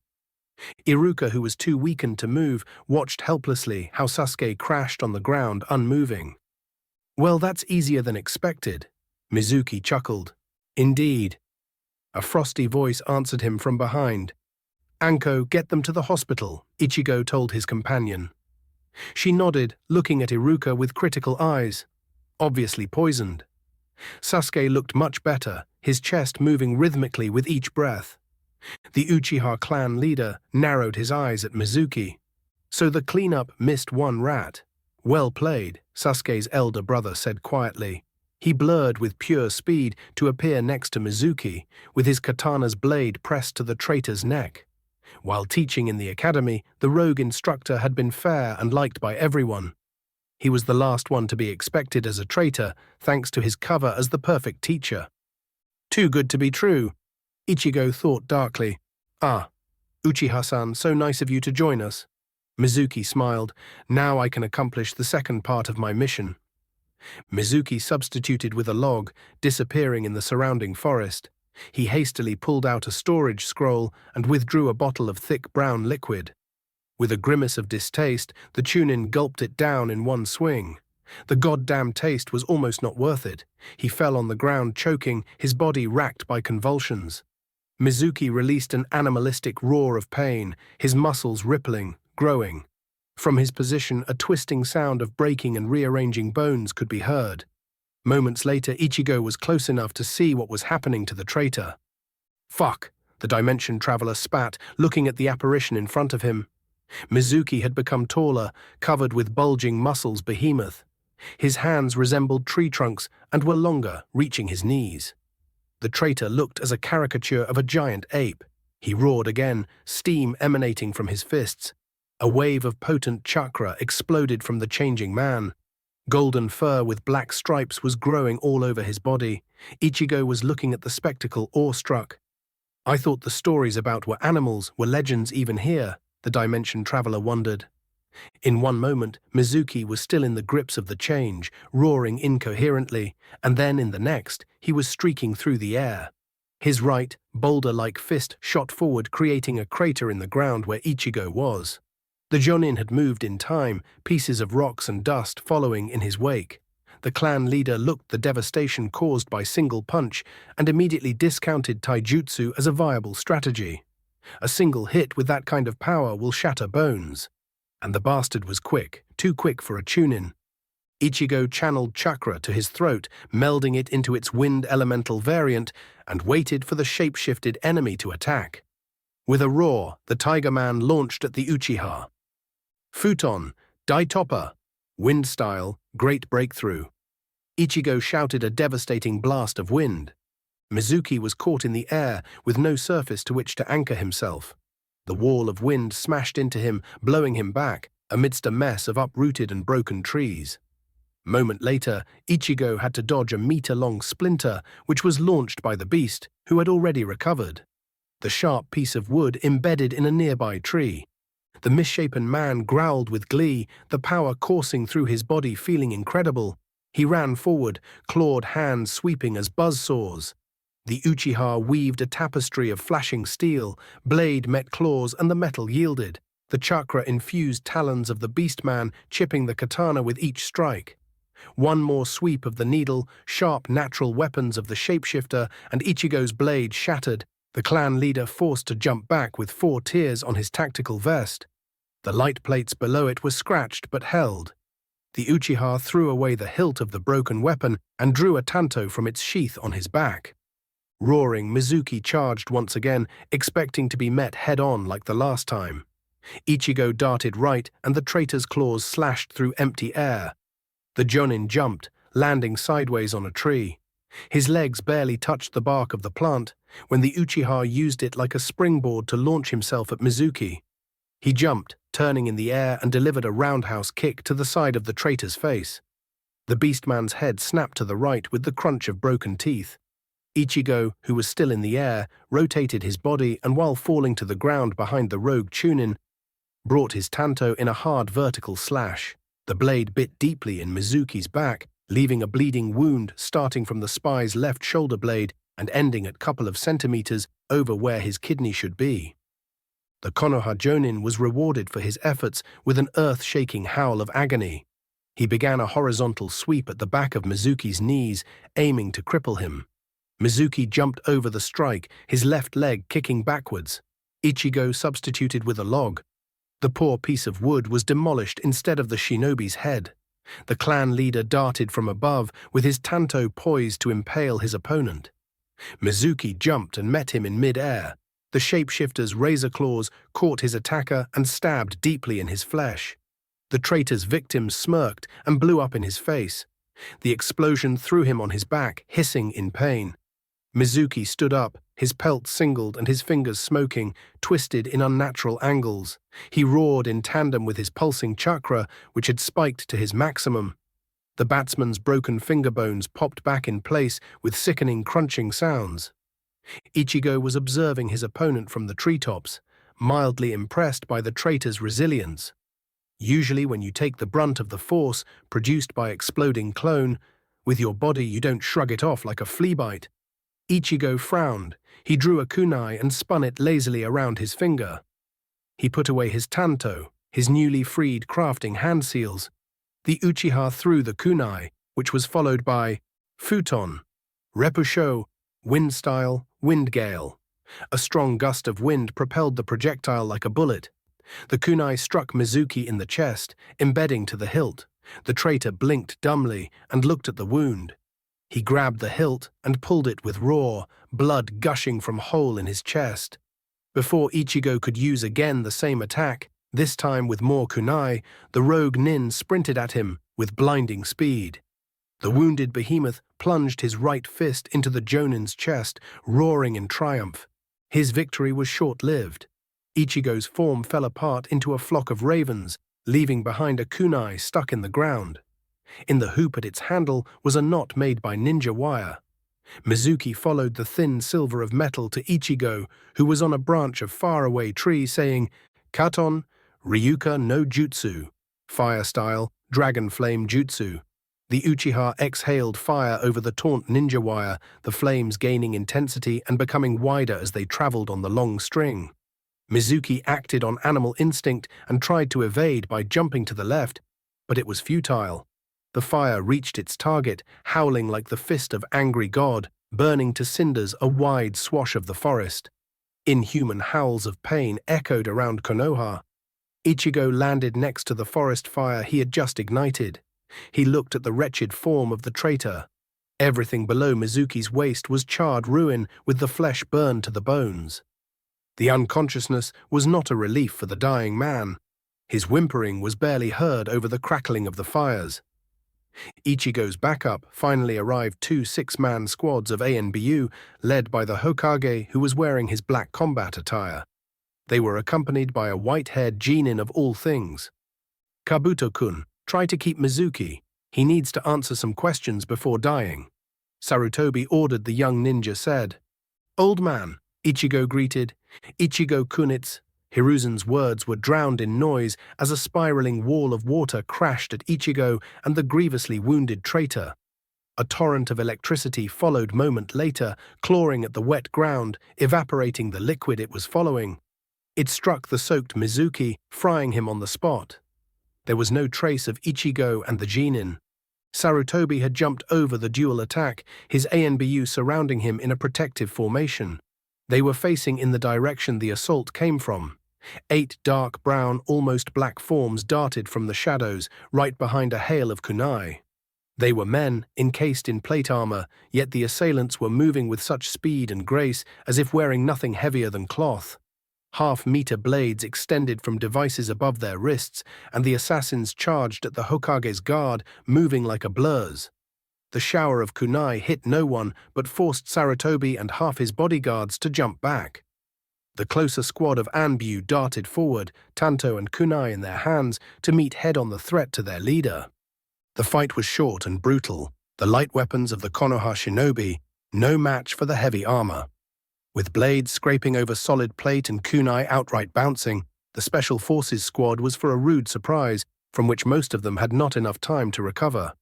A Kunoichi with sparrow mask aimed at the neck of one of the assassins, believing it to be a weak spot.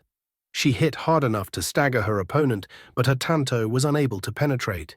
The impact was strong enough to send vibrations through her blade, almost wrenching it out of her fingers. The attack had left her right side opened for a moment, long enough for the armored man to slip his left blade between her ribs, impaling her.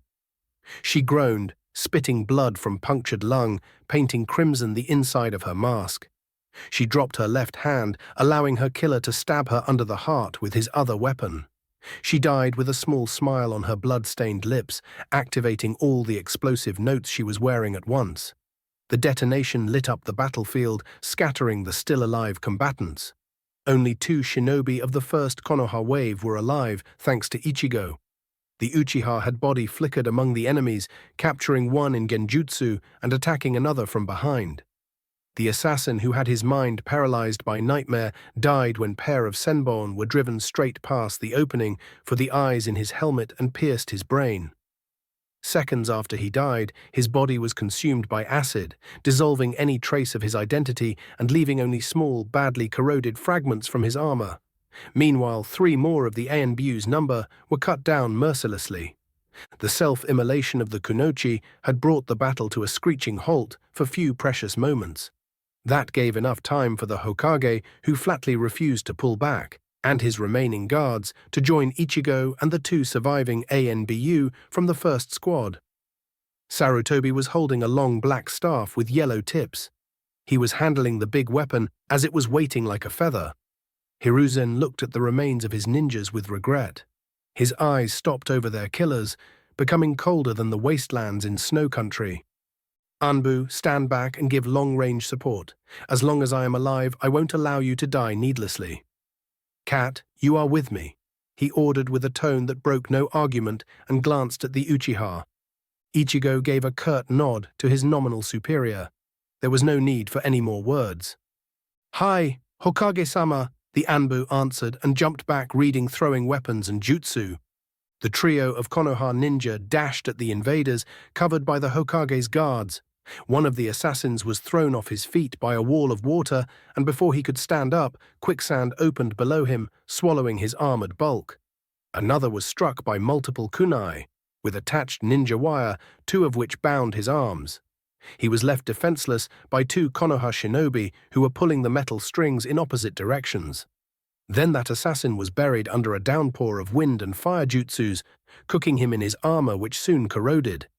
The woman under the cat mask was Uzuki Yugao, one of Konoha's premier kenjutsu experts. She was engaging one of the assailants in a duel, weaving intricate defensive pattern with her katana. Her nimble form dashed in and out of the range of her heavy armored enemy, repeatedly slipping through his guard and striking at his left elbow, leaving slashes in the lighter material protecting the joint. Sarutobi was facing two of the fools who had decided to attack his village and was educating them about the errors of their ways. The would-be assassins could not get anywhere near the old man, who used his transforming staff to batter them in the ground. It was just a matter of time before the men in the armor were brought down by blunt force trauma. Ichigo was dealing with the last of the enemies. He was engaging the blade's armed man with a tanto, parrying his attacks with ease. The Uchiha's Sharingan was blazing in the night, scanning his opponent's style and observing for chunks in his armor. He found a weak point at the man's right armpit. There was a vulnerable spot made by not enough fit of the armor pieces. Ichigo stilled for a second and moved faster than attacking Viper. He blocked the right blade of his opponent, slipped his left-hand kunai under it and pushed it upwards, leaving his target exposed. He moved under his opponent's right hand and deflected his left blade, which was aiming to skewer him. Ichigo twisted the handle of his tanto, catching it in a backhand grip, and stabbed in the armor's weak spot, putting two spans of steel in the man's chest. The assassin gurgled and fell to his knees, drowning in his own blood. The opponent of Yugao tried to impale her with his left blade. She spun around, evading the stab, and retaliated with two-handed vertical strike in which she put all her strength.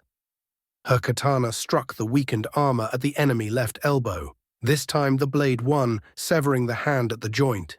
The crippled man only grunted and continued fighting, oblivious to the steams of blood sprinkling with his every heartbeat from the stump of his arm. She held him in place, blocking every strike of his remaining blade. His movements became sluggish, and he stumbled with not enough blood remaining in his system to keep him going. The only warning the kunoichi received was a flash of red over the disarmed man's armor. Driven by instinct, she substituted with a nearby branch. That action saved her life when the assassin blew up with the force of 20 explosive tags. Hiruzen, with all his considerable strength, delivered an overhead smash on the head of one of his opponents, crushing the entire vertebra in his neck and embedding his skull in the armored torso.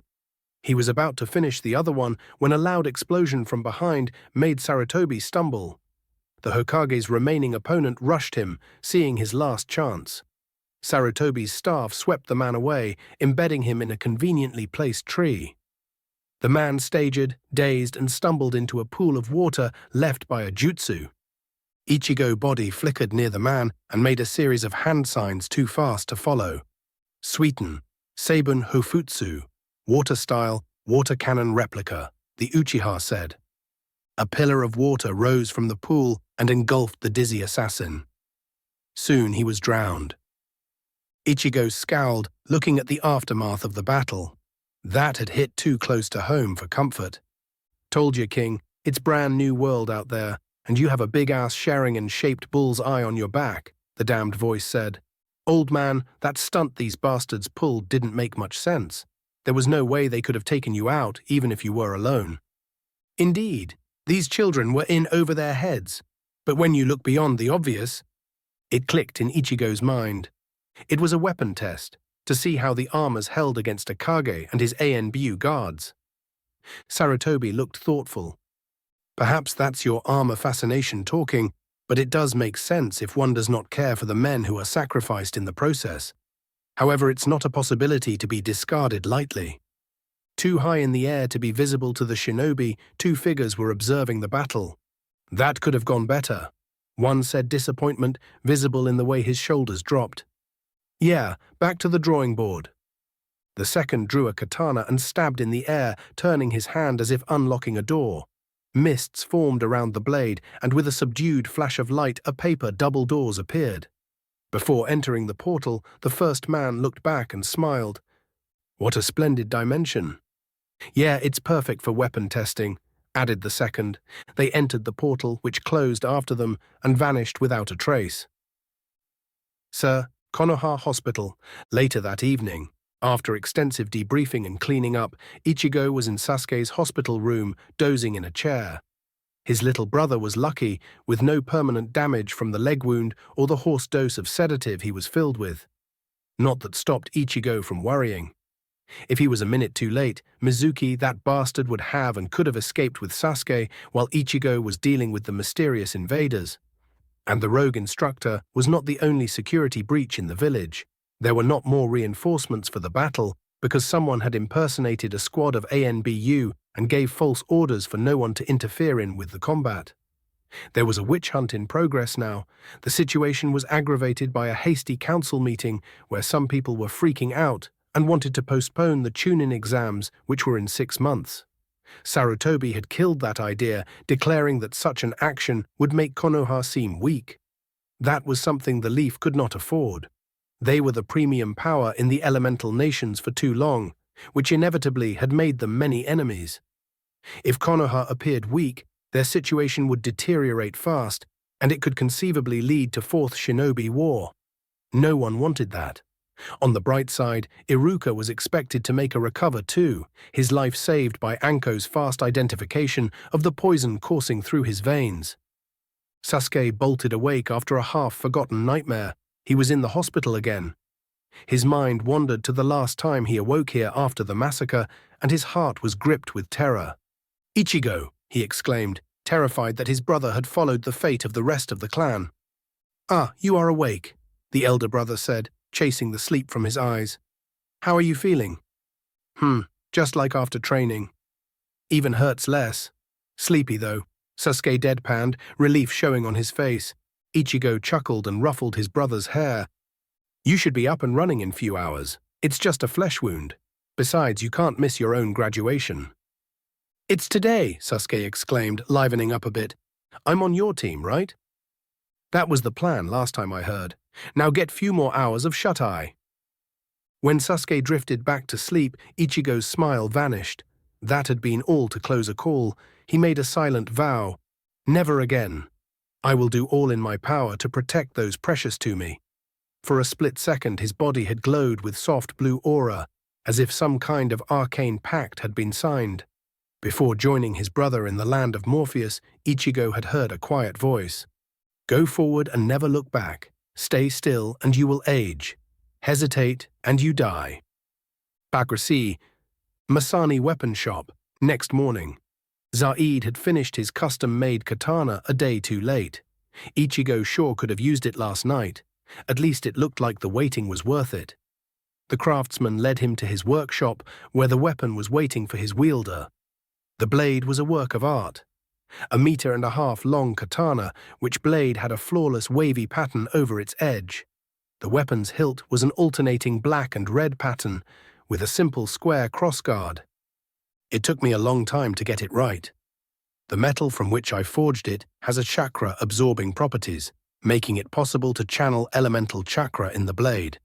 As a result, it should not only take the properties of your elemental affinity, but be almost unbreakable while reinforced by your power.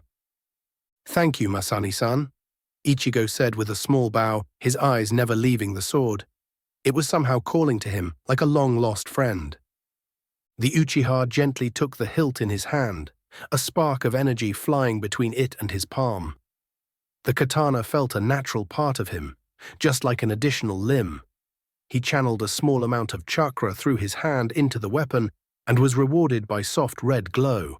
He intensified the power, and the blade was enveloped by merry flames. Ichigo did not feel their heat, however Zaid had to take a step back. The blacksmith's face was covered by sweat. Zangetsu, the Uchiha heard in his mind. He is magnificent. Ichigo muttered, looking at the katana with wonder. His name is Zangetsu. A voice filled with pride echoed in the substitute Shinigami's head. Finally, you heard my name. When Ichigo exited his trance, he gently sheathed his blade and, still wearing a small smile, said, Masani-san, I have an additional job for you if you're interested. There is this armor you might like to look at. Konoha Academy, hour later. Ichigo was henged as a nondescript chunin and was awaiting all the genins to assemble. It has been a hectic week, with the village on edge. The increased and very visible patrols of ANBU had helped a bit, but a lot of civilians were still scared. The new main focus on the intelligence division was to find out where the new armors were coming from. There were multiple teams heading to the land of snow, which was the most probable source. Konoha's own R&D department had a new task too, to find a reliable way of dealing with heavy armored enemies, especially for situations when the most destructive jutsus were impractical. The thought of a few squads of enemy ninjas with such protection breaching into Konoha's proper gave a lot of restless nights to the people who saw them in action.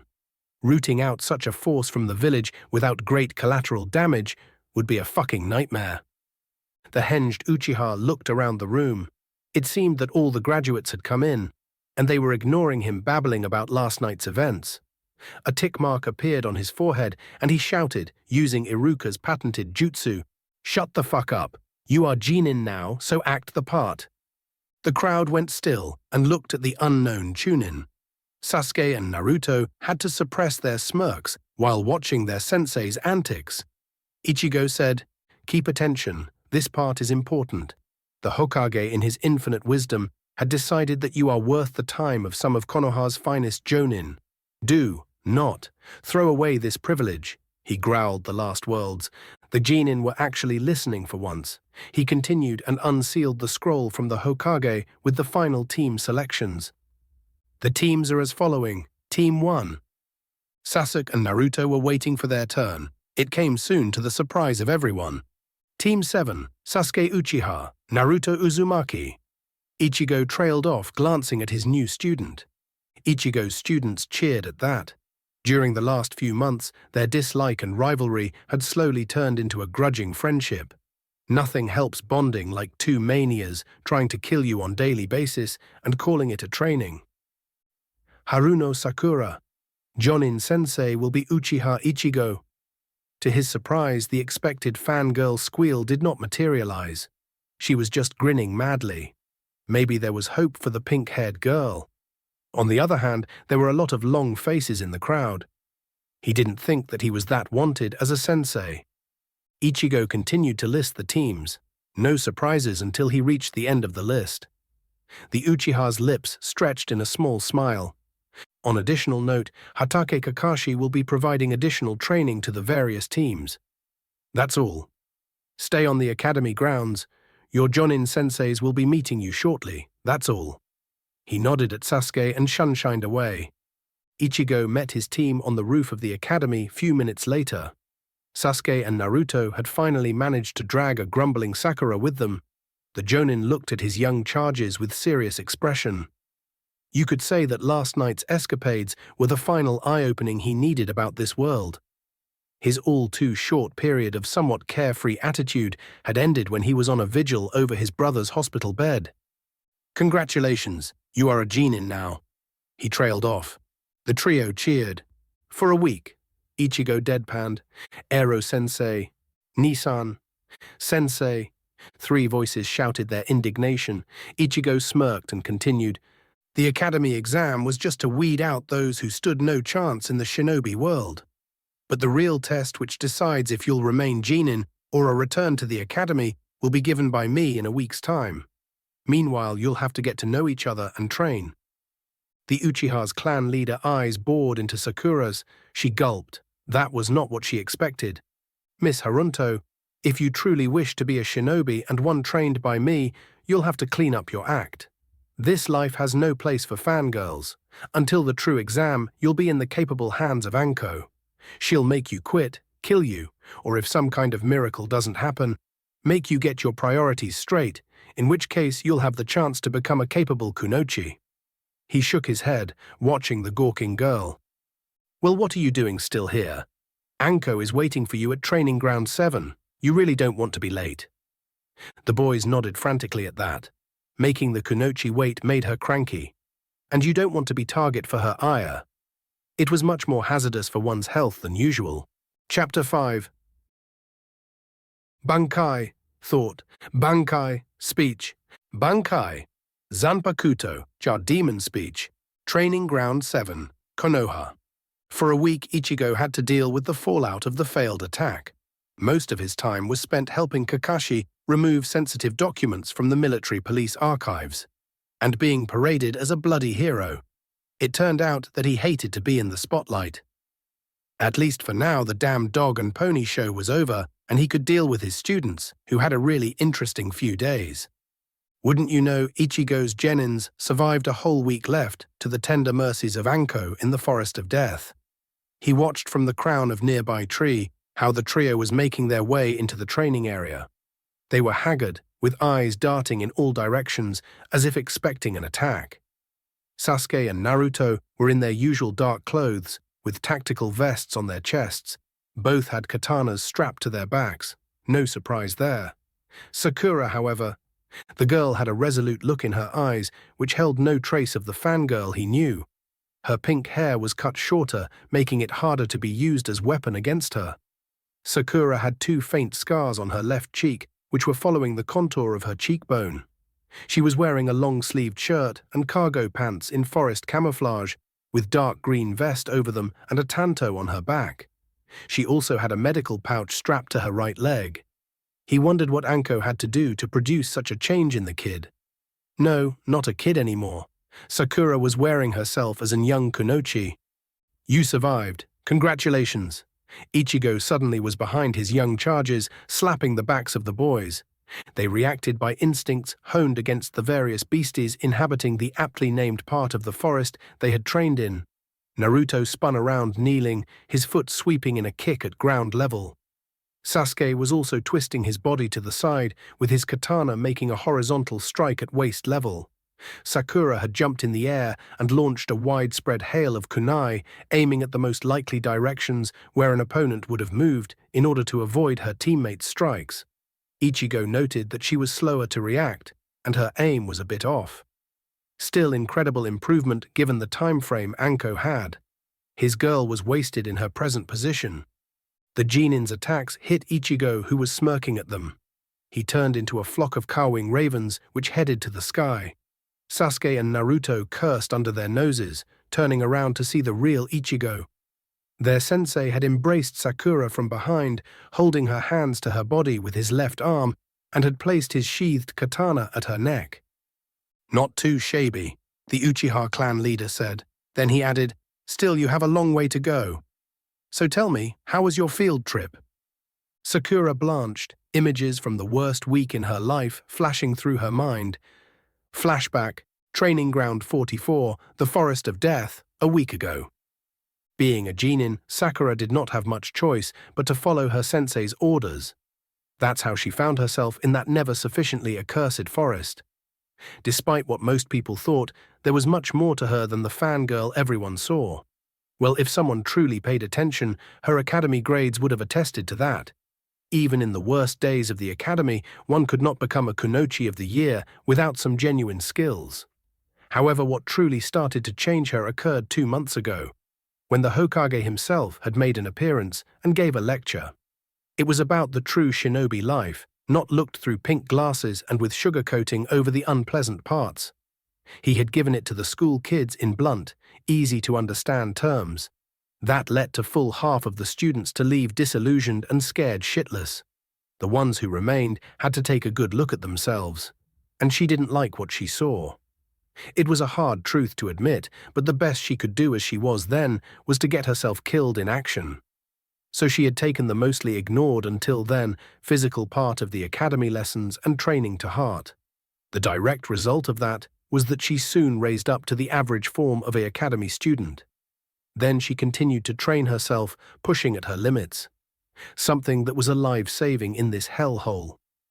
They had almost died a dozen times before reaching the tower in the center of this so-called training ground.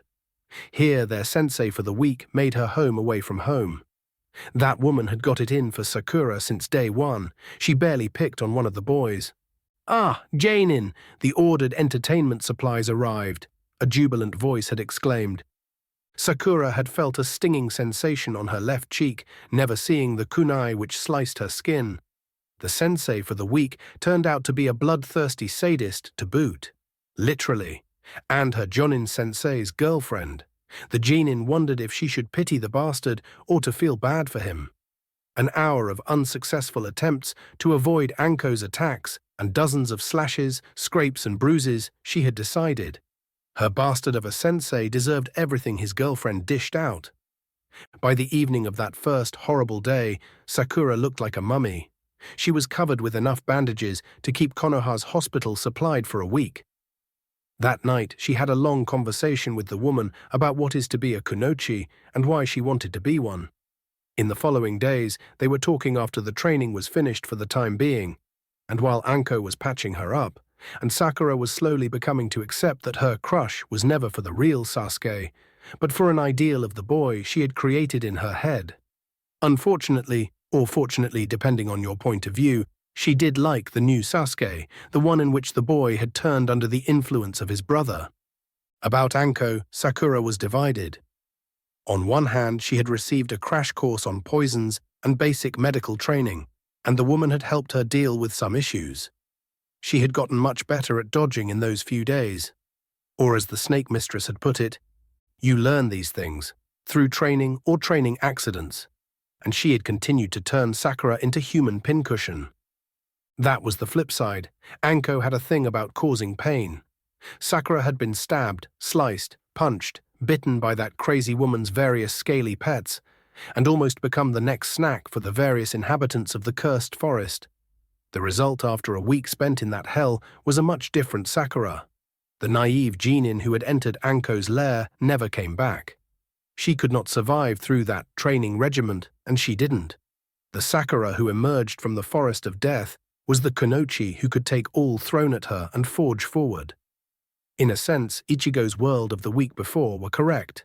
What was left of Sakura's childish illusions had died there along with what most of her innocence. Flashback end. "So are you ready for the test, or will you go straight back to the academy?" Ichigo asked. "Ready," 3 voices chorused. After all the training they were made to go through, there was no way they were going back to the academy. "That is the spirit. The test is simple." The Uchiha smirked. "It's about the one thing I'll require from you above everything else." "Ero-sensei, tell us already. What's the test?" the hyperactive blonde exclaimed. Despite the week's activities, Naruto was still full with energy. "Why, my little genin, it has already begun." Ichigo's voice thundered. In a blink of an eye, he was in front of Naruto and the blonde was flying back after an open palm strike to his chest.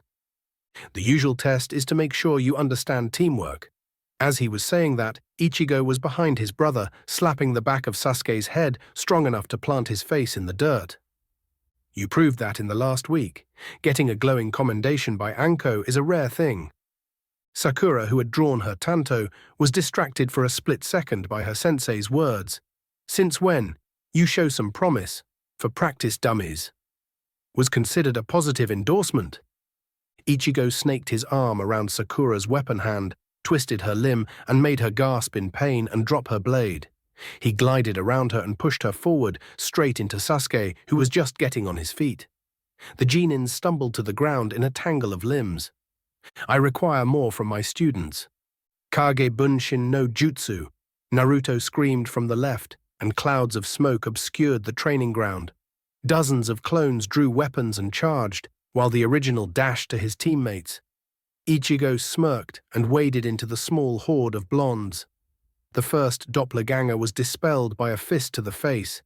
The Uchiha grabbed a second one who was trying to stab him and threw the clone at one of his brethren with enough force to turn them both into puffs of smoke. Compared to him, the bunshins were moving in a slow motion and were falling like a swaths of wheat before a scythe. In seconds, Ichigo was alone with his Genin team. When you attack, you must have the will to strike down your enemy. The Jonin dashed in between his students who had just gotten to their feet. A sweeping kick later and they scattered, Sakura and Naruto substituting with logs. Sasuke blocked his brother's strike with the back of his arms. The force of the impact sent him flying through the air. When you defend, do not let yourself be hit. He nodded at the pair who evaded and moved forward, delivering a tight group of punches at his little brother. Sasuke had a grim expression on his face, his eyes narrowed in concentration. His hands were moving in a blur, deflecting his Nisan's strikes to the side. It was all he could do to keep the punishing fists from connecting with his body.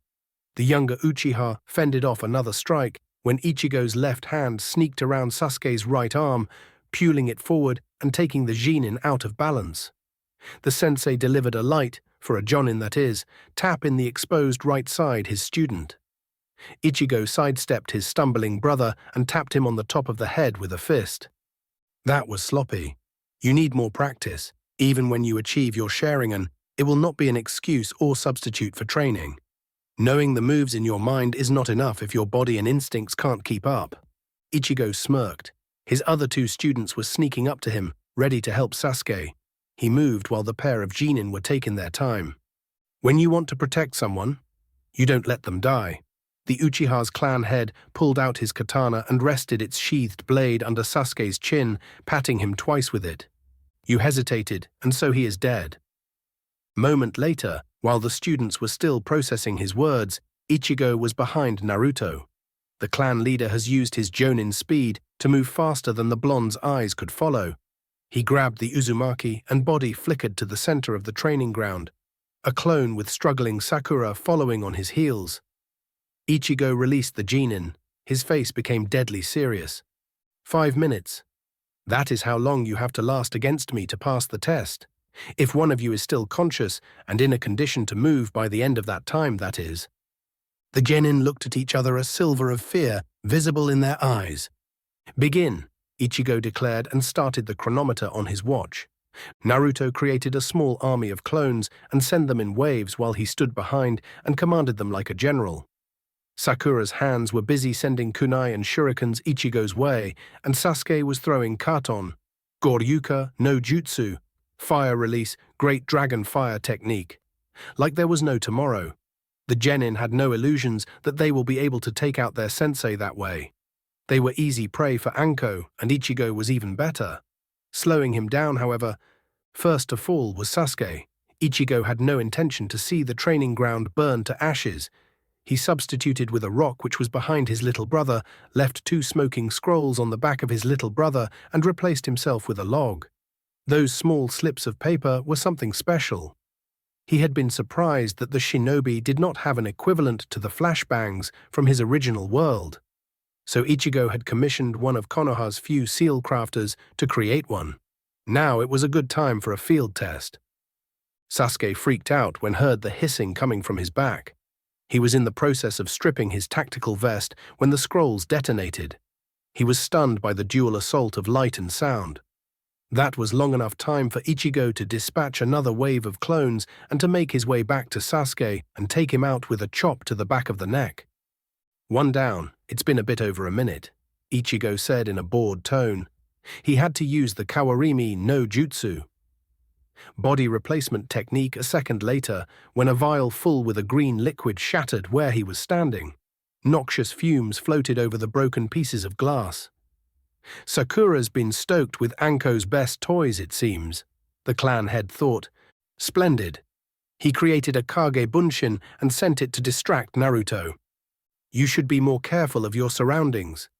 Ichigo scolded the young Kunoichi and pointed at Sasuke's insensate form. The poison cloud was being blown his way by light winds. Her eyes widened in horror, and she darted to her fallen teammate.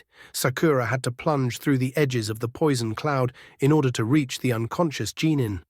She dragged him away to safety, but the venom that had made contact with her skin made her dizzy. She was rummaging through her medicine pouch when the Uchiha clan leader made his way to her and knocked her out. He turned to Naruto, who had dealt with his doppelganger by incapacitating it with ninja wire thanks to a distraction provided by his last wave of clones, and dispelled it. "You teammates are down for the count. What will you do? Will you run? Will you give up?" the Uchiha asked and released a bit of his killing intent. Naruto froze, his body shaking. Fear was creeping in his heart. Part of him wanted to run and never look back, yet he refused to move his feet, knowing that if he make one step back, he'll leave his friend and teammate behind. A resolute look crawled up his face. "I'll die before I ever give up," Naruto declared and charged his sensei, creating shadow clones while running at him. "Good, you can't give in to fear in a fight. It is no use," Ichigo was saying as he was decimating the solid wall of clones who were trying to overwhelm him.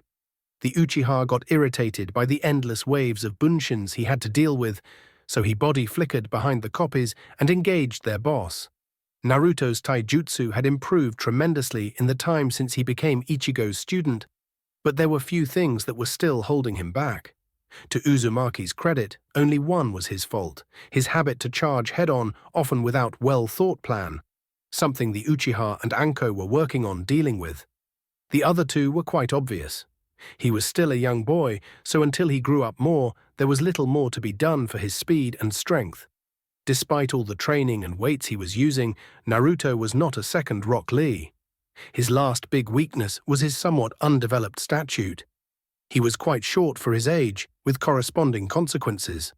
The effect of years of neglect, malnourishment, and abuse simply could not be erased in few short months, even when you factor the amazing regenerative powers the fox gave him.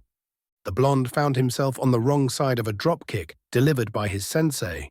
He was planted in the ground by Ichigo's foot. Naruto promptly substituted himself before his mentor could kick him again. Naruto drew 4 shurikens and threw them at Ichigo. "Futon, Kaiten shuriken, wind style, rotating shuriken," he shouted.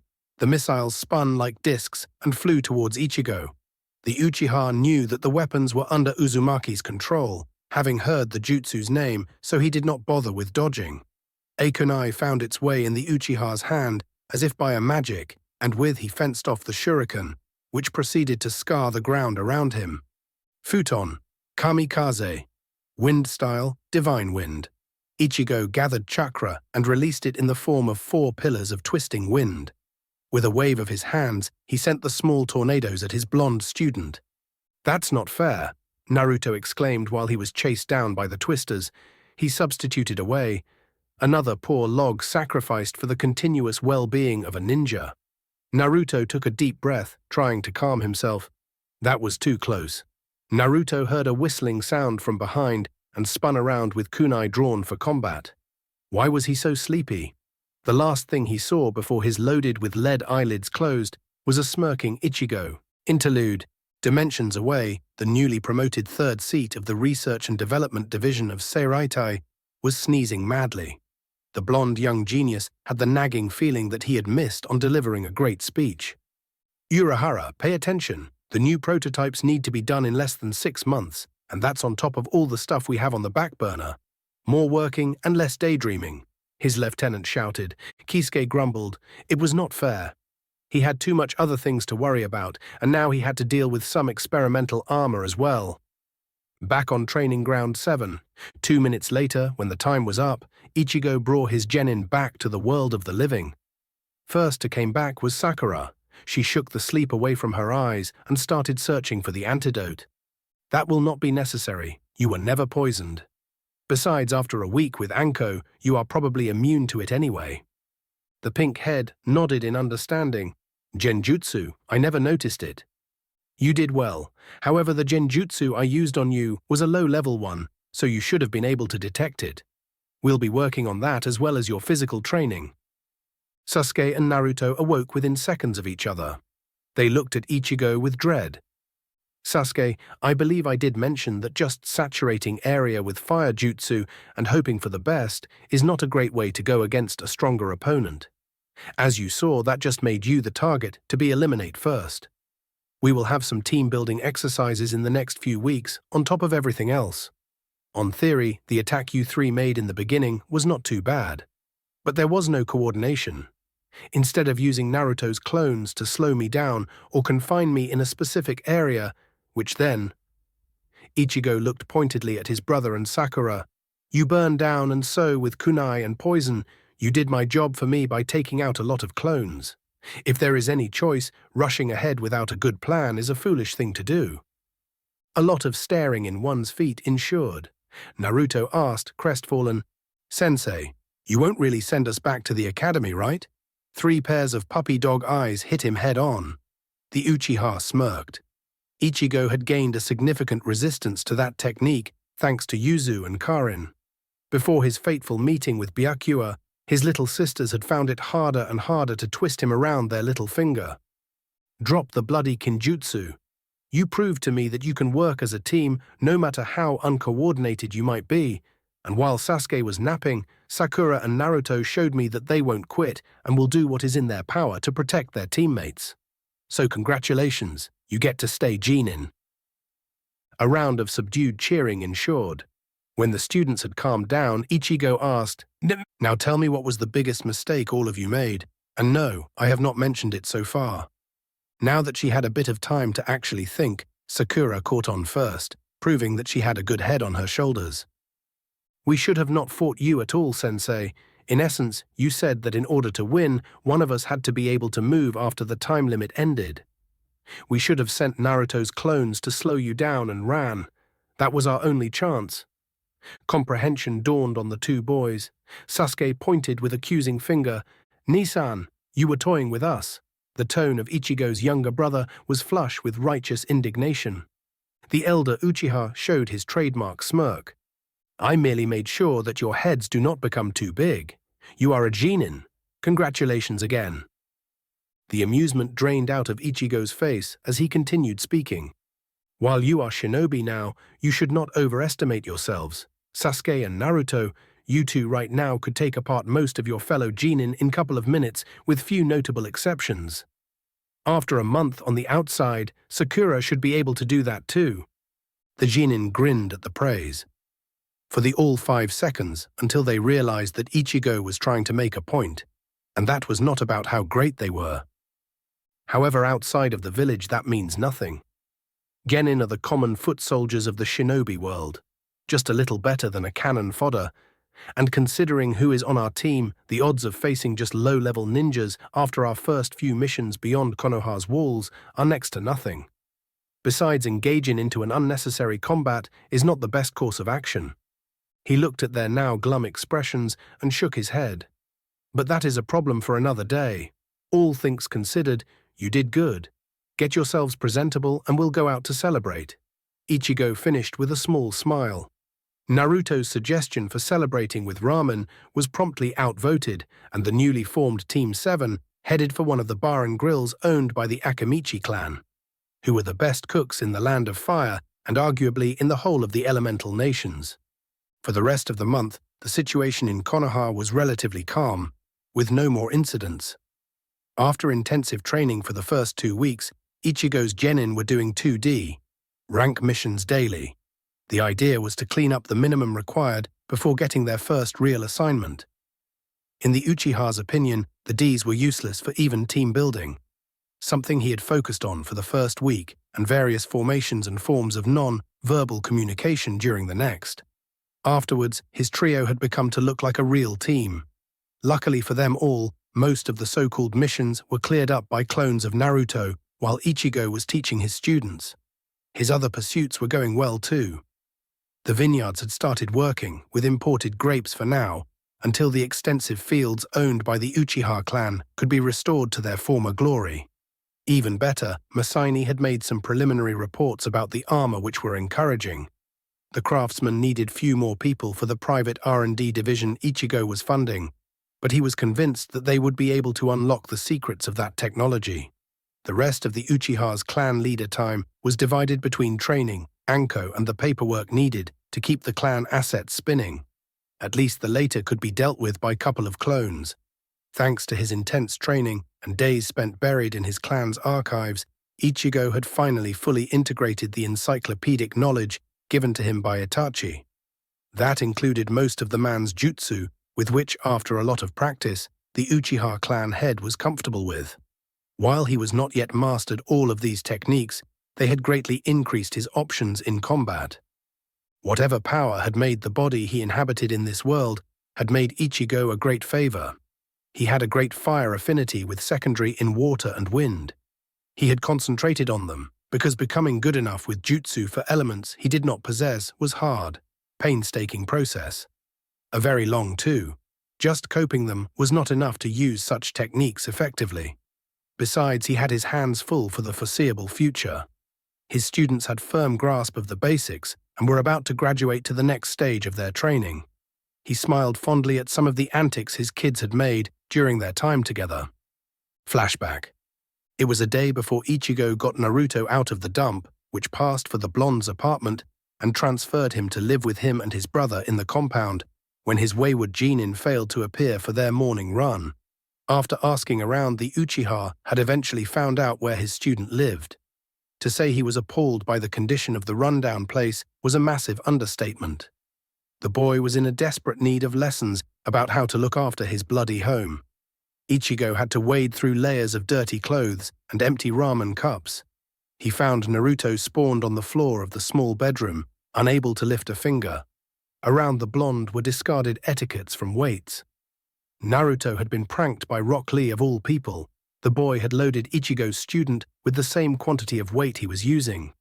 Meeting the young green beast on his way here and getting directions from the laughing genin had been a dead giveaway that something was amiss. But this was not something the jonin had expected. Ichigo smirked and asked, "What do we have here? A bit too overzealous, are we?" "Shut up, Ero-sensei, and help me." "Don't worry, I'll make sure you'll be eventually able to use all these." Ichigo nodded at the weights while he was helping his young charge. "Besides, I'm sure that your teammates will love the idea. More weights for them too," the Uchiha said cheerfully. Later that day, during a free-for-all taijutsu practice, the poor blonde was pummeled in the ground by Sasuke and Sakura. They had not been thrilled by the increased weights and blamed him for that. Another day saw Sakura going to the Yamanaka flower shop to try patching up her friendship with Ino, who was helping there. Haruno saw Asuma there, who was buying a bouquet and was chatting with her friend. "She will like them," the blonde girl declared with conviction. "I told you they are not for Kurenai." The jonin's denial was transparent. Right. Bye-bye, Sensei-san, and give Kurenai my regards when you see her later." Ino giggled. Asuma left the flower shop shaking his head. "Hi, Ino," Sakura muttered. "What's up, forehead?" the other genin asked. "Stop already, I just want to talk." Sakura exclaimed, frustrated. Why was it so hard? "Ready to give up on Sasuke-kun?" the blonde exclaimed. Sakura looked away from her childhood friend and wondered, "Was I that shallow?" She huffed and glared at Ino. "You know what? We'll speak again when Anko-sensei had knocked you out of whatever fantasy world you are living in. Besides, as you are now, there is no way Sasuke will spare you a second glance. He hates useless fangirls. I hope that one day we'll be able to be friends again." With those words, Sakura left the presence of the gobsmacked Ino. Few hours later, a still angry Sakura was sitting under shadows of a tree in the Uchiha compound and was reading a medical journal while her over-eager teammates were dueling. Their exuberant shouting, on top of the sounds of clashing metal, were grating on her nerves. Sakura checked again the page she was reading to make sure and smiled wickedly. A pair of senbon hit each boy in the chest, taking advantage of their lack of armor. They dropped to the ground without giving a sound. She smiled and continued reading in blessed silence. That was the first time when they thought that she may be someone to fear. The poor sods had no idea what Sakura would become in the coming years under the tutelage of Anko and later Tsunade. Ichigo was watching the stunt she pulled from a nearby rooftop and smirked. The girl was growing splendidly. The Uchiha brothers were talking about the past and possible future of their clan, and Ichigo was grateful about her ways Sasuke had changed since he got to know him. The self-styled Avenger had mellowed out, a real person behind the mask emerging at last. The younger Uchiha was a more easygoing, sometimes almost cheerful these days. His fixation on power had abated, now not beyond what was a healthy drive for a shinobi. Most importantly, Ichigo had managed to drive through his little brother's thick skull that there was no easy path to power, even with shortcut in the form of their dojutsu. Not for what Ichigo dubbed one's true power, which was based on training and experience. That was the one feature that in the next few years would make the Uchiha clan leader one of the most feared shinobi in the world.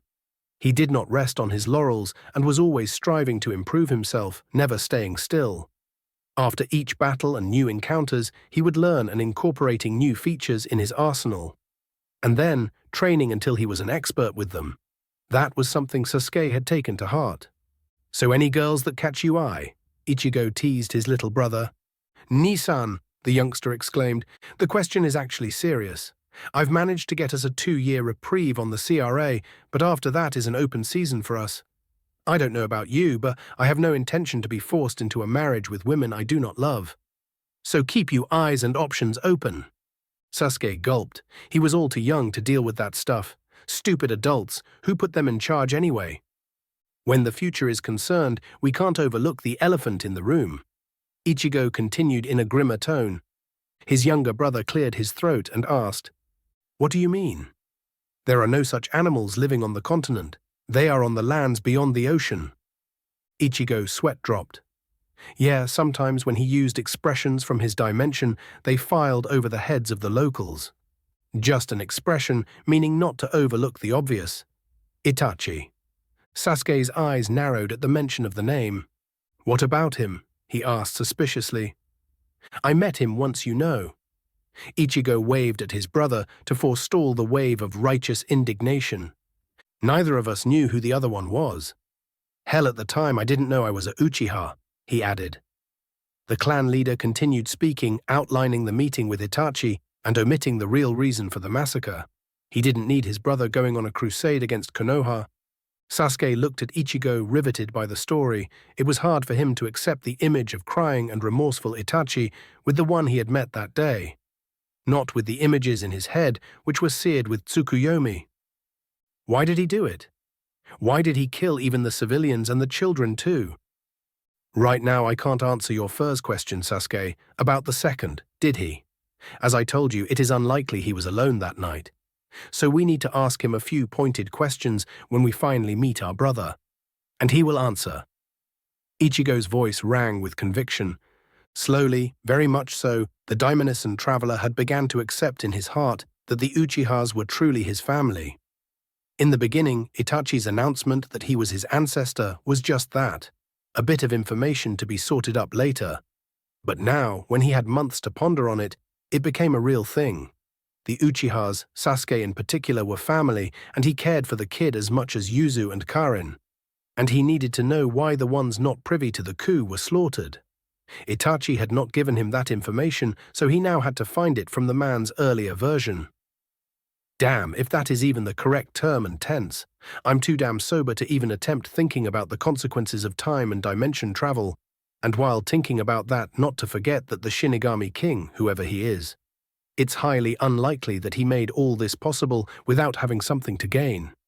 And with my luck, that is also something I'll have to deal with, he thought darkly. At the same time, in Seireitai, a group of Shinigami who had found a great dimension where to test some new weapons and armor felt the temperature in the room where they were having a meeting plunge. Sasuke pondered his brother's words for a long time. If you look at the whole picture logically, it made sense. Ichigo was right. To his surprise, Sasuke felt liberated, like an immense weight was lifted from his shoulders. The shadow put in his mind by Itachi's genjutsu shuddered and shattered, making it easier for the boy to deal with his hatred. Oh, he still intended to have his planned chat with Itachi, but now it would occur in much different circumstances, on his and Ichigo's terms. And meanwhile, Sasuke will start living his life instead of brooding over his traitor of a brother parting words. The youngest Uchiha smiled at his brother and asked, "Is that all I need to know? If so, I'll be going to see Shika and Choji." Ichigo gave a small smile at the unexpected cheerfulness of his little brother, as if a dark cloud had lifted from the boy. Sasuke looked more alive is the correct word. The boy in front of him reminded Ichigo to the one from Itachi's memories before the massacre. Yeah, he said and ruffed Sasuke's hair. Go have some fun. His little brother nodded and with a genuine smile adoring his face, jumped from the chair he was standing in and ran outside. Yakiniku ki yu, Konoha. Ichigo, who was accompanied by Anko, was leading his genin team to a restaurant to celebrate the end of their D ranks, with the last of the required number done earlier that day. They had left Anko to choose the place. A pointed glare from the snake mistress had silenced any grumbling of protest they had. Surprisingly, the group did not end at one of the dango shops. Instead, they found themselves in front of a large two-story restaurant. It was filled with multiple booths, with green seats and tables allowing their customers a more traditional seating arrangements, on a green cushions. The menus were displayed on placards on the walls. The barbecue was halfway full when they entered. Ichigo's attention was focused on Team 10, who were sitting in one of the booths, without their sensei. The jonin in question was at the bar, chatting amiably with Kurenai. Ichigo raised an eyebrow when he saw the man's bearing and expression. Asuma had it bad for the red-eyed Kunoichi. The Uchiha clan leader smirked and whispered to his girlfriend, "So we are here to look after Kurenai, or did you two arrange a double date?" She answered him in kind. "No idea what you are talking about. I just heard that this is a good place, and you barbarians did not want to go eat dango." Anko added the last part with a pout on her face. Sasuke and Naruto went to their friends with smile on their faces, while Sakura was trailing behind, glancing at Ino. The pinkette was wondering what had happened to her friendship with the blonde girl. Asuma looked back at the commotion caused by the genin who were complaining from their woes. "Hey," he nodded at Anko and Ichigo. "Hi," Kurenai chirped happily. She dashed forward and grabbed Anko's hand, dragging her away. "What was that about?" Ichigo asked, bewildered. "No idea," he answered. "How have you been since coming back?" Ichigo asked, making small talk. "Surprisingly fine, actually." The Hokage's son trailed off and looked at the direction where the women disappeared. "Yeah, he's got it badly for Kurenai," Ichigo thought. Asuma shrugged and looked at the genin who were getting progressively louder. "Time to feed them," he said. "Yeah, the wildlife is getting restless." Ichigo deadpanned. Few stern looks was all it took to calm down Ichigo's genin. Shikamaru looked at him thankfully and went back to napping, while Ino was talking with Sakura. The girls were acting as best friends once again, and Choji was looking at the kitchens. Ichigo smirked at Team 10. The poor souls had only a few days ago finished their scheduled poisons and survival training with Anko. To the irritation of said Kunoichi, the Hokage had found her work with Sakura and the boys of Ichigo's team impressive and had arranged for the rest of the genin cells to receive her attention for a week each. For Inoichi's disgruntlement, there were even bets among the shinobi in the know about whether Anko could make Ino into a competent Kunoichi. Needless to say, the gamblers were avoiding the Yamanaka clan leader as the plague. While the kids were comparing notes about their shared nemesis, the women returned with smiles on their faces. Kurenai bid them goodbye and left, leaving Asuma looking at her retreating form with forlorn eyes. He whispered her name with feeling. "Man, you are in love. This attempt to keep your relationship secret isn't exactly working." The other shinobi looked crestfallen. "Is it that obvious?" "Only when you look at her, as she's the most precious thing in the world. And when you say her name that way," Ichigo trailed off. "What way?" "You two. You know it's bad form to discuss a lady when she is not around." Anko interrupted them, having snuck behind the pair of shinobi. "Especially if her best friend is around," she added. "Only good things, I promise," Ichigo said with innocent expression on his face. "You better. And you," she pointed at Asuma, "if you break her heart, I'll introduce you close and personal to my pets." After saying her piece, Anko went to seat next to Ichigo. She looked at the menu and groaned. No dango. The dinner went well after that if you discount the attempted eating competition between Naruto and Choji, which was stopped by a glare from the snake mistress. Sakura and Ino were taking quietly, sighting together.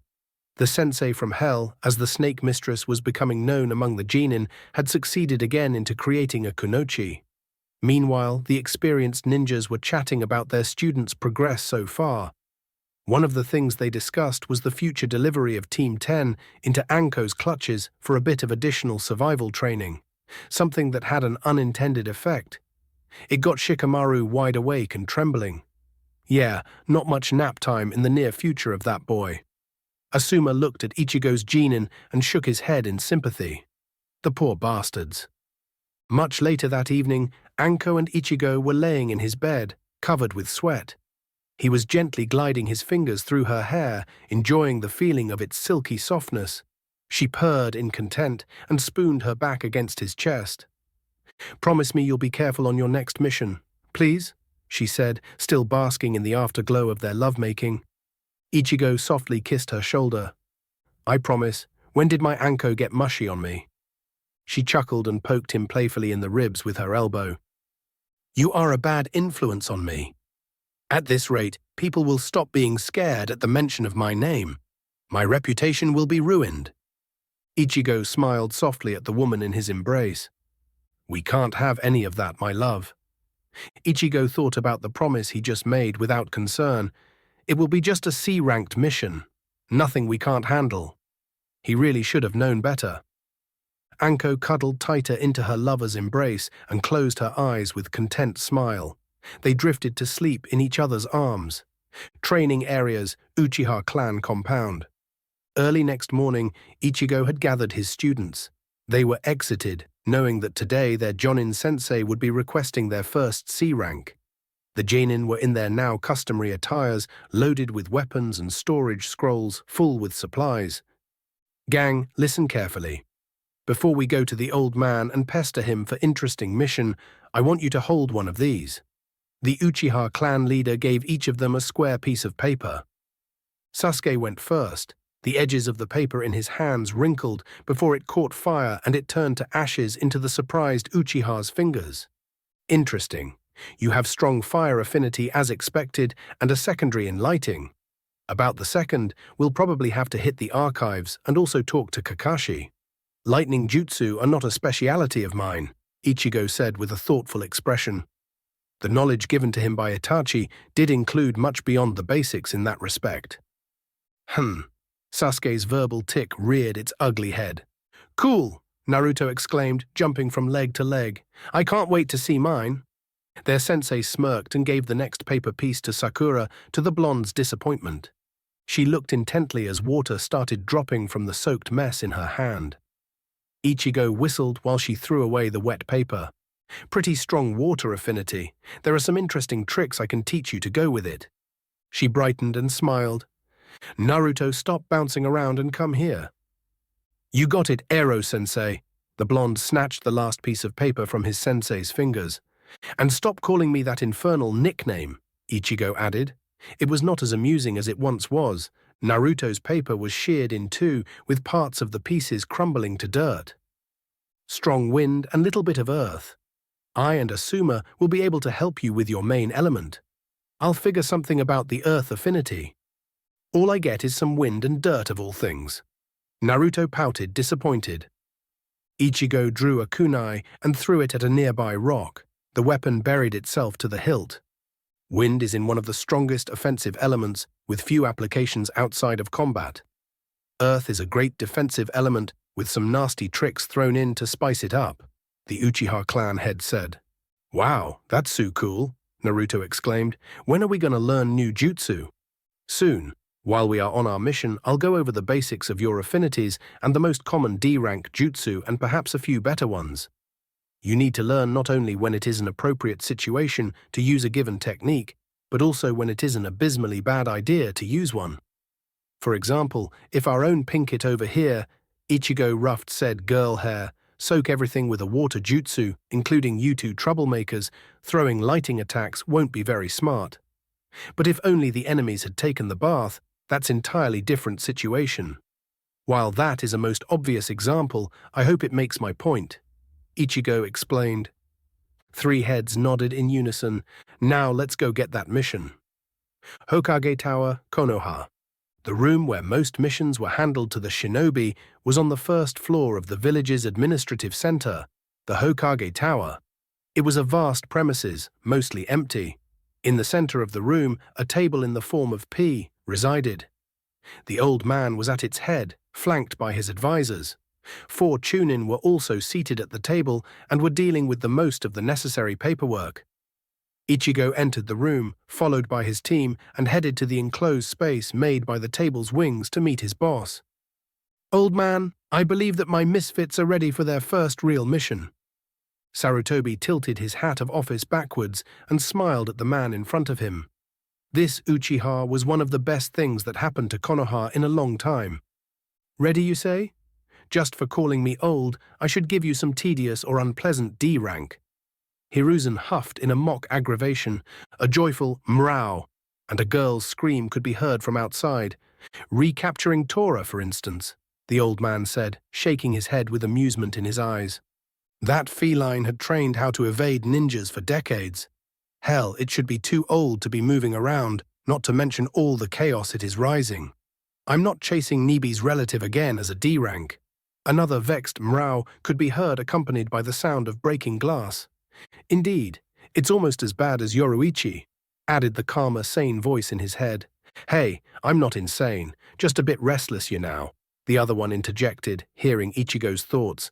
"Shut up, and who the hell is Yoruichi?" Ichigo shouted in his head. No answer came. "Come one, old man Hokage, we are ready." Naruto added his 2 cents, with Sasuke and Sakura nodding their heads. Ichigo bonked the over-exited Genin over the head. "Calm down," the Uchiha said to the blonde. "About that mission?" He looked at the Hokage. Sarutobi rummaged through a pile of mission requests and drew one. Yes, that will do. An escort mission to the Land of Waves. You'll have a bridge builder to protect. Great to ease you in the work," Hiruzen said, adding his last words with a glance to the Genin. "I trust you that they are prepared. Bring the bridge builder in." The Hokage ordered one of his hidden ANBU. A minute later, man wearing a brown vest stumbled through the door. He took a swing from a bottle of sake, and a bit of alcohol leaked from the corner of his mouth, wetting his grey beard. The supposed builder looked at the Genin and scoffed. "What's that? 3 little boys dressed as a ninja? Is this some kind of joke?" "Why you?" Sakura hissed. Only Ichigo's fast reaction saved the prospective client from getting a bunch of senbons stuck in various sensitive areas. "Sakura, we do not attack our clients only for making asses from themselves." Ichigo chided his female student while he was restraining her. The grey-haired man gulped another swallow of sake and said, "I'm the master bridge builder Tazuna. I'm building a bridge that will change my county. I need to return there as soon as possible. And I need people who will protect me from bandits, even if it costs them their lives." "Mere bandits? That's it?" Sasuke looked affronted. "We can provide you with more than sufficient protection, Tazuna-san," the Hokage said. Hiruzen continued reassuring the man. "In this team, you have the Uchiha clan leader, the clan heir, and 2 of our most promising Genin." The bridge builder looked at the brothers and smiled. "2 Uchihas. Yes, they'll do." Ichigo imitated his little brother. With their gear and supplies already packed in storage scrolls, Team 7 were ready to go. Half-hour later, they were exiting Konoha. When Naruto stepped outside the massive gates, he jumped in the air, exited. "What's up with you?" Sakura asked with concern in her tone. It wouldn't do for her teammate to lose it before their first real mission ever started. Naruto was smiling widely and bouncing up and down the road. He said, "It is my first time out of Konoha. It's exiting. I am a real traveler now." "I know, but you need to calm down, Naruto. We don't need everyone leagues away to know our location. This won't be our last mission outside the village, so put a clamp on it," Ichigo said, ignoring their client's mumbling. "Move out," he ordered. They went down the way, with Tazuna nested in the middle of a triangle made by the Genin. Naruto was on point with Sasuke and Sakura on the flanks. Ichigo summoned a flock of ravens and sent his minions on overwatch. He started to quietly lecture his students about the elemental affinities while their eyes were scanning the surrounding foliage. Sasuke and Ichigo, who at that time was in the front, were the first to notice the ambush site. It was a sloppy one, a pair of ninja hidden in a puddle of water in the middle of the road. At high noon during the summer, when it had not rained in a week, the Uchiha clan leader had to suppress his desire to facepalm. He said, "You know, Sasuke, we'll have to deal with this little problem like with our brother." The younger Uchiha nodded in understanding and scratched the back of his neck. His fingers were busy making signs to the pair of genin behind him, which were saying, "Ambush, 2 enemies, try to take alive." Sakura and Naruto started a loud banter, vexing their client. Meanwhile, Ichigo was slowly falling back, trying to make them quieter. "One day I'll be the Hokage, then all of you will admit how great a ninja I am." Naruto was shouting excitedly, "Shut up, Dobe." Sakura cracked her knuckles and came after him.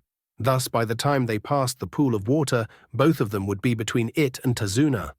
Ichigo had no intention to let it go that far. A small ball engraved with seals flew from his right hand and impacted the pool of water before its unfortunate occupants could react. It exploded with flash and thunder. A pillar of water was blown up together with 2 cloaked forms. They fell to the ground disoriented. A metal chain was hanging between their bodies. "Gozi and Meizu, the demon brothers. How interesting," Ichigo said in a bored tone. "Deal with them. I'll need one alive for questioning," the Jonin ordered. The skirmish ended in seconds. Before the Chunins could recover from the flashbang, their legs were incapacitated by senbon thrown by Sakura. At the same time, Sasuke and Naruto were rushing their respective targets. Ichigo's brother planted shuriken in the shoulders of his chosen opponent, disabling his arms. The Uchiha heir then grabbed the hair of the missing nin and brought it down onto his rising right knee. With a crunch, he shattered the man's nose and knocked him unconscious. Naruto made 2 clones and sent them ahead to grab Gozu's arms. He kicked the man in the solar plexus, making him to double over, and struck him in the back of the head, which was now conveniently exposed. "Well done. No freezing or messing around. Good technique and no unnecessary flashy movies. Now let's tie up our guests, and you 3 will be guarding Tazuna while I'll have a chat with those imbeciles," Ichigo said. "Not bad, Dobe." "Teme." The boys were back to their old tricks. That was ended by exasperated Sakura, who bonked them on the heads with surprising strength. "Do not slide back to this. It's aggravating." The girl turned her back to her teammates with a huff and went next to Tazuna, following her sensei's order. The old man had a relieved expression on his face. Now he believed that the Konoha shinobi were up to the task. Gozu and Meizu were rudely awakened by the stench of smelting salts. They found themselves tied up securely to a large tree. In front of them was a black-haired man clad in dark, segmented armor with a tactical vest on top. He was glaring at them with cold eyes. "No matter how incompetently executed, an attempt to attack those precious to me must be addressed," the Uchiha hissed. They did not correct him and just glared defiantly at their captor. "Ah, big tough boys, aren't you?" Gozu spat. "Do your worst, Leaf. You are all too soft." "Really, too bad I need only one of you to talk," Ichigo said and steeled his heart. His left hand moved faster than the eye could follow, and Gozu died. A kunai had struck into his left eye, through his brain, and was nailing his corpse to the tree. Meizu froze, not believing that his brother was slaughtered just like that. It took seconds for his mind to comprehend what just happened, and then he let out a long, haunted scream. A moment later it became shriller, agonized. Ichigo had just stuck a kunai blade over the man's right kneecap and pulled, destroying it. That action crippled Meizu for the rest of his life. The Uchiha had to revive him twice more until he was satisfied that he now had all the answers the man possessed. Ichigo put the Chunin out of his agony with a blade to the heart. After that, he took the brothers' heads and sealed them in storage scrolls and burned down the bodies. Ichigo exited the forest with a haunted look in his eyes that was replaced by a cold one as his gaze reached Tazuna. "Old man talk," the Jonin ordered with steel in his voice. "These 2 were paid to kill you." Tazuna was transfixed by the man's crimson eyes and spoke the truth. He told to the shinobi how Gato had bought most of their country and was running it as his personal fiefdom, enforcing his will with a mercenary band as his steel fist. The bridge, which was about to connect the island country with the mainland, was the only hope for the people of Wave. Unless the construction was completed, they would continue to languish in economic bondage, with more and more starving to death, thanks to unpayable taxes leveled by the Buisinez man. Gato, as the owner of Gato Industries, one of the wealthiest men on the continent, Ichigo asked for a confirmation. Tazuna nodded, fearing the worst. And you did not have enough money for an assassination mission or one ranked high enough to represent the real challenge of protecting you against a man with such a deep pockets. Another nod. Ichigo looked at his charged and shook his head. First, have you heard of deferred payments? And second, this is a breach of contract. I probably should terminate the mission and get my genin home. Ichigo cited. What do you three think? Go, we can't be seen running home at the first snag, Sasuke said. Yeah, what he said. Besides that, Gato sounds as he need his ass kicked, Naruto added. Go, but call for reinforcements, was Sakura's opinion. And the best answer reward goes to Sakura. Ichigo nodded. That is our best option besides scrapping the assignment. He hastily wrote a letter to the Hokage and sent it by Raven, also adding the scroll with the brothers' heads. That night they were camping deep in the forest, guarded by a small army of Naruto's clones and a flock of ravens as additional alarm. Sasuke was the one to breach the subject the genin were wondering about. Nisan, how can you do it and deal with it? Despite understanding the question perfectly, Ichigo asked for clarification. Do what? Sakura exclaimed. You tortured those two shinobi. All of you are wondering if you can do it if needed, and if you'll be able to live with yourselves afterwards. They nodded, subdued. For me, those are the wrong questions. Can I live with myself afterwards if I knew I did not do all in my power, no matter how horrendous, to protect the people precious to me? To give them the best fighting chance? Today was torturing and killing two men to gather enough information to know what we had walked into. Tomorrow, it will be something else. This is the life of a shinobi. As Anko put it best, a killer's existence full of blood and tears. Too true, King. I didn't know you had it in yourself, the distorted voice said. Ichigo ignored it and continued. I can promise you that while I live, I'll do everything to protect you. Now get some sleep. I'll be taking first watch. That night, sleep for Ichigo was a long time coming. He dreamt of blood and strange shapes which did not make any sense in the morning. Hokage Tower, Konoha. Sarutobi work was interrupted by a knock on the window. Another one of Ichigo's ravens was outside, carrying messages. After reading them and thinking over the situation, Hiruzen made his decision and dispatched what he believed to be proper reinforcements. Land of Waves. 4 uneventful days later, the subdued group reached the border where a boat was waiting to carry them over. During that time, it had become painfully clear that the demon brothers had failed. Gato, their employer, had went to the nominal boss of the pair, one Momochi Zabuza. That man, one of the 7 swordsmen of Mist, was sitting on a sofa in his quarters and pointing his giant weapon at the wealthy businessman. 4 of the Gato's new guards had drawn their own weapons, and an armed standoff was in progress. Your men failed. Why the hell I am paying you for? The employer screamed. To get the job done, which I will. The demon from the mist deadpanned. Fine, but 2 of my men are going with you. Gato nodded at the sound ninja surrounding him. That will require more payment. We were hired as bodyguards, not assassins. The leader of the armored men said, Just get it fucking done. The magnate screamed again. Chapter 6. Bankai, thought. Bankai, speech. Bankai, Zanpakuto, demon speech, border between land of fire and land of waves.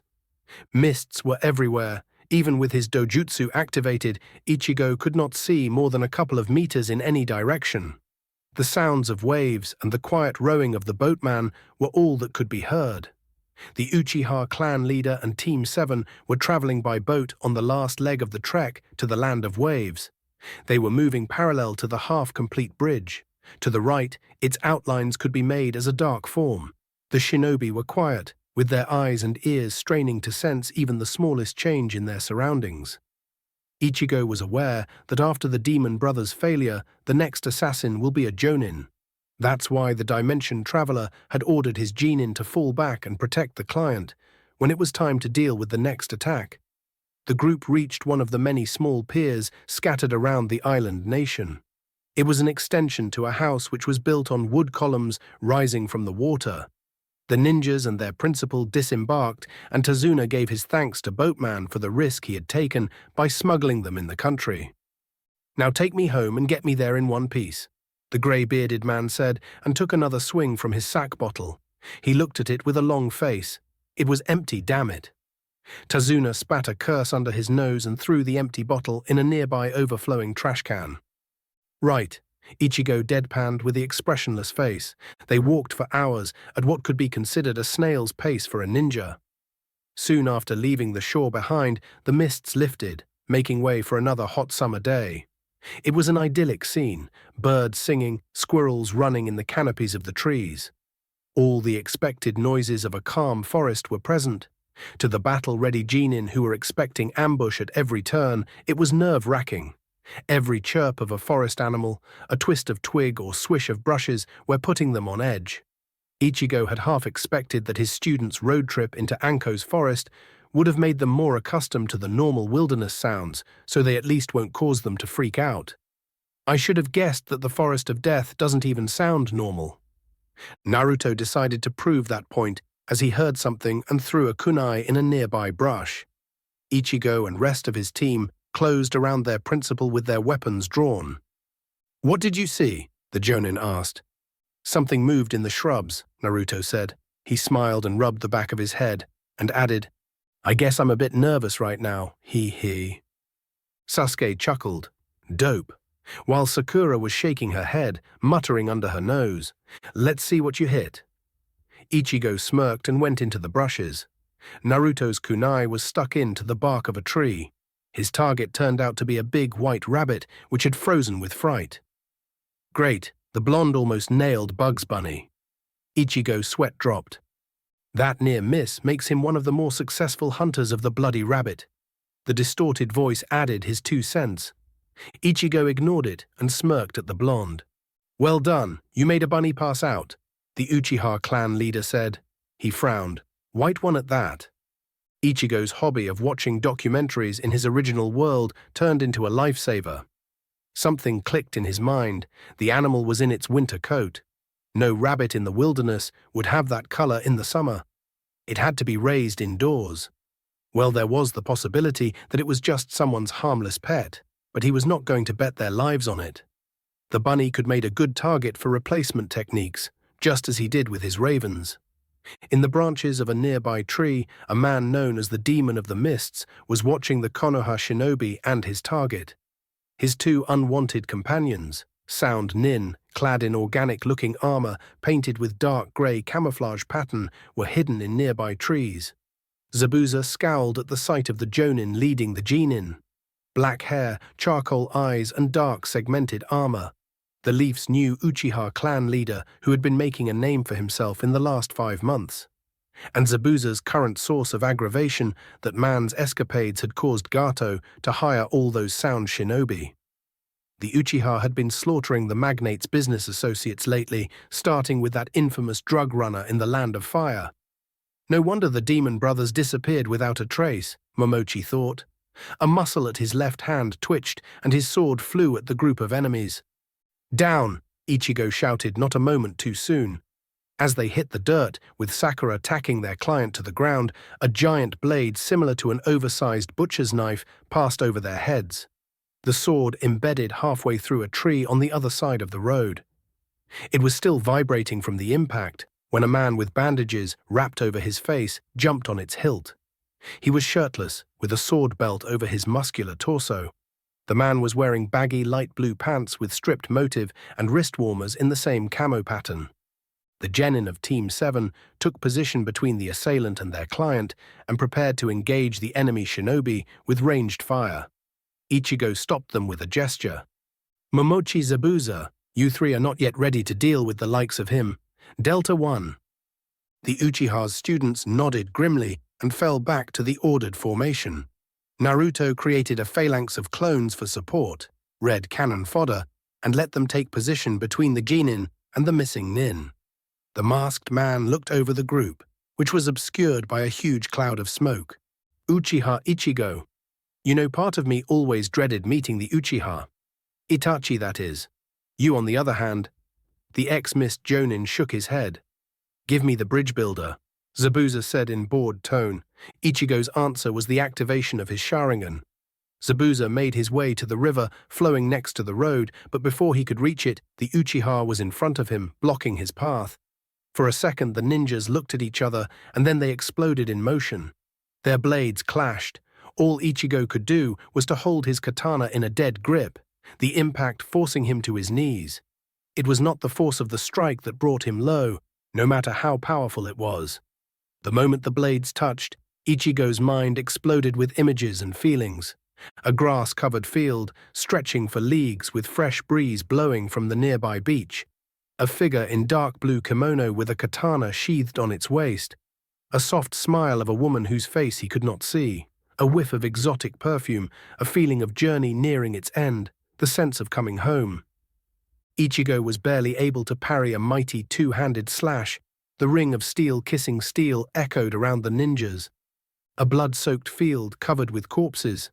The same figure, blade in hand, meeting the charge of 10 armored samurai. A burning medieval Japanese house. Zabuza's sword and Ichigo's katana met again, and the world froze in place. The substitute Shinigami could see everything in front of him, staying still. His sight fell to the connected blades, Tomoe's spinning madly in his crimson eyes. That is similar to what happens when two Zanpakutos meet in battle. Their wielders could sense the feeling of the opponent through their blades. We, however, are receiving also fragments of memories. And that is disconcerting. This sword does not feel right. It's almost as an incomplete Zanpakuto. Zangetsu, I was wondering if it was illusion, that time in Masani's shop. So you are my Zanpakuto, the Uchiha thought. Not illusion. You did hear my name, the spirit said with hint of a pride in his voice. Then who is the other one I'm hearing? Ichigo wondered. Why, it's me, King, the distorted voice exclaimed, offended. And who the hell are you? Ichigo asked pointedly, clearly not amused. Uh-huh. I don't have a name. It's just me, came the unhelpful answer. Any idea how to deal with this? I'll and the kids will get killed if this continues. Steel your heart and concentrate. Block the connection, Zangetsu suggested. Embrace your instincts and use them. It will make this distraction irrelevant, added the other. Ichigo felt like frowning, but his frozen facial muscles were not cooperating. And how the hell I do any of that? Enjoy your fights. Let go of the leash you have put on yourself ever since that first mission. Open your heart and accept what you are, the distorted voice said. If I do that, I'll become a beast, just another common murderer. The substitute Shinigami shouted in his head. Ichigo, you fear the power you are acquiring as a shinobi. I know. I am the one who knows you better than yourself. Let go of your fear. Move forward and never look back. The past is gone. Live for the future. Hesitate again and you will die, Zangetsu declared with solemn voice. You heard the stiff old man, King. Let me put it away. I hope you'll understand. In this world, you have to bathe in your enemy's blood to have a chance to protect those precious to you. That is your purpose after all, right? Well, thanks to our cursed eyes, the path of carnage is the only one acceptable left. Unless you want to see those you care about dead or worse. You made some pretty speeches to the brats, but you are failing to follow your own advice. Answer now, King. Who is Uchiha Ichigo? Images flashed in front of Ichigo's eyes, Yuzu, Karin, Sasuke, and even a much younger visage of Itachi. A brother. Anko smiling at him with love in her eyes, her precious dango forgotten. A man in love. As Kurosaki Ishin attacking him with a dropkick early in the morning. Goat Chin Ichigo though. A son? A row upon row of men, women and children watching him with expectation. The faces of his clansmen looking him, waiting to see what he will do with their legacy. An Uchiha. Rapid series of image from his time in this world. Kurenai, Horizon, Anko, and all the other Konoha shinobi he had met. His trio of genin. He smiled fondly at the memory of his first few somewhat carefree weeks. A shinobi of Konoha, a sensei. His friends' images danced in front of his eyes, both from here and back in Japan. A loyal friend. He saw himself towering over Rukia's smaller form, her oh so cold, blade piercing his heart. The first hollow he took out, followed by all the others. The challenge by Ishida and that Menos Grande, his futile attempt to save Rukia from that pair of soul reapers. A subs, Ichigo's words were interrupted by thunderous voice which shook the ground. A Shinigami, one of my own. Now go forward, Uchiha Ichigo. Do you understand now, Ichigo? Zangetsu asked. Ninja, clan leader, killer, those are just that, labels, masks, they are what you are, and all those things you now said are who you are. The person behind the mask, the one found in the depths of your heart. Small smile could be seen in the corners of Ichigo's mouth. He could feel the last pieces of the puzzle that was Kurosaki Ichigo and Uchiha Ichigo click into place. It was acceptance. The substitute Shinigami from Karakura town and the shinobi from the elemental nations finally fusing in one whole person. A ninja of Konoha, a Shinigami. Interlude. One of the most powerful beings in existence was looking through a tear in reality in front of him. The Spirit King's eyes tightened, his iron mask slipping into a small smile. It worked. His forlorn hope now had a chance. The soul of Kurosaki Ichigo was at last firmly anchoring the young Shinigami hybrid to that dimension. The two figures flanking the king nodded in acceptance. Ichigo had made the decision to accept his new position in that world with both heart and mind, on his own free will. The Shinigami King's gamble would not be erased. The new timeline will be left to develop, for better or worse, and the Spirit King will have to pay a steep price for his interference in the domains of the other two deities. He'll be watched, his hands bound. When centuries after the current moment, one of his Shinigami captains lead a rebellion, the king and his personal guards will not be allowed to act. The one who was known as Sasuke Aizen, will have the free rein to plan and execute his treason. And the Spirit King will have to watch as his precious Seirete is torn asunder by one of their own. But at this time a possibility for different future was born. Ichigo has declared himself as a Shinigami, the first one in the world of the elemental nations. It was a subtle thing. It made little practical difference for the young man at this time. Yet he had become a wild card, not bound by fate or the whims of irate deities. The fabric of reality shifted subtly in a way which would remain unnoticed by the higher powers for the near future. A riverbank in the land of waves. The moment which was frozen like an insect in a drop of amber, shattered like a piece of glass. Impression of feelings waved over Ichigo, smashing into his steeled heart. The expected flashes of memories did not disrupt his concentration. He was down on one knee, his left hand on the back of his katana, helping him stop Zabuza's strike. The next attack by the missing nin passed through already dissolving illusion. Team 7 were watching with concern how the assassin's first strikes were pushing back their sensei and overwhelming his defense. Then Ichigo was nowhere in sight, disappearing with the help of a genjutsu. The genin scattered, leaving in their wake deep slices in the ground. Thin blades made of compressed sound waves had reaped their way through Naruto's army to strike at the real targets beyond the clones. A frightened Tazuna was still unhurt. The civilian was being carried by a pair of bunshins who were responsible for keeping him away from unexpected attackers. Two enemy shinobi had appeared seconds after Ichigo was engaged, their armored bulks dashing towards the target and the trio standing in their way. Sasuke and Naruto draw their blades and rush to meet the charging sound ninjas, leaving Sakura and the remaining clones to protect their principal. The young Uchiha met the shinobi on the right. Sasuke jumped over a sound attack aimed with the intent to disembowel him. He gripped his katana in both hands and slung it down, trying to bisect his opponent.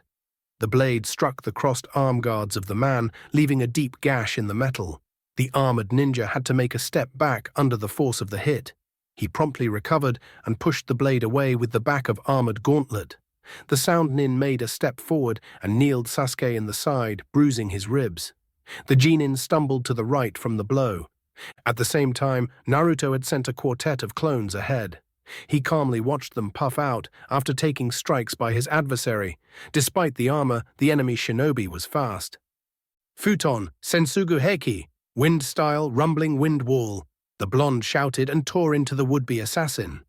The man's armored fists were slowed down or deflected by a wall of wind, while Naruto's slashes were defeated by the armor, leaving small scratches in its surface.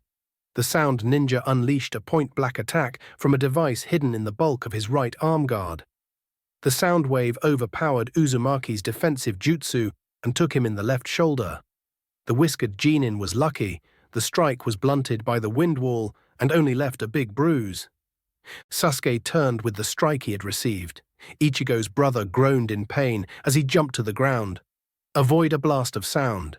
He got back on his feet and prepared for the next exchange. The Sound Nin was upon him a moment later, attacking him with coordinated taijutsu strikes and blasts of sound. Sasuke deftly blocked the fast punches and kicks. He glided around the jutsus shot by the man with the sound waves passing him by hairbreadths. Naruto found himself on the ground, spitting blood.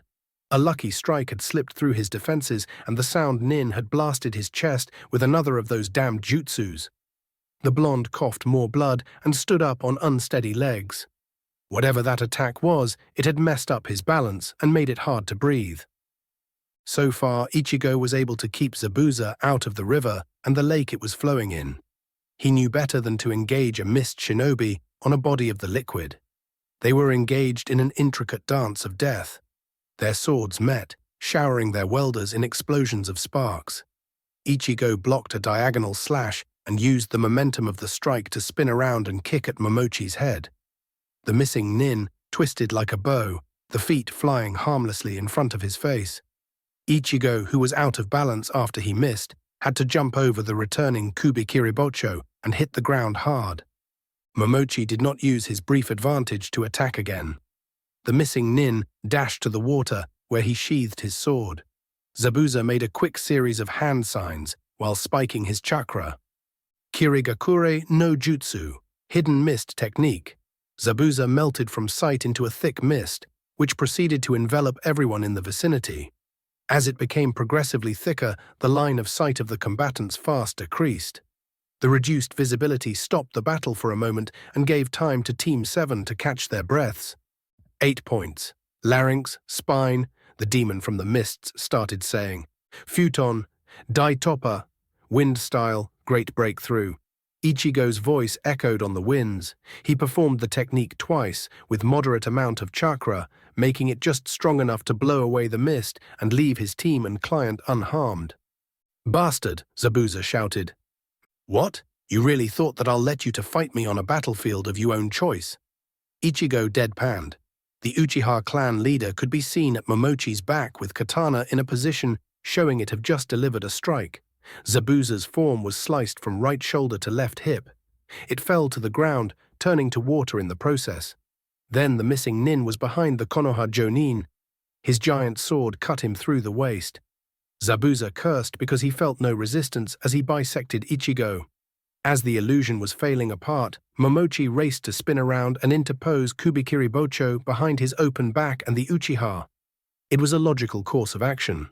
His only other alternative was to substitute with something on the shore and lose his small advantage. 80% of surprise attacks come from the back, making the missing nin's defensive maneuver a good bet. However, this one did not. Ichigo's blade singed through the air and connected with Zabuza's head. The man from mist puffed away, replaced by a log. He acted just in time. His head protector had a deep diagonal gash. It was what saved Momochi from losing a piece of his skull and gave him the extra split second needed to substitute. While the two swordsmen fought, Naruto and Sasuke had re-engaged the Sound Nin. The blonde was using waves of clones to distract his enemy and was stayed behind, studying the ninja for any weakness. Sasuke was clashing with his chosen opponent, continuing the test between blade and armor. His katana, however, was a standard shinobi weapon, not meant to defeat such protection. Sasuke moved in closer, discarding his less-than-useful sword. He deflected 2 fist hits to the side of his body and delivered an open-palmed strike at the armored man's gut. Then he used a kawarimi to get away. Short time earlier, while in the embrace of Zabuza's mists, the younger Uchiha had pawned an explosive note in his left sleeve. Now it was stuck to the man's armor with a less than a second left on the lit-up fuse. Sasuke had moved barely far enough when the Sound Nin was blown back as if hit by Giant's fist. He flew through the air, propelled by the explosion. The sound Nin hit with a crunch and bounced from an old big tree and crashed on the ground, skipping over the dirt. His form stayed still for few moments, and amazingly enough, he tried to stand up. His armor had somehow held most of the explosion's force and was scorched but intact. The same could not be said for the ninja in it, who had multiple internal injuries. Sasuke did not give him time to recover. Katen. Gokakyu no Jutsu, fire release, great fireball technique. The black-haired Genin performed his clan's signature technique. He expelled a long tongue of flame from his mouth, not so different from a flamethrower. The dying ninja was cooked in his armor. Naruto, who was still recovering from an earlier sound attack, had to send more and more clones into the fray. He could feel the injuries inside his body flaring in pain with every movement. Uzumaki was falling back as his bunshins were hastily decimated. A kunai whistled through the air and embedded in the ground next to his feet. "Use it!" shouted Sakura, who was keenly watching the battles. Naruto glanced down and saw a storage scroll tied up to the weapon's handle. He hastily picked it up and dodged to the left as a sound blast landed where he had been. The blonde promptly unsealed the scroll and retrieved a glass vial full with clear liquid. He covered his action from sight with another wave of clones. When the last of the copies was being turned into smoke, the vial passed through the cloud and shattered on the sound shinobi chest. The liquid splashed all over the armor, emanating acrid smell. With a hiss, the acid started eating at the metal. Panicked, the man tried to pry his chest plate away. Meanwhile, Naruto calmly moved towards the struggling man. His katana punched through the weakened chest piece and buried its tip in the man's heart. Zabuza, who had continued his duel with Ichigo on the shore, had a great view at the demise of his so-called backup. "Those are Genin?" the demon from the mists growled. 2 months out of the academy," the Jonin sensei confirmed proudly. Zabuza looked impressed. "So you managed to turn them into ninjas without the idiotism demonstrated by the village hidden in the bloody mists, eh?" Ichigo nodded as they separated after a quick exchange of strikes. The infamous Genin graduation test in mist. Ichigo trailed off. His face had turned into a mask, showing his disgust. Team 7, who had returned to the defensive formation around Tazuna, were listening to the exchange. "What test? We had to survive the crazy snake lady for a whole Kami-sama damned week," Naruto exclaimed, affronted. His teammates nodded in sympathy. Did you? Did you have to slaughter your way through your fellow graduates? Imagine it. Studying, training, and eating together, and on the last day the rules suddenly changed. Your friends, those you shared your drams with, were to be your enemies. Could you do it? Never, Sasuke declared, nodding at his brother. I will not betray my friends. His fellow Genin nodded grimly in agreement. Ichigo smirked. The kids had learned. How goes the story? It was about a decade ago, right? The Uchiha clan leader asked. I slaughtered a year's worth of graduates, Zabuza declared. They changed the exam afterwards. Team 7 looked at him with horror, and Ichigo glared at the man. Zabuza only shrugged. What? The bastards were picking up on my friend Yagura. Besides, it felt so good. The Mizukage, that Yagura, the one you tried to assassinate recently? Ichigo felt like face-palming. Zabuza looked uncomfortable. He went crazy. I had to stop him, he mumbled hastily. Momochi jumped back and created a pair of water clones, who he sent at Ichigo as distraction. The copies lasted for 2 whole seconds, all the time the Uchiha needed to move between them. He impaled one and drove a kunai between the ribs of the second before they could finish their first swing. As they fell in puddles of water, Zabuza was standing on the surface of the lake. He started making hand signs. Ichigo watched him, copying the jutsu while he was preparing his counter technique. The Uchiha was spiking his chakra tremendously, making it almost visible to the naked eye. It manifested in a swirl of winds around his body. Suiton Suiryudan, water style, water dragon jutsu. Zabuza shouted the name of his attack. A big pillar of water rose from the surface of the lake. It reformed into a Chinese-style dragon. Its serpentine body coiled around Momochi and with tremendous speed hurled itself at the Uchiha. Futon Atsugai, wind-style pressure damage. Ichigo calmly stated the name of his counter. A huge blast of wind swept away the dragon, turning it in fine mist. The force of the attack shattered the ground in front of the Uchiha, blowing pieces of dirt and rock into the lake. The wind scoured the water mass, sending meters-long waves in a semicircle from the place it hit. The water pushed by the pressure returned with a vengeance, sending even higher tidal wave at the shore. The genin grabbed Tazuna and jumped over the rushing water and landed in the branches of an ancient tree. Ichigo could see the form of Zabuza, who had evaded the brunt of the attack. Even so, the demon's left hand hanged uselessly, twisted and broken. The Uchiha drew his katana, ready to put an end to this fight.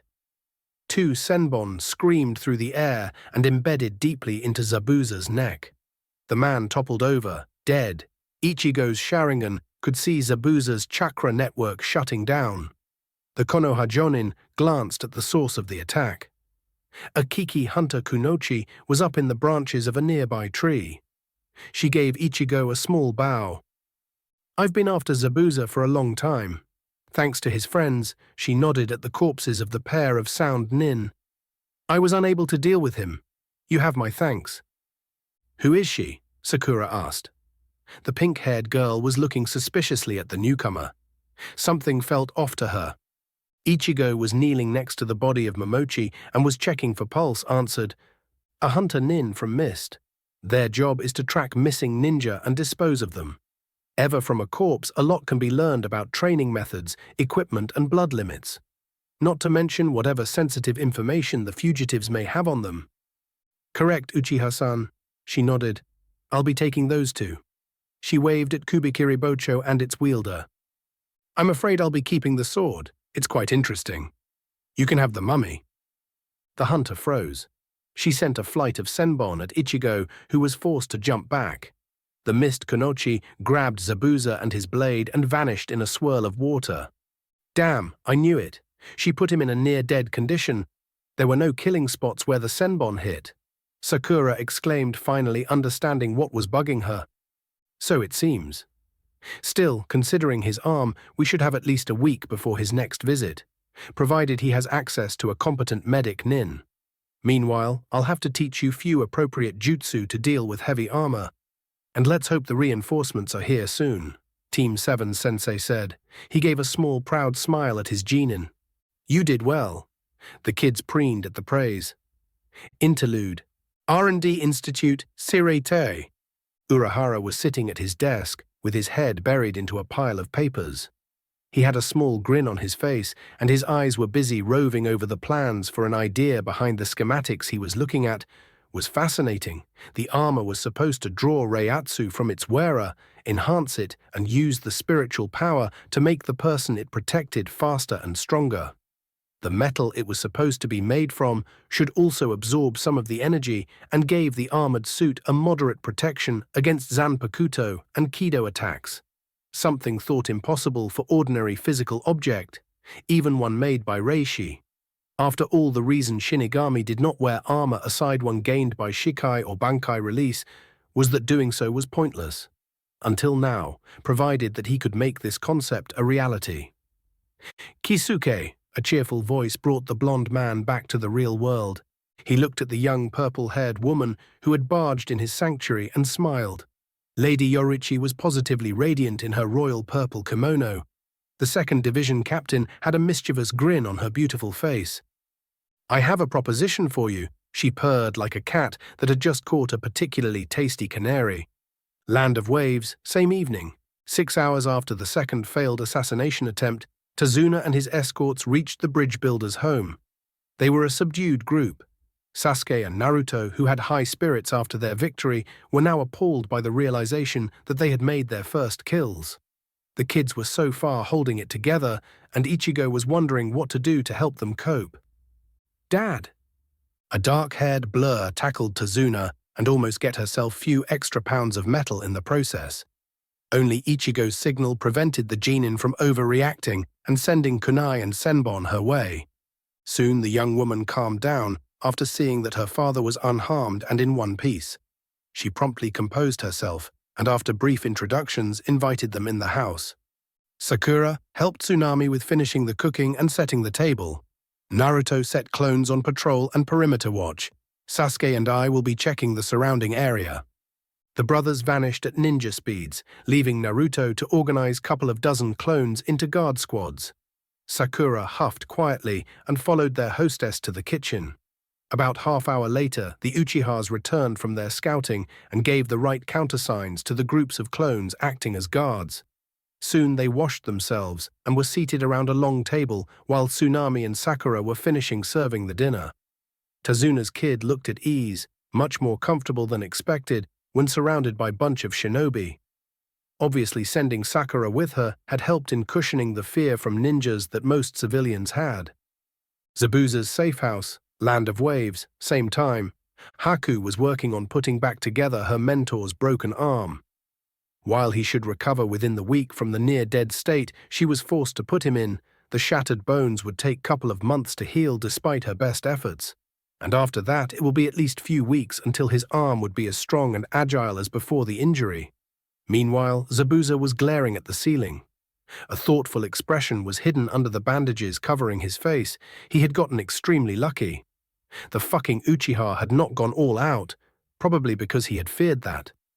Using more destructive techniques could harm his client and team. Not that, strictly speaking, the Konoha nin had needed more powerful jutsu. With that freaking cursed eyes of his, it was just a matter of time before he would have won anyway. So now he had to decide how to extract himself from this kami, forsaken country, before Gato found out that he was crippled for the foreseeable future, and send some of the sound nin to take him out as an example. Momochi stared at Haku with his features schooled into an iron mask and wondered about his next course of action. Gato's headquarters, Land of Waves, later that evening. "I see," muttered Gato. The magnate was sitting in a comfortable chair behind his documents-covered desk. He could not say that the newest failure of the self-styled Demon of the Mist was a surprise. The only reason he had hired the missing nin was because he was cheap and disposable, not like the shinobi belonging to one of the villages. The small man finished his cup of sake and looked at the shinobi who had just reported the outcome of the skirmish between Zabuza and the Noha ninjas guarding that never-sufficiently damned bridge builder. Why people can't just fall in line and let him concentrate on making profit instead of having to deal with accursed shinobi and other assorted cutthroats? Gato looked darkly at the armored ninja who was commanding his on-duty detachment of bodyguards. "Your boss got lucky. Tell him that he can have the money we talked about. Just deal with that pest. Oh yeah, find and dispose of Zabuza. If you can bring me that bitch who hangs with him alive, you'll get a bonus." The sound shinobi nodded and disappeared. Gato groaned at the thought of the additional expenses and grabbed the half-opened bottle of sake which was on his desk. He disregarded his empty cup and brought the bottle to his lips. "Damn all shinobi to hell," he thought. He put back the bottle and buried himself in the paperwork necessary for running his vast legal and illegal business. On the border between the Land of Fire and Land of Waves that night, the reinforcements for Team 7 were moving stealthily through the forest. The reason for that was the feeling they had that someone was following them shortly after they had left Konoha. The group consisted of Uzuki Yugao and her ANBU team, with the addition of Anko.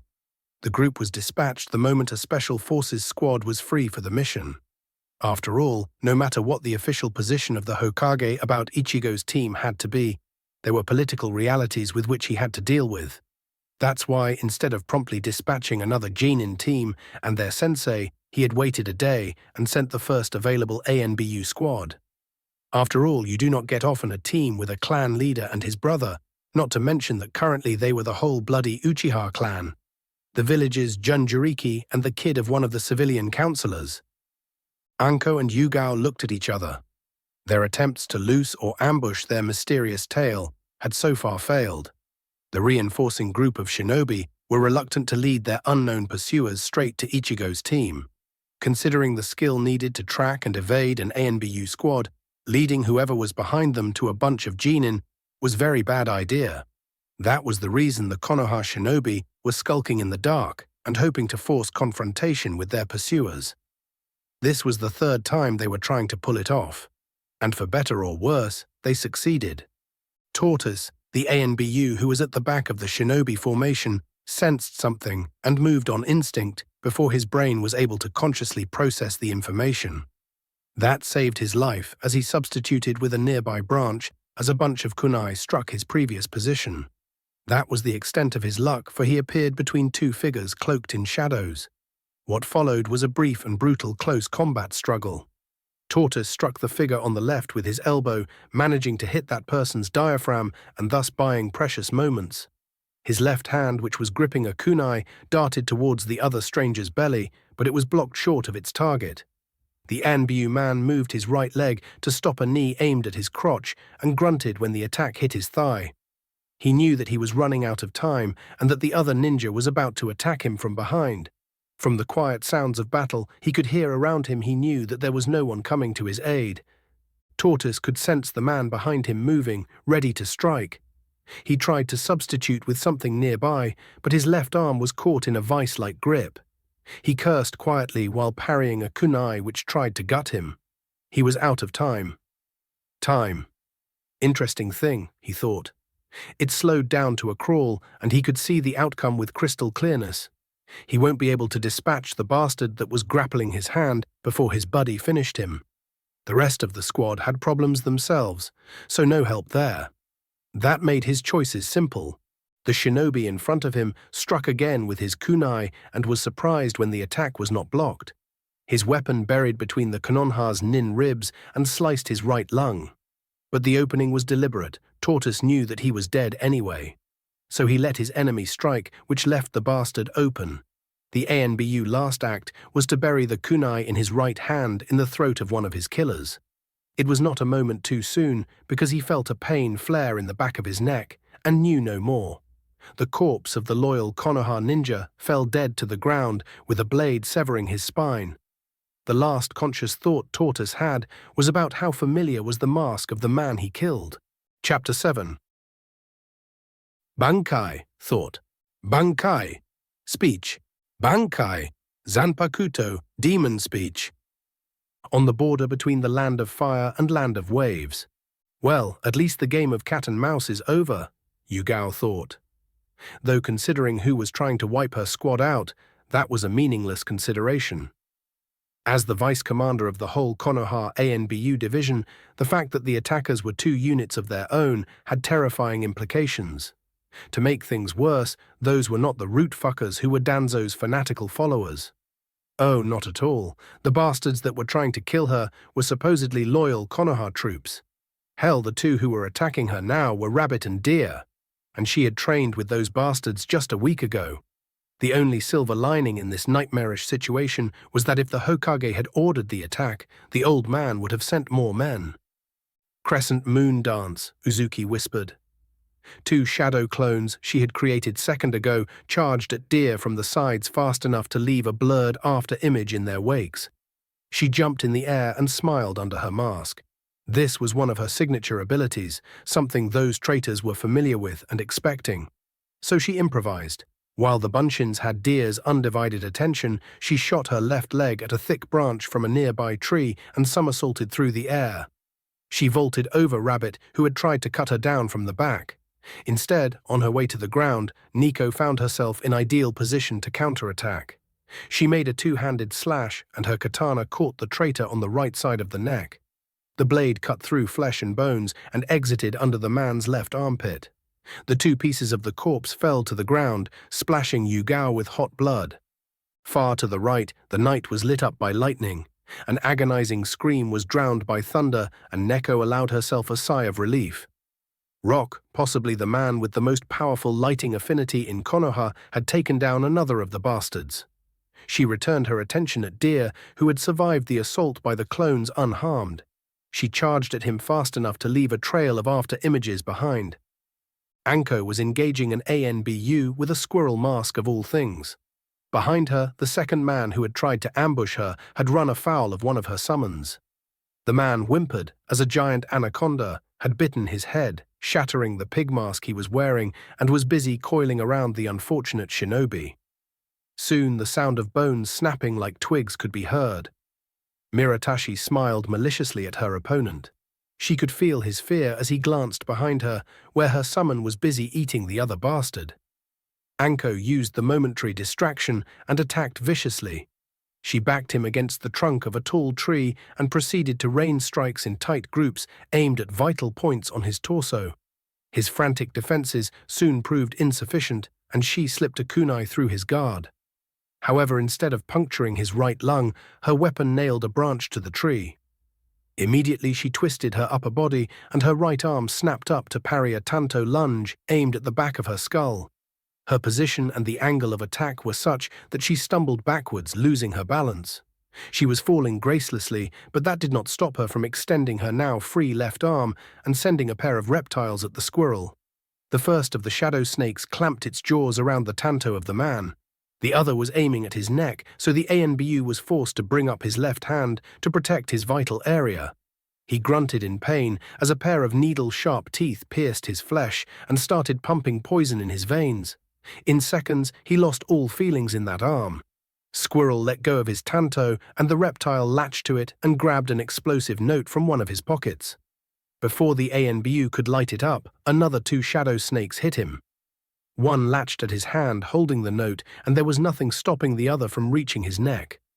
Seconds later, he gurgled and fell to the grass-covered ground, filled with enough poison to kill a small army. Meanwhile, the last member of Yugao's unit, a man with panther mask, had already dealt with one of his attackers. He was a temporal replacement for Bear, who was in the hospital after the squad's last mission. If someone paid close attention, a pair of featureless pale eyes could be seen peeking from behind the mask. He also had a long black hair braided behind his back, something one doesn't see often amongst ANBU members. Moment before the attacks began, Panther had moved against the closest of the men stalking him and reversed the ambush on the would-be assassin. That man was caught out of position. He had multiple kunai in his hands, which were extended over his head in preparation to send the weapons at his target. Instead, he found himself totally open when said target moved in a blink of an eye more than 15 meters and was already delivering a palm strike when the rogue ANBU's senses registered that there was something wrong. Then he was crumbling to the ground as liquid fire raced through the chakra pathways around his heart. The unsuccessful killer's brain was slow on the uptake that he was already dead. His prompt actions left Panther with just one enemy in the immediate vicinity, as far as he could tell anyway. Considering that he possessed one of the most potent Byakugan in the clan, the fact that he was unable to see those men until they were almost upon him was deeply disturbing. He, as well as the rest of the unit, knew that someone was following them for days, but for those bastards to be able to hide from his sight so effectively.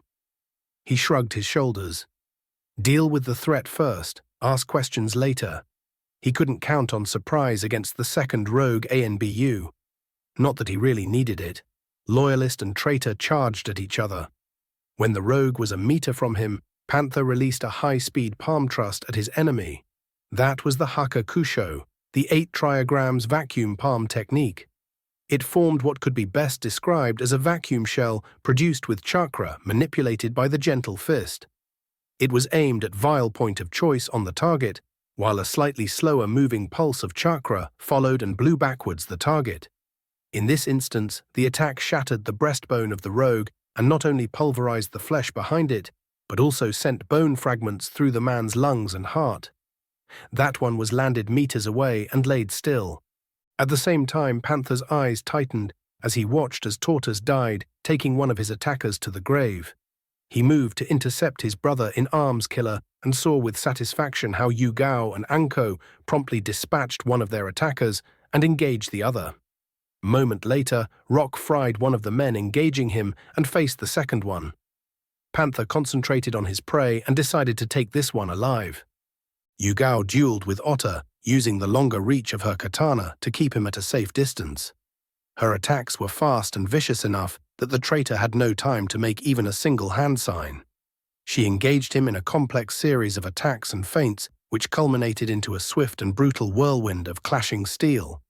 One moment she had been fencing with the rogue, or at least been as close to it as possible with a weapon like hers, and in the next she had shifted tactics and caught him off guard. Her heavier blade battered his tanto to the right and left him wide open. Yugao then kicked him in the left knee. The traitor stumbled, losing his balance for a second. She used this distraction to reverse the grip on her katana and brought her weapon in a diagonal upward swing, which opened him from hip to shoulder. Rock was enjoying the skirmish. Granted, the first of the pair that tried to gut him had died when the killer in question ran afoul of a Raiten, Raigeki no Yoroi, lightning release, lightning strike, and electrocuted himself when he tried to assassinate the loyal shinobi. After that, the second one was much more careful. The rogue, who was wearing a falcon mask, was keeping the distance between them open and bombarding Rock with shuriken, kunai, and the odd senbon. Rock either dodged or blocked the incoming projectiles with his weapons.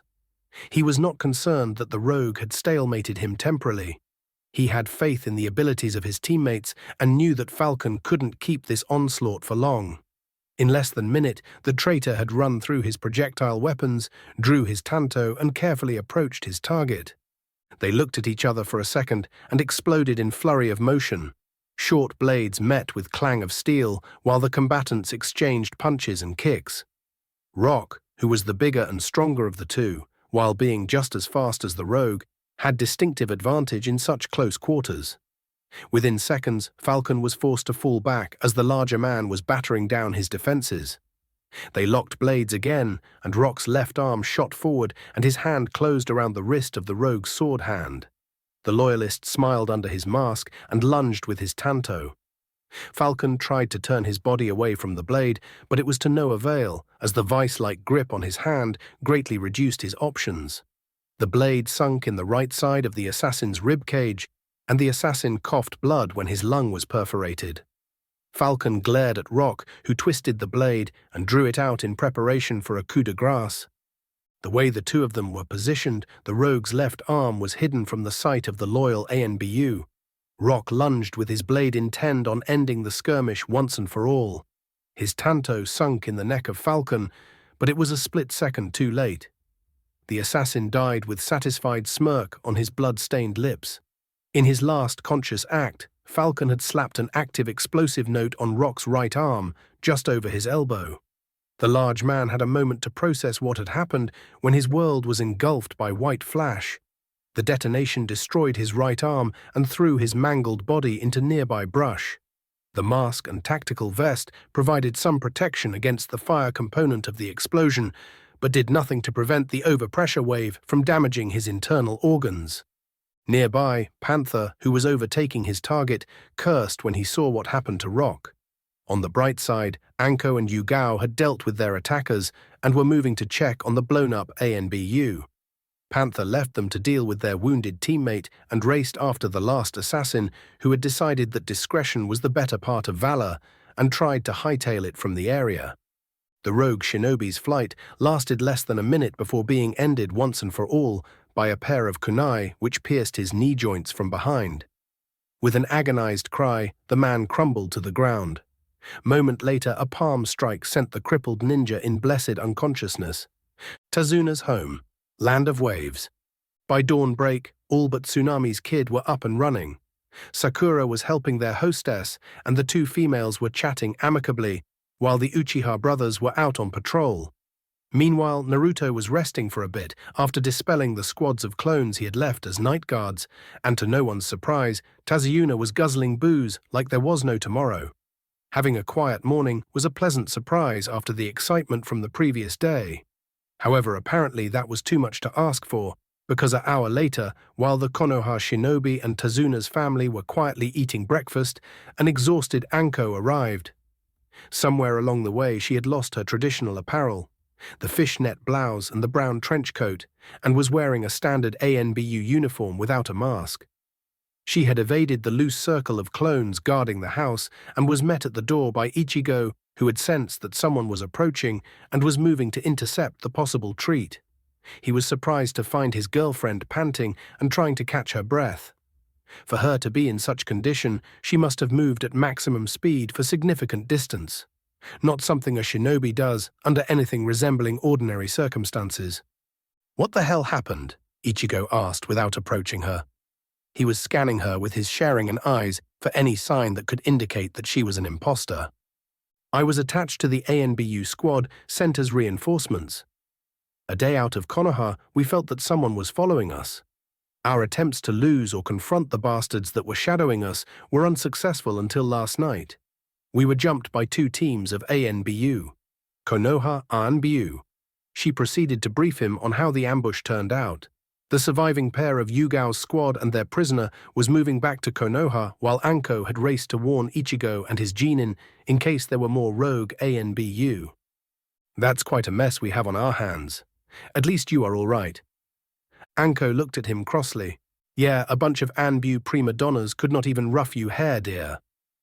Damn right. Not a terrible save there, King.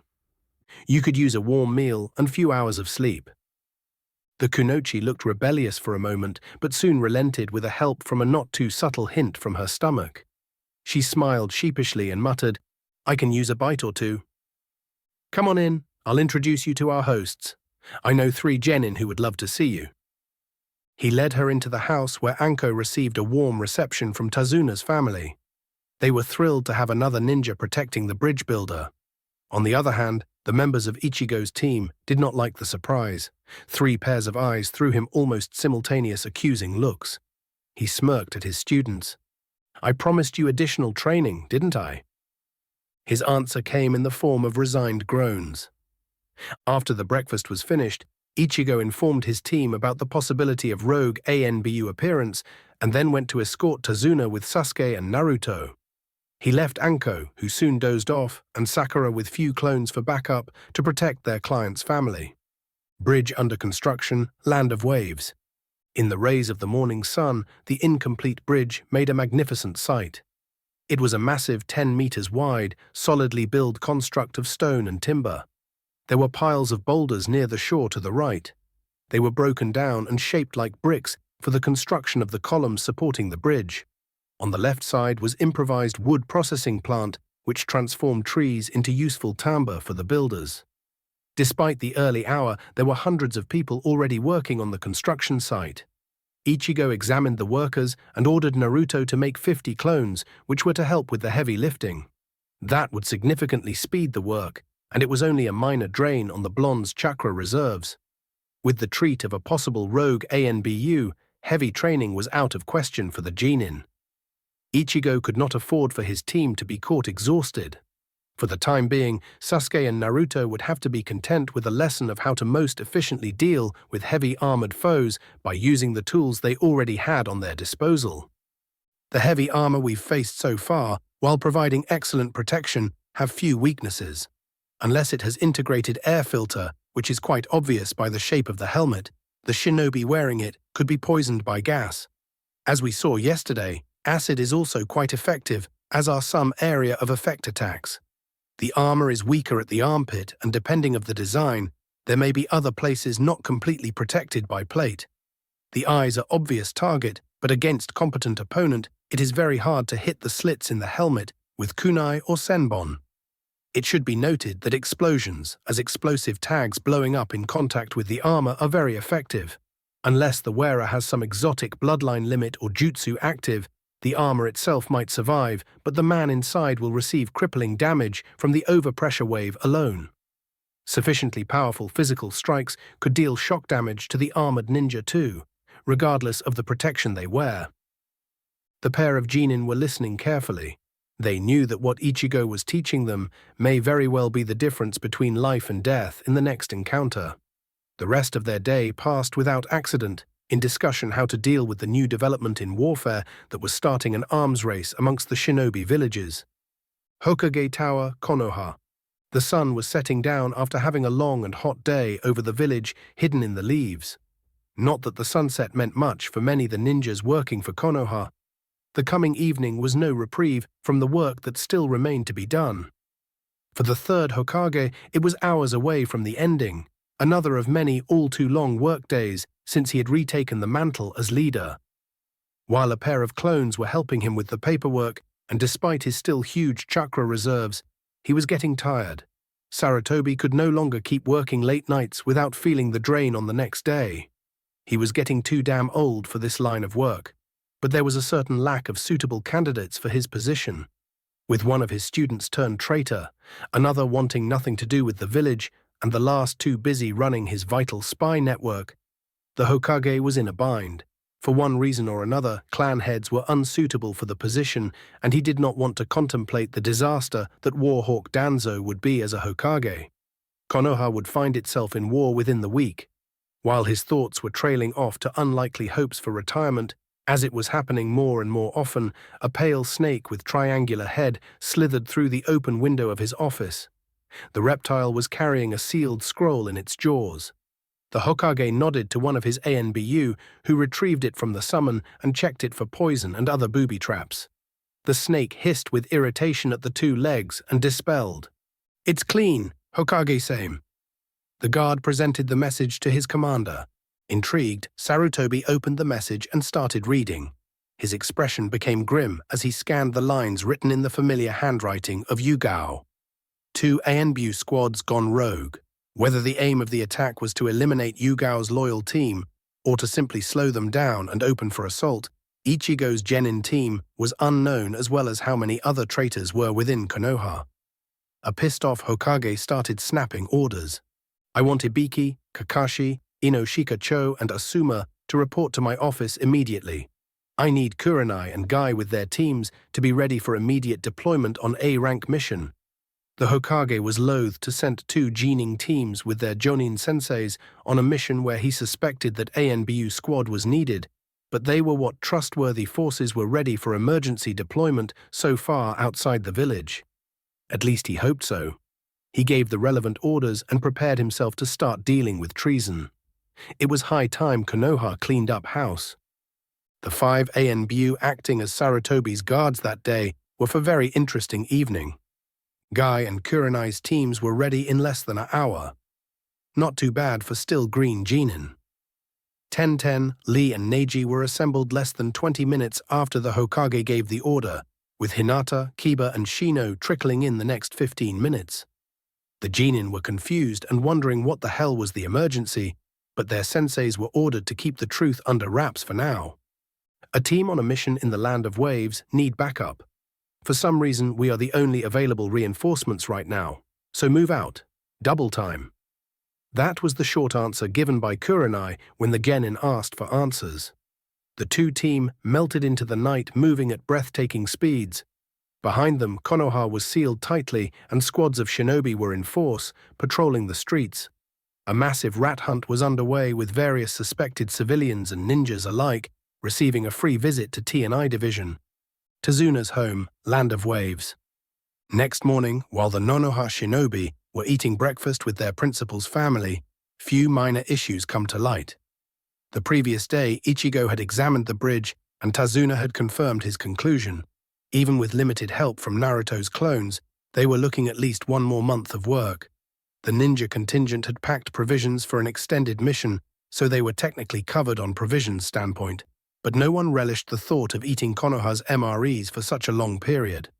Granted, they were nutritious, but the less said for their taste, the better.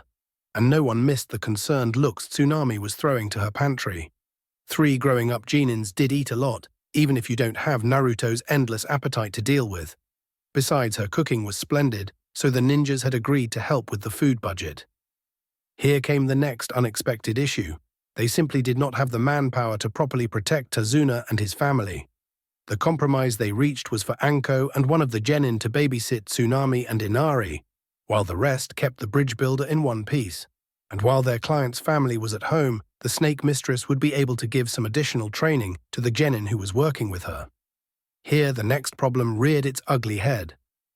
Ichigo and Anko were deciding how to divide their limited team when Inari, who until then had been quietly eating his chicken soup, hit the table with his small fists.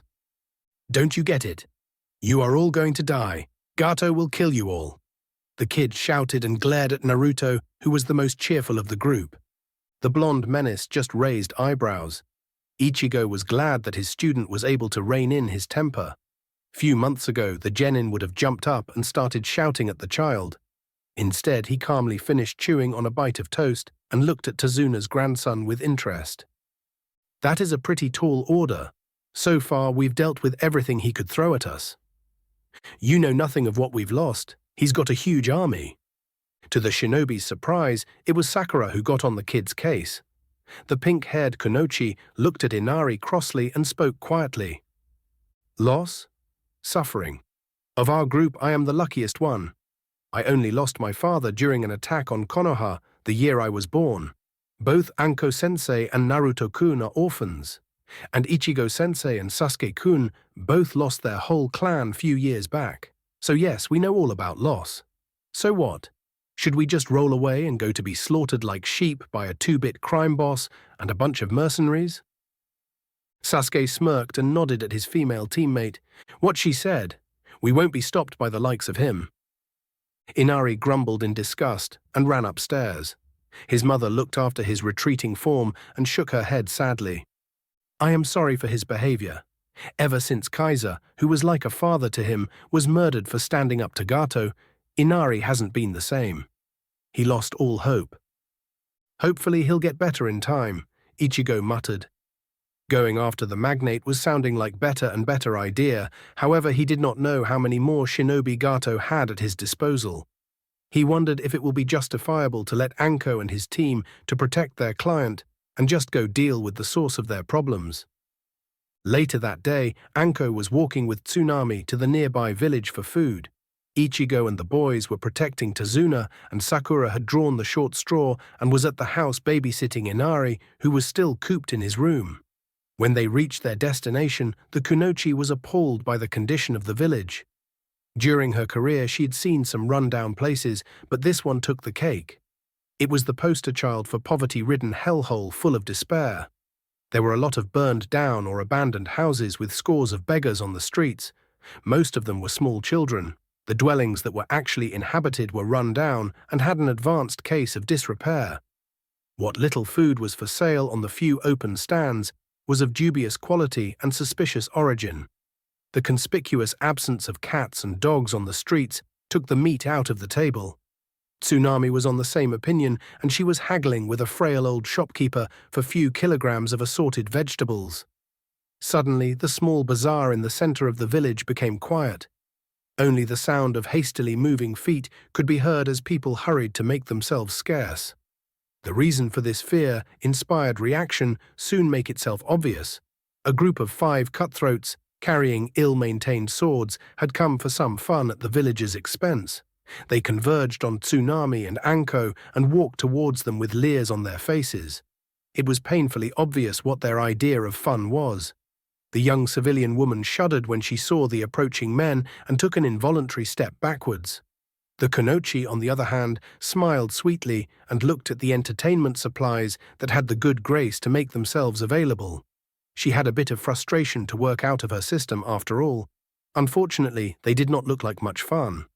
She looked over their apparent leader, an ugly bastard that was a head taller than his buddies. She sniffed at the approaching group and scowled. Obviously, they had not heard about that novel invention called bath. The bandit leader leered at Anko and said, "That one looks feisty. She's for me."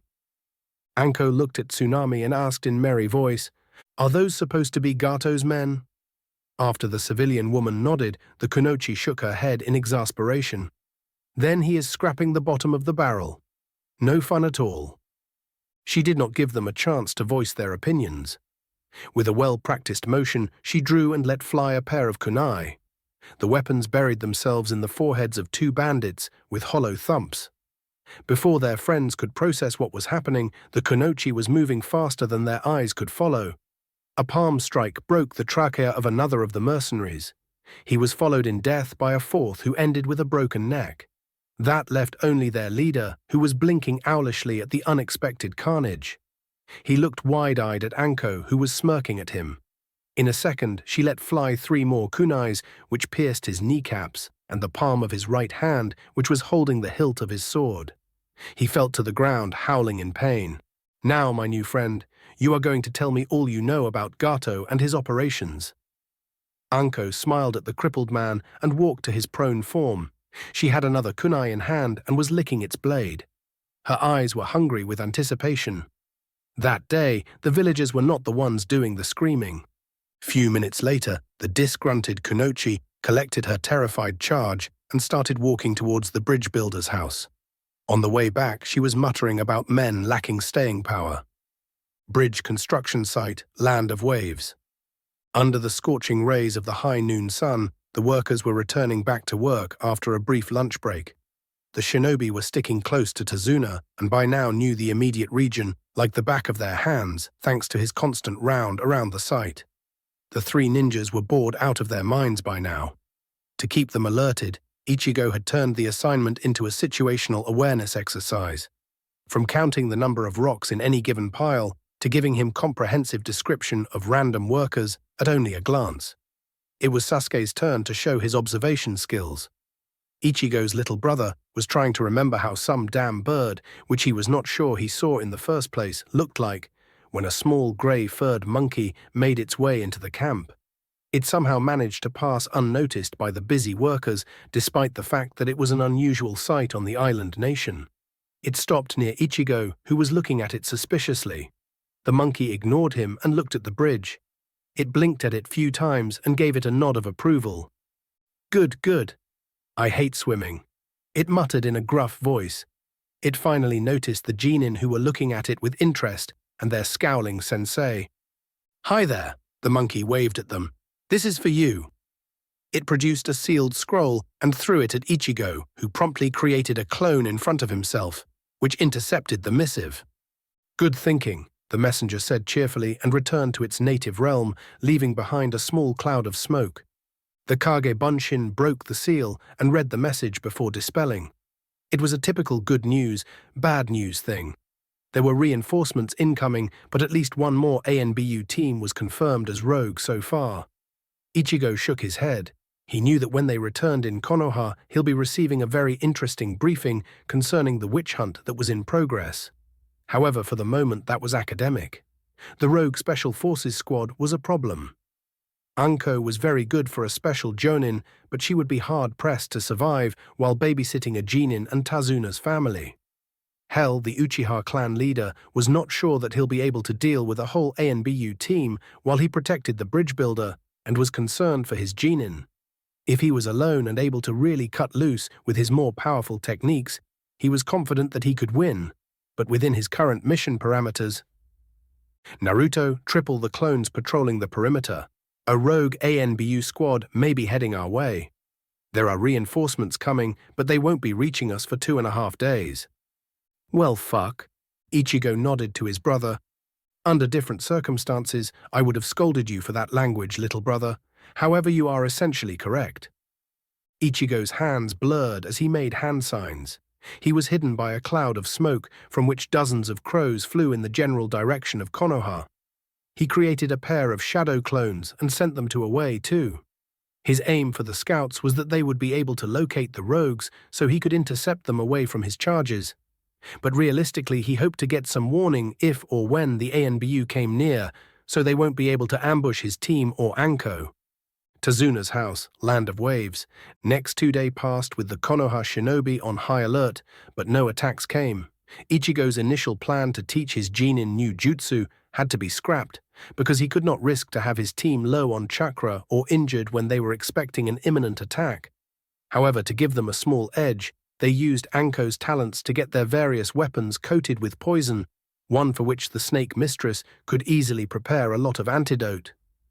The time passed slowly, with the shinobi on edge. Until that night. It was shortly after midnight, about half-day before the Konoha reinforcement were expected to arrive. Something in the shadows was creeping towards the house. They were like ghosts in the night, a silent wraith moving in for the kill. It took them hours to sneak past the circles of shadow clones and assume assault positions around their target. 5 of the apparitions were wearing Konoha ANBU uniforms. Another 6 were clad in dark, heavy armor, which had a sound note engraved on their helmets. They were an even dozen with the missing nin, who had a giant sword strapped on his back. Zabuza Momochi was glancing uneasily at his allies. He had a bad feeling about this job, but he wasn't left much of a choice. His so-called allies were ready to jump him if he backed out of his contract with Gato. However, he could not shake the feeling that no matter the outcome of the attack, he will be the next target for the either side. Sometimes it sucked to be a missing nin. The leader of the sound nin gave the signal to attack, and the ninjas started making the hand signs for their most powerful jutsus. They were taking no chances this time. While they were concentrated on their attacks, the plan went to hell in a handbasket. They felt a chakra spike. Then the world ended. Ichigo had expected the enemy before the reinforcements arrived, so he prepared accordingly.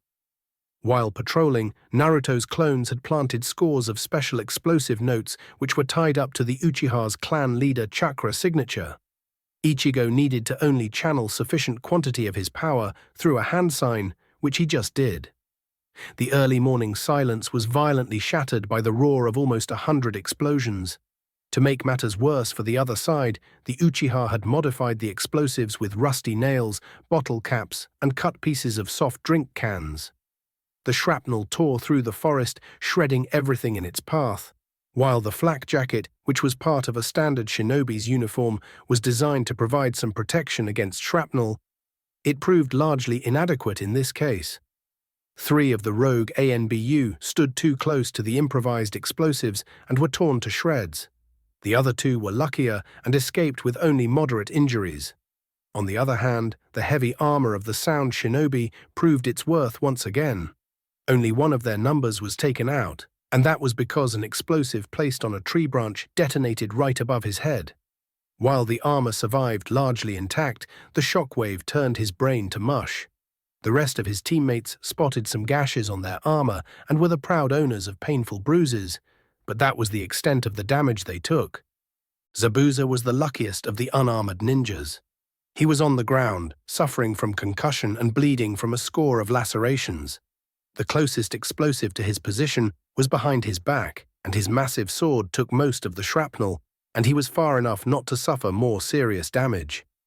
Ichigo did not give them any time to recover from the reverse ambush. He was immediately on the roof of Tazuna's house and was finishing a chain of hand signs. The Uchiha's lungs were burning, and he was sweating from the compressed fire chakra that was contained in his body. He jumped in the air and shouted, "Keiton, Goryuka no Jutsu! Fire release, Great Dragon Fire Technique!"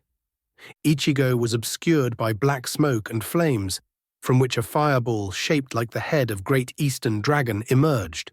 The roaring flame construct struck the forest, which moments earlier was racked by explosions. A sea of orange flames drowned the remaining men and trees alike, turning them into ashes within seconds. 2 of the sound shinobi were not fast enough to get out of the way and were roasted into their armor. 1 of the 2 injured ANBU was hurt too badly and was too slow to evade. Only a pool of melted metal from his weapons remained to mark his fiery grave. The fire was so intense that it burned all its fuel in less than a minute, and mostly died out, leaving ashes and a steaming dome of ice behind. The hemisphere cracked with the shards breaking away. It revealed that it was half full with hot water. 2 panting, spluttering figures emerged from the dissolving ice barrier. Zabuza had to carry his accomplice out of the hot waters because Haku was too exhausted to move by herself. Ichigo had landed between the house and the smoking, ash-covered field that a minute ago used to be a lush forest. He was facing a semicircle made by the surviving sound shinobi and the wounded rogue ANBU. Behind them, Zabuza deposited his partner on the edge of the devastated terrain and moved to join his allies. Ichigo drew his katana and channeled chakra into it. The blade was engulfed into merrily dancing flames. 6 of Naruto's shadow clones exited the house and moved to back him up. While Ichigo was making his stand, Tazuna and his family were hiding in an abandoned house in the village. 1 of Naruto's clones, who were playing their part in the bridge builder's house, had dispelled informing them what had happened. Anko glanced in the direction of the bridge builder's house. Part of her wanted to rush into the fray and help Ichigo, but she couldn't leave the genin to protect the client by themselves, not when it was unclear if Gato had more ninja on his payroll and where they were. There was the tiny problem of his mercenary army too. The decision was made for her when 1 of her summons, a small emerald-colored viper, slithered into view. The reptile spoke with a hissing voice. "A big group of humans is approaching, 300 to 400 with at least 3 shinobi. Judging by their banter, they are coming to kill your client and make example of the villagers." Tazuna's and his family palled. The kunoichi looked at the genin grimly. They had hard expressions on their faces. Those are steep odds, but by abusing Naruto's shadow clones, we should be able to hold until the backup arrives. Sakura was the one to break the tense silence which had fallen after the summons announcement. It's either that or we scrap the mission, help Ichigo and get back to Konoha. After all, we are in this mess because he lied. She pointed an accusing finger at Tazuna, who was looking at the floor, too frightened to meet her eyes. And if we did not have a bunch of traitorous bastards back in Konoha, having a bunch of ANBU at hand would be great in this situation, she thought. We'll have to improvise then. We can't just let all those people be slaughtered, Naruto exclaimed. Anko huffed in annoyance. All right, we'll do what we can. She pointed at Tazuna's family. You stay here and keep your heads down, or all this will be for nothing. Unfortunately, Miratashi and the Genin did not have time to set up a proper ambush. They were met at the edge of the village by the enemy shinobi who had moved ahead of the Gato's bandit army. To make matters worse, they were not alone. A contingent of about 60 Ronin, the elite of the magnat's personal army, was rapidly advancing behind the ninjas. Those were well-trained professional soldiers who had excellent weapons and armor. By themselves, the samurai were an even match for Anko and the Genin. With the enemy ninjas so close, running was not longer a good option. Seeing their predicament, Anko stabbed her left palm with a kunai and started making hand signs. Kuchiosi no jutsu, summoning jutsu, she shouted. A massive smoke explosion engulfed her and the Genin. When the cloud cleared, she was high up in the air on the head of a great snake. The colossal purple reptile hissed with indignation. Who darest to summon me? Anko. The serpent looked cross-eyed at the tiny woman who was standing on its head. You know my condition. I want 100 sacrifices. The Kunoichi did not bother to turn around and look the summon in the eyes. She spoke in a hollow voice. There are a few hundred bastards coming after this bunch. You can have them all. Splendid, you finally learned. Manda smiled at the Ronin and 3 shinobi leading them. She looked at them as appetizers. However, the leader of the shinobi was unperturbed. He hastily removed his left gauntlet and mirrored Anko's action. A tiny snake was summoned, but that was more than enough. The great serpent hissed angrily. Even one such as she had to abide by the rules. So much for a nice midnight snack. You know how it is, hatchling. Next time have the sacrifices ready, or I will be eating you. Manda grumbled and returned to her realm, closely followed by the small snake summoned by the sound shinobi. Anko landed on her feet after the great serpent disappeared from under her. She glared at the enemy ninja who was smirking under his helmet and prepared to fight for her life. Behind her, Naruto was busy summoning an army of clones, the only thing that might keep the Konoha shinobi alive. Part 1. Chapter 8. Chiti-e-an. I'm slowly getting back into writing this story. I hope you'll enjoy the latest update. I'm looking for a beta for this story. If someone is interested, please PM me. Bankai. Thought. Bankai. Speech. Bankai. Zanpakuto. Demon speech. See. Near Tazuna's house. Land of waves. The world stood still as the hired killers stared at each other. Their supposed prey had turned the tables on them, and now half of their numbers were ashes. Only 5 combat-effective shinobi remained to face Ichigo, who was glaring daggers at them, Zabuza, a wounded Konoha ANBU, and the last 3 sound Nin. They were looking uneasily at the fully matured Sharingan of the Uchiha clan leader. His crimson eyes were given a demonic visage by the flames reflected in them. That was a nice start, King. Now slaughter them all. Oh, shut up, damn pest, Ichigo thought to his stowaway. He stared at the hellish landscape made by his power and grit his teeth. Damn you, he hissed quietly. Damn you all for forcing me to kill again. His eyes blazed as he fed more chakra to his Sharingan. There was no warning. One moment Ichigo was glaring at his foes, in the next he flickered away, leaving a clone as his wake, which charged his would-be killers too. Meanwhile, Naruto's doppelgangers darted at Zabuza, just as planned. The enemy shinobi recognized the ploy for what it was. All but one of the sound ninjas dashed to meet Ichigo, while Zabuza was left to deal with the 6 shadow clones. The last assassin went after the Uchiha's copy, determined to take it out of the equation. just as Ichigo expected them to do. He faded in, katana slashing at the wounded Anbu, who met the blow with his tanto. Nevertheless, the sheer ferocity of the attack staggered back the hired killer, nearly battering away his weapon. Then Ichigo flickered away, just in time to avoid a rain of shuriken. He appeared on the edge of the smoldering forest, a feral smile on his face. The sound shinobi who went against the Uchiha's clone crossed blades with the double. The fake man disregarded all thoughts of self-preservation, stepping into the enemy's guard and grabbed the man's hand. The Uchiha sunshinned away from the edge of the forest just as his little surprise was unveiled. Ichigo's clone blew up, expanding into a sphere of liquid flames, which conveniently washed over the shinobi engaging it. The armored man screamed for a couple of seconds as he was immolated before the greedy flames drove the oxygen from his lungs. Ichigo appeared from his flicker behind the Anbu, his blade slashing at the man. The elite assassin substituted himself with a nearby branch, while his cronies jumped at the Konoha shinobi. When they reached him, he simply dissolved into a murder of crows. The assassins jumped away, wary of another trap, but no new attack came at them. Their eyes darted in all directions until they fell on the sole remaining Anbu, who had a burning blade sticking from his chest. The Uchiha pulled out his weapon, viciously turning it in the process and shredding the fried remains of the traitor's heart. And then there were three, Ichigo muttered, glancing at the remaining enemies. There was no regret, not a single trace of pity left in his crimson eyes.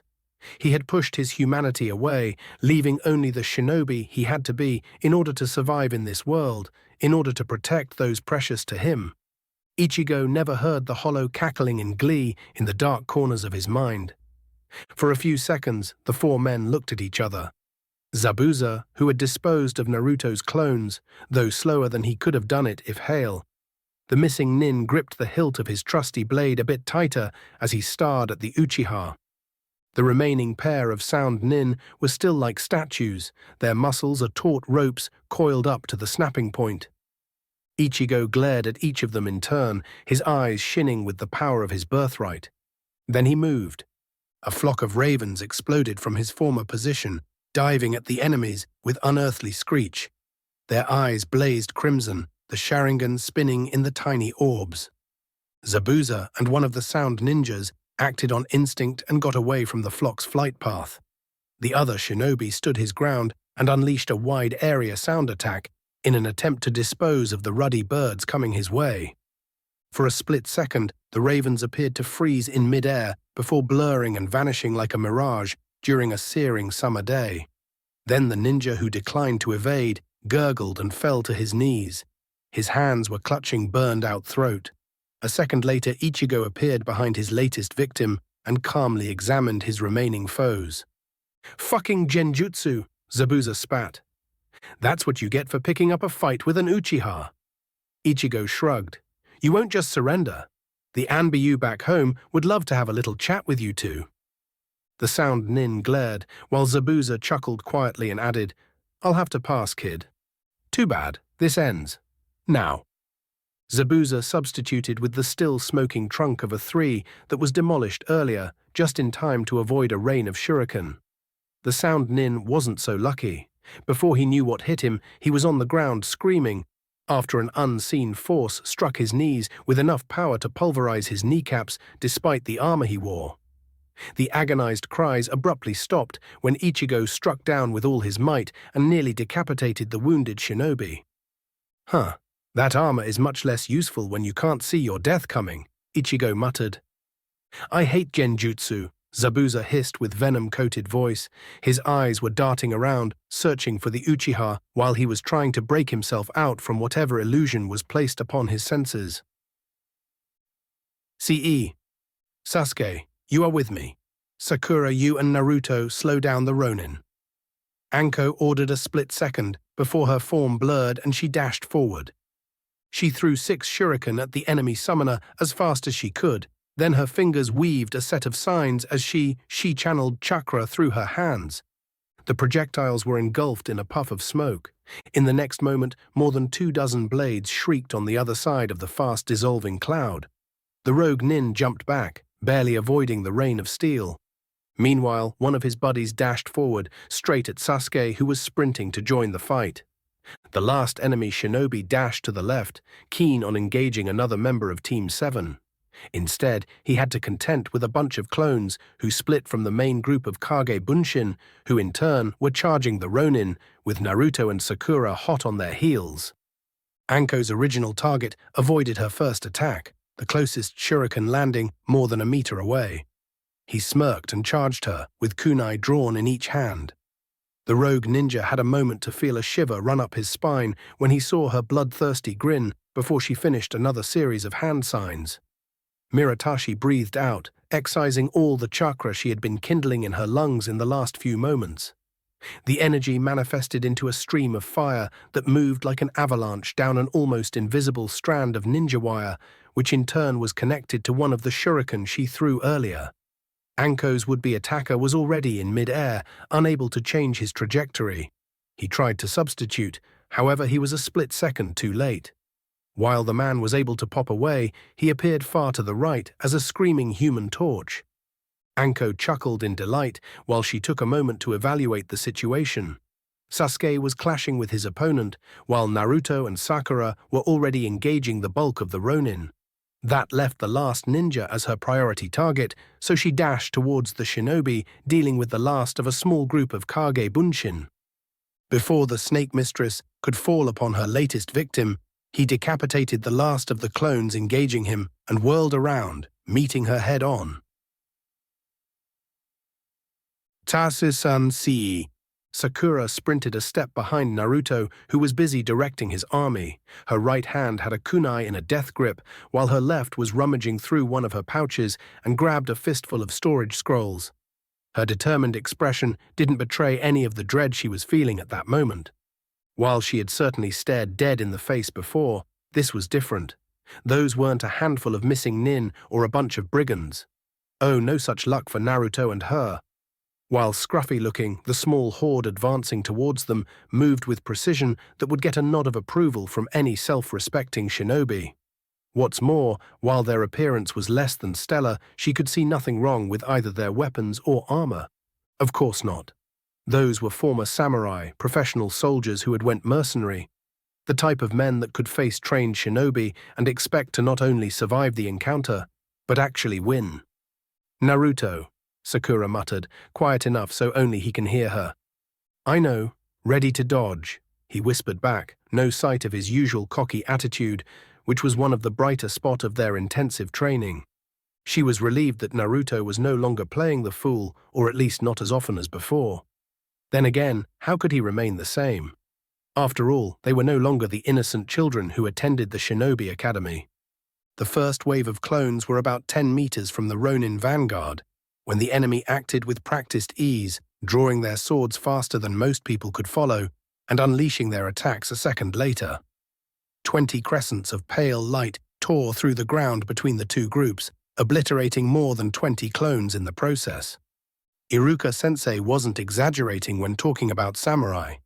Sakura frowned and jumped in the air to avoid a wave of energy that would have shredded her legs. Yep. Naruto winced as another group of clones joined their buddies in oblivion. He glanced back, only to see that both Anko and Sasuke were heavily engaged with their opponents, who were fighting defensively. The bastards were obviously counting on the Ronin to dispatch him and Sakura before attacking the remaining members of Team 7. Give me some cover, Sakura ordered and dashed forward. Bossy, Naruto muttered, while waving to a group of clones to screen her. As expected, the Kage Bunshin were promptly destroyed, leaving a billowing clouds of smoke in their wake. As a side effect, Sakura became invisible in the veritable wall of makeshift concealment. Nevertheless, more than a dozen energy blasts pierced the smoke, trying to nail her. About 30 or so vials flew back in response. About a third were actually hit by the next wave of attacks unleashed by the Ronin, their contents spilling in the no-man's land between the two groups of combatants. About a third of the remaining vials missed, when the former samurai scattered, not particularly keen to experience firsthand one of the shinobi's trick. In the end, 14 of the Ronin were either in the wrong place at the wrong time or simply not fast enough. Those men had one thing in common: they all died varying but gruesome death. Some chocked on a poison gas, others shrieked as potent acid ate through their armor, flesh and bone. The last three were immolated by a liquid fire, Anko's newest invention in the field of less than pleasant death, which came to be after Ichigo gave her access to the Uchiha's supposedly secret libraries. Sakura shuddered as her mentor cackled madly, obviously delighted at her handiwork. Meanwhile, Naruto exploited the distraction caused by his teammates' attack with a ruthless efficiency. He summoned even more clones and drove them at the enemy, whose formation was broken for the moment. His doppelganger drove forward, heedless that they were slaughtered by the scores. Their ferocious and suicidal attack managed to isolate a group of 8 Ronin on the left flank, pushing a wedge of blondes wielding various implements of death between those mean and their compatriots. Uzumaki looked grimly at the smaller group before he glanced at Sakura, who nodded in return. He flared his chakra, creating another horde of clones, and sent them into the breach, before charging the cut of enemies himself. Meanwhile, his teammate attacked the main body of the Ronin, determined to keep them out of balance. CA. Sasuke spat a curse when his opponent came close to shortening him by a head.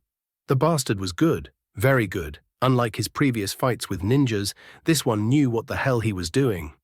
Further, while he was clad in that irritating new armor, the only one in this group, he didn't count on it. Instead, the man was fighting as if he was clad in a standard vest that would be hard-pressed to stop anything but some shrapnel. The man was parrying and dodging, apparently not slowed down by all the metal he was wearing. That was a problem for Sasuke. The bastard was relentless, not really letting the Uchiha try a technique with more than a handful hand signs. The few ninjutsu Sasuke tried either missed the mark or were promptly countered, leaving the battle a contest of skills. Which was bad, because the armored enemy was clearly at least as well trained as Sasuke, and considering his build and apparent age, he had more experience to boot too. Sasuke sharply tilted his head to the right, barely avoiding a thrust by the enemy's katana, which left a thin cut on his cheek. The Konoha shinobi retaliated with a short slash of his own, catching the left arm of the enemy with the tip of his blade. Then he ducked under another sweep, intent on taking his head, before backpedaling and buying himself a bit of spake. Sasuke glanced at the armored man's arm, only to see little more than a scratch where his blade was deflected by the arm guard. His opponent paused for a moment, studying him. That gave Sasuke a few seconds of respite, and he used the opportunity to thank his brother that he was able to train most of his bluster out of him.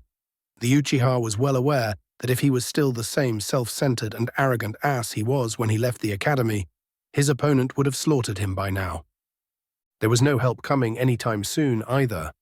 Sasuke could see that Anko had her hands full with the other shinobi, while his teammates had to deal with a whole damn army. Not to mention that his brother was probably fighting for his life against Zabuza too. Sasuke gripped the hilt of his katana tighter, a look of determination appearing on his face. Now that he had his family back, his brother Ichigo and his teammates, he wasn't going to lose them. Not again, no matter if he was facing this faceless bastard, Itachi or anyone else. He took a deep breath, channeling as much chakra through his body as his network would allow. A faint glow surrounded his form, and Sasuke blurred forward. His enemy laughed aloud and charged, katana swinging in a deadly arc. Chapter 8. Part 2. Chapter 8. Part 2. Bankai, thought. Bankai, speech. Bankai, Zanpakuto, demon speech. Near Tazuna's house, land of waves. Caw! A crow screeched above the swordsman of the mist. Fuck! Zabuza spat and rolled away. He felt the heat of the Uchiha's flaming sword passing above him, evaporating the mist it passed through. He slashed blindly, his blade missing his elusive target. The missing nin summoned a couple of water clones before making the mist even heavier, cutting the visibility to less than a pace. This time he wasn't using his favorite technique to gain an advantage or simply have fun by terrifying an enemy. On the contrary, it was an act of desperation.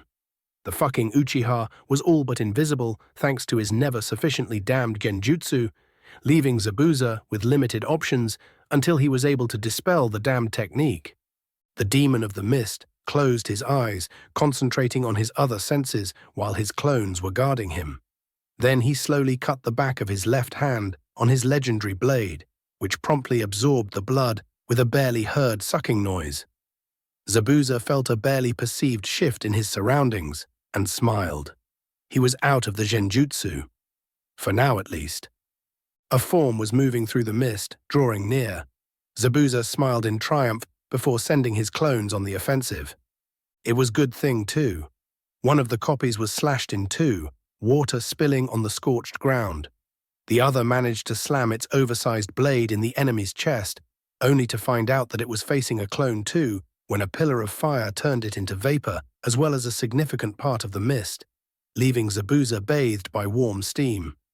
"This is getting ridiculous," a voice came from behind the swordsman. The missing shinobi turned around, holding his weapon in a defensive stance. He saw the Uchiha standing there, half hidden by mist and steam. The Konoha shinobi had his fire-coated katana held loosely in his right hand and looked to be unperturbed by the battle so far. While Ichigo had a calm expression on his face, his swirling eyes betrayed the silent fury he was feeling. Zabuza gave his adversary a bloodthirsty smile. "I tire from the shenanigans too. Let's finish this like swordsmen." The Uchiha studied him for a moment before giving a sharp nod and gripping his katana with both hands. The flames covering his blade became brighter as he fed chakra in the metal. Zabuza grinned, feeding his own power into the Kubikiribocho. His chakra spilled all over his body, first becoming a formless cloud, before reforming in the vague visage of a demon. A gust of wind blew the remaining mist and steam away, leaving the shinobi lit up by the still-burning forest. They tensed, their feet sinking in the ground. Their sole observer blinked, almost missing the first act of the finale.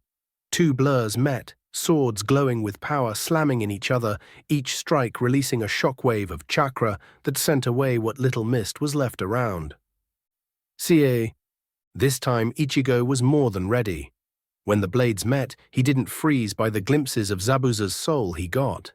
With each strike, he got to know his opponent better and better. Ichigo got glimpses of Zabuza's arrogance, of his cruelty and ambition.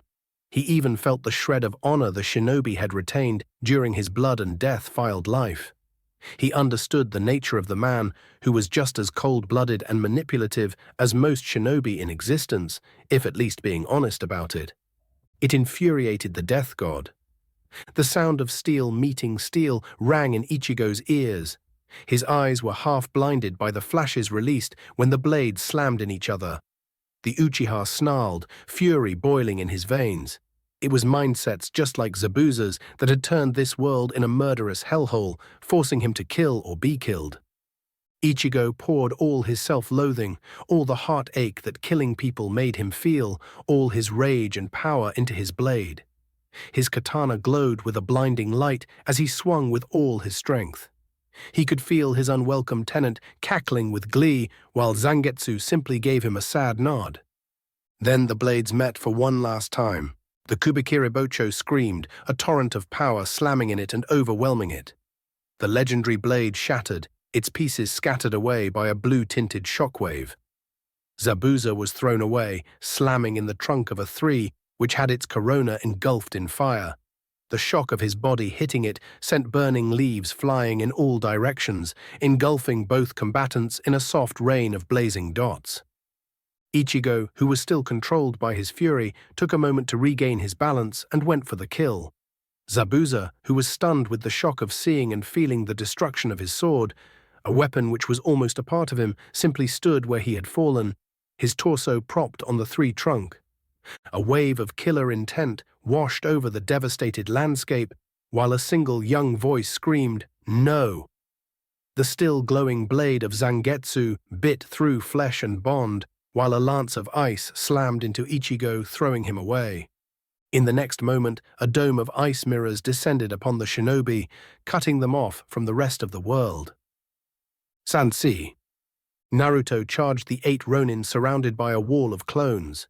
His doubles were little more than distraction. A whole army of them had managed to drag down only 2 of the former samurai so far, yet they were vital nonetheless. Without the Kagebunshin, he and his friends would be dead by now. Something that might be happening in the very near future anyway. For a brief instant he glanced to his right, where Sakura, the girl he still had a crush on, slammed in the flank of the main Ronin force, unleashing everything in her arsenal. He smirked. She was magnificent. A second later, the time for distractions was over, and he was upon the Ronin. There were just a handful of clones still left, Naruto's main defense being the thick clouds of smoke made by the dispelled Kage Bunshin. He hastily summoned even more of his doppelgangers, drew a pair of kunai and ran straight at the nearest enemy. A katana infused with chakra swung his way. A clone jumped in, intercepting the slash. Another gave Naruto a shove, adding that additional bit of speed he needed to be upon the Ronin before the swordsman could recover and attack again. Uzumaki wasted no time. He slashed, one of his kunai striking the enemy weapon and locking it in place for a single moment. In the same time, he slammed his other weapon under the man's left armpit and twisted, cutting through muscle and blood vessels. The tip of the blade ruptured the side of the Ronin's heart, leaving the man dying when Naruto withdrew the kunai and zeroed in on his next target. In the meantime, a bunch of clones fell upon another enemy like a pack of rabid dogs, their weapons flashing in deadly arcs before descending again and again. Most of the nearby Kage Bunshin ran straight at a group of 4 Ronin and managed to take one out of the battle before crescents made by pure chakra turned them into expanding clouds of smoke. While that was going on, Naruto finished his next victim by burying a kunai in the Ronin's throat. However, he didn't appear unscratched from that encounter. He left the corpse behind, getting a long slash along his left arm for his trouble. The wound was throbbing in tandem with his heartbeat, spilling his lifeblood on the ground. Naruto was panting, the battalions of clones he had been summoning starting to make a dent in his reserves. He glared grimly at the 4 Ronin who faced him, spread in a semicircle. Each one of them had their katanas held over their heads, ready to slash down, and sent a blade made of chakra flying the shinobi's way. Sakura. Sakura clamped down on the terror that was threatening to freeze her in place. She glanced at Naruto and gave him a firm nod, not letting her real feelings on their situation show on her face. She had given her best shot already, yet most of the Ronin were still alive. Sakura had only a couple of scrolls left, containing a few of Anko's special toys, as well as another pair filled to the brim with weapons she could unleash. That was it. It would be close combat after that. She had to make it all count. Sakura sprinted, a phalanx of clones screening her. She made a hand sign, signaling the Kage Bunshin of her intentions. Half of them jumped in the air, while the rest continued their suicidal charge. A moment later she jumped up, unleashing the 2 scrolls filled to the brim with shuriken and kunai. A rain of razor-sharp steel met with blast of chakra, obliterating the clones caught in the middle. Moments later, Sakura was beyond the clouds of smoke, ready to see her handiwork, which was underwhelming. The Ronin's armor had proven to be more than a match for her latest attack. Only a handful were on the ground. A few of the others were obviously wounded, but that was it. While a lot of the remaining enemies had weapons stuck in their armor, they appeared to be unharmed. Sakura spat a curse when she landed on the ground and immediately rolled forward, diving under a crescent of energy which shaved a few hairs from her head. She jumped on her feet and dashed forward, joining the last remaining clones of her screening force. The only saving grace of the situations was that the whole battlefield was now obscured by thick clouds of smoke which clung near the ground, giving her a slim chance to live a few moments longer. The kunoichi finally reached the enemy line. She acted guided by her training. First, Sakura sent a kunai flying at the throat of a Ronin, who was busy dispatching a pair of clones. Next, she unsealed a storage scroll, grabbed the 2 vials that appeared, and threw them to the right before dashing away. Behind her, 3 Ronin fell on the ground, choking from the short-lived poisonous gas. She jumped on her feet, springing at another distracted Ronin, and slammed a pair of kunai in chunks of his armor. Sakura didn't waste any more time on that man. Instead, she unsealed her last offensive scroll, revealing 2 vials full with orange, bubbling liquid. She threw them at what appeared to be a group of Ronin, obscured by the smoke.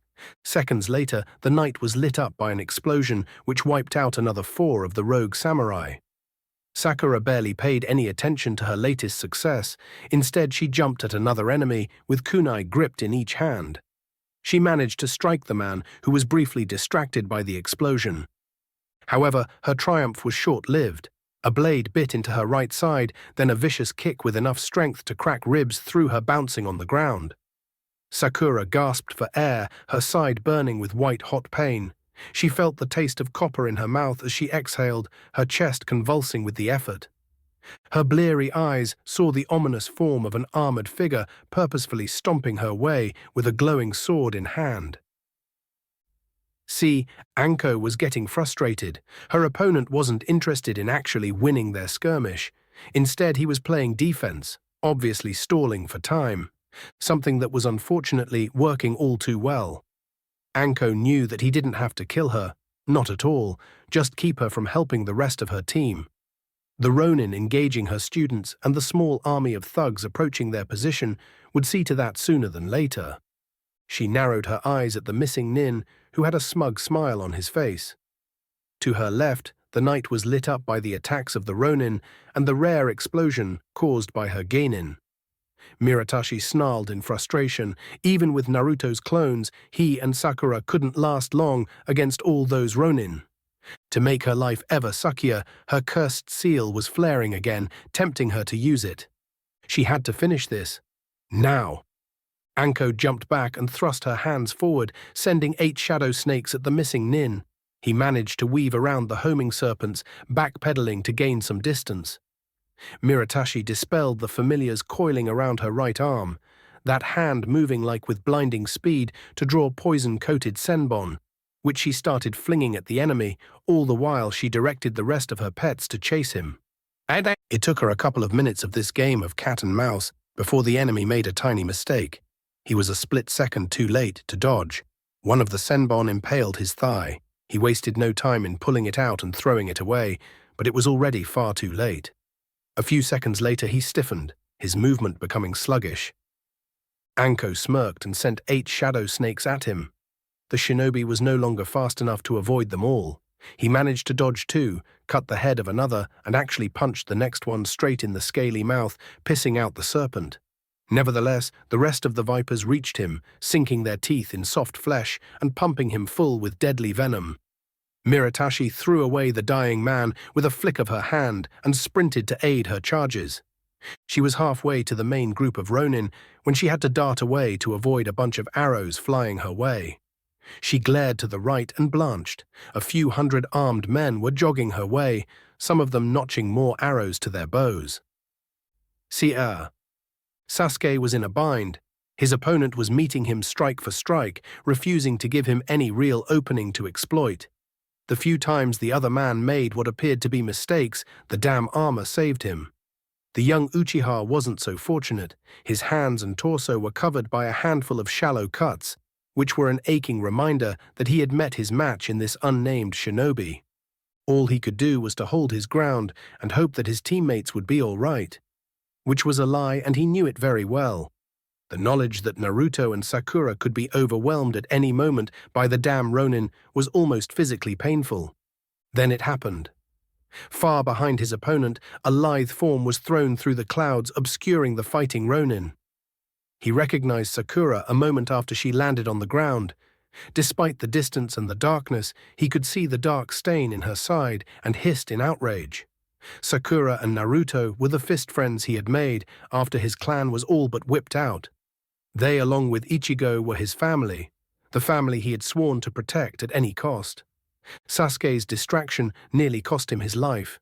Only an instinctive dash back saved him from being cleaved nearly in half. Instead, he only got a thin slash across his chest. He barely parried the next attack, most of his attention focused on Sakura. He saw how she tried to stand up, but stumbled back to the ground, clutching her side. The Uchiha blanched when he saw a Ronin advancing towards her, ready to end her life. A wordless scream left his throat, and he charged the man standing between him and his friend.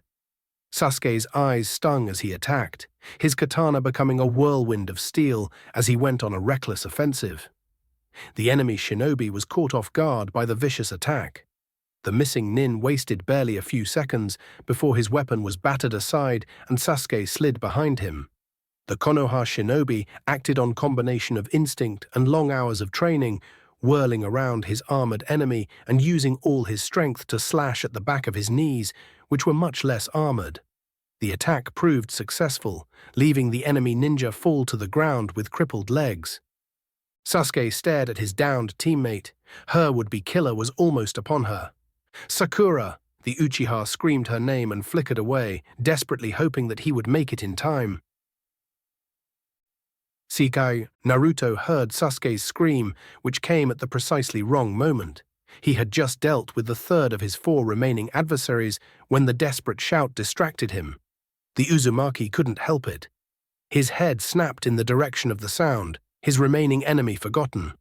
Despite the smoke concealing most of the battlefield, he could see what happened in painful clarity. Sakura was struck down, laying on the ground. A Ronin was ready to finish her off when Sasuke simply appeared between them. 2 swords flashed down almost simultaneously. Then a third was thrust. Naruto's azure eyes widened in disbelief. He saw Sasuke and the Ronin impaling each other before slowly sliding to the ground. His frozen mind didn't register the sword that his remaining enemy had thrust through his guts for a few seconds until the pain hit. He should have screamed in agony as the blade was twisted and pulled out. However, that was a distant thing. All Naruto could see was the fact that his teammates were cut down. Fury like no other bubbled in his gut. He screamed in rage, his voice warbling until it was inhuman howl. A red haze flew upon the world. "See, ice release? That's new." Ichigo frowned. The only reason he was still alive was the killer intent he felt. It was enough warning for him to try to evade. So instead of shredding his heart, the ice spear had merely mauled his left shoulder. He looked around. The Uchiha was amidst a dome made of ice mirrors, which surrounded him on all sides. His right hand moved on instinct, Zangetsu's blade meeting a pair of senbon targeted at his back. He slashed at the mirror from which the attack came, his flaming katana bouncing from the hard surface. He immediately stepped to the left, barely avoiding another attack. Thanks to this Sharingan, Ichigo saw a masked figure withdrawing into another mirror. The appearance of his new attacker clicked with something he perceived while clashing blades with Zabuza. "So you are Momochi's tool. He wouldn't want you to throw away your life for nothing." "My master is death. I have no purpose left, save for avenging him." The ice mirrors resonated with the quiet, hopeless voice of the masked boy. "That's nonsense. You can find another reason to live. That bastard considered you as little more than a tool." Ichigo growled. "Naturally, we are shinobi. Weapons to be wielded, nothing else." Ichigo snarled at that pronouncement. He was aware that too many people in this world shared the same damned sentiment. No wonder that this place had gone to hell a long time before he was dumped here. The mere idea that people were a little more than simple tools infuriated him. It was wrong, going against everything he believed in, even if he was forced to play the role of shinobi. He opened his mouth, determined to try reasoning with the boy. Ichigo had more than enough blood on his hands for one evening. Hell, more than enough for a whole lifetime. He was reluctant to add even more if he had acceptable alternative. "There is nothing more to say," the dead voice informed him before he was forced to dodge and parry a rain of senbon coming from multiple directions. Only his Sharingan allowed him to meet the onslaught and remain unharmed. Ichigo could see the attacks as fast as they began, his enhanced perception making them appear slow and sluggish. The problem were the ice mirrors. The bloody things simply refused to break when he slashed or punched them. They remained unmelted when he sent a great fireball at them, which was a problem because Ichigo was reluctant to use a more powerful technique while he was inside the dome. After all, he didn't want to cook himself along with the troublesome ice user. All that changed when a wave of monstrous killer intent washed over them. Ichigo had never felt anything like it, even if it had a vague similarity to the feeling of the most evil hollow he had met to date. He didn't need Rukia to appear and draw him a picture on what was happening. Something terrible must have happened for Naruto to lose control, because he could not think of anything else that might feel that way. The demon fox's killer intent had staggered Zabuza's apprentice too. The girl was hanging halfway through one of his mirrors, frozen in terror. Ichigo wasted no time. He could no longer attempt to keep the her alive. Zangetsu flashed in a single economic motion. Hot blood spilled on the ground, and the ice dome started slowly dissolving. Before Haku's body could hit the ground, Ichigo had disappeared.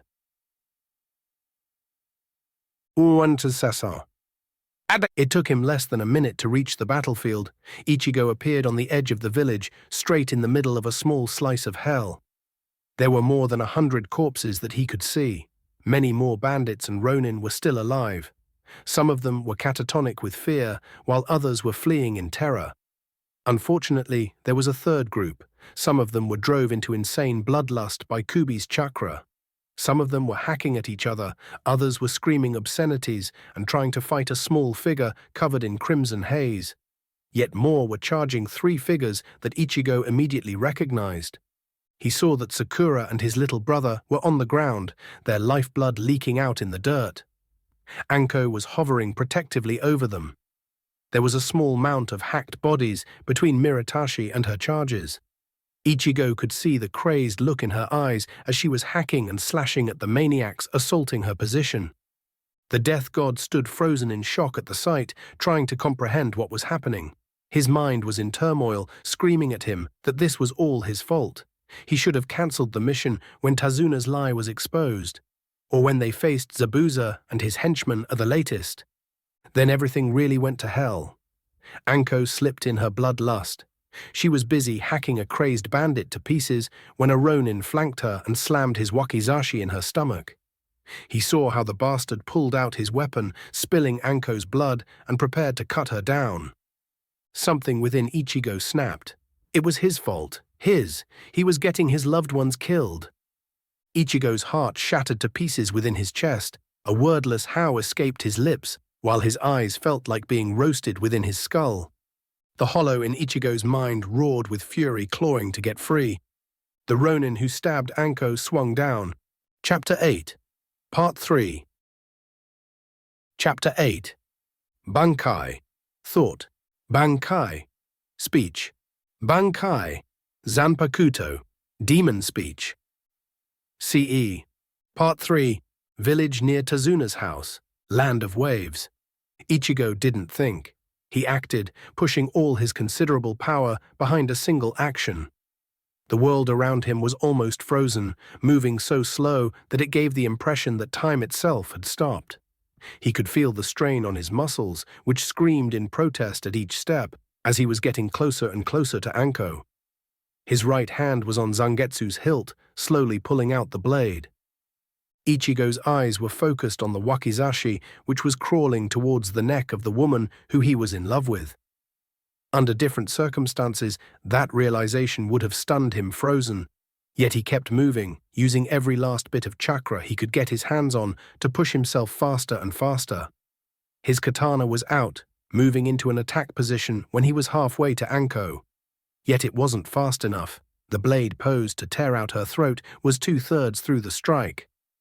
Ichigo screamed when he comprehended what was going to happen. Even when he threw everything he had into moving faster, it simply wasn't going to be enough. He was going to watch Anko die. All he wanted at that moment was to save her. He would gladly lay down his life if it meant that she would live. The wakizashi was almost touching her delicate skin. Ichigo felt his right eye burning, his vision blurring, becoming crimson. Then the weapon and the hand holding it vanished in a wave of crimson energy which brushed over the nape of Anko's neck, leaving a thin line of broken skin. Then Ichigo was next to her, swinging down Zangetsu with an infuriated cry on his lips. The katana cut through the top of the head of the ronin, trying to kill Anko, bisected his neck and sunk into the collarbone and armor after cutting through the chest plate of the man. Time sped up, just in time for Miratashi's hands to close over the wound in her abdomen. She fell to her knees with a shocked expression on her face. In the same time, Ichigo became a whirlwind of destruction, his blade moving faster than the eye could follow. Any crazed ronin who dared came close to him, ended chopped into pieces before he could properly swing at the enraged Uchiha. Meanwhile, Naruto's crimson form was busy snarling and ripping apart any bandit or mercenary who had the misfortune of getting in his way. Sigran C, Tazuna's house, Wand of Waves. Guy and his team reached the destination first. Protocol called for both units to move in together, but given the short briefing they got, the Jonin had decided that they couldn't afford to waste any time. So he and his team went in as fast as they could, leaving Kurenai and her more inexperienced pupils behind. Apparently it was the correct decision. For once, Guy was serious as he examined the devastation in front of the two-story house where Ichigo's team and their client should have been. Instead, the Konoha shinobi found still-burning forest, mangled corpses, and a melting dome of ice. A few of the bodies were barely recognizable as Konoha Anbu, giving more credit to the information he got about traitors from that organization going after the Uchiha and his genin. A few of the corpses were either too charred or mangled to recognize. On most, certainly wasn't. The demon from the mist was sitting on the ground, leaning on his sword. Zabuza was cradling the blood-soaked form of a girl, staring at her with dead eyes. What happened here? To Guy's surprise, it was his usually unyouthful Hyuga student, who exclaimed, "Jonin fought and died here," he declared in a solemn voice. The flames of their youth blazed brightly. He waved at the devastation. The reason he was more serious than his students had ever seen him was simple. He remembered the sinister chakra they were all feeling coming from not too far away. It was Kuibi's. The waste thing Guy wanted to do was lead his genin against the never-sufficiently cursed fox, even if the beast wasn't truly free. Because if it was, they would be dead already. "Follow me. If I said to run, you head straight to Konoha and don't stop or slow down for anything," he ordered curtly before dashing away from the battlefield. Cetus. Soon enough, they found Team 7. The scene reminded him some of the worst battle he saw in the last war. Bodies and pieces of bodies were everywhere. Naruto was on a rampage, tearing apart what suspiciously looked like samurai, while Ichigo was making a most youthful last stand over the bodies of his wounded teammates. Team 7 and Miratashi needed immediate medical attention. However, Naruto was an obstacle. Guy was unaware if the boy could tell friend from foe while he was engulfed by the demon fox's chakra. At that moment, Ichigo noticed them and waved. "Guy, they need medical attention." "I'll deal with Naruto," the Uchiha shouted. "You heard him. Get your medical supplies out. Move," Guy ordered and flashed forward. When he was next to Ichigo, the Uchiha gave him a curt nod and disappeared in a swirl of leaves. The few ronin which were between them fell to the ground with kunai sticking from weak points in their armor. Guy looked around, and when he saw no more immediate threats, he turned his attention to the wounded Konoha shinobi. They were in a bad way. Makatsuki. All Ichigo wanted at that moment was to hold Anko, to help her somehow, to help his little brother who lied in the dirt like a broken toy. However, he knew that he couldn't tend to both of them, much less Sakura. Not at the same time, not while madmen were trying to kill them all. When he saw Guy and his team appearing on the far side of the battlefield, he felt that his fellow shinobi were godsend. In that moment, he decided what he had to do. It was unlikely that they could treat his team's wounds while Naruto was rampaging. He had to deal with his possessed student and trust the Konoha shinobi. Not because he liked it or found it acceptable. Ichigo simply didn't have a choice if he wanted his family to live. "Guy, they need medical attention. I'll deal with Naruto," the Uchiha shouted. He saw in precise detail how the other jonin snapped and ordered and moved. Guy was fast, he had to give him that. While in mid-air, he threw kunai at the ronin below him, virtually gutting the most present threats for Anko and the rest of Team 7. The moment Guy landed, Ichigo gave him a small nod of gratitude. He concentrated chakra around his left hand and flickered in Naruto's direction. Ichigo appeared next to his student, who had both his hands shoved in the torso of hapless ronin. The very sight would have disgusted the Uchiha before that man's buddies cut down the people he cared about. Now he felt only hatred towards the mercenaries. Naruto snarled at the new presence, but Ichigo didn't let him enough time to react. He grabbed him and flickered away until they were some distance within the surrounding forest. He felt his hand burning despite the protective coating of chakra surrounding it.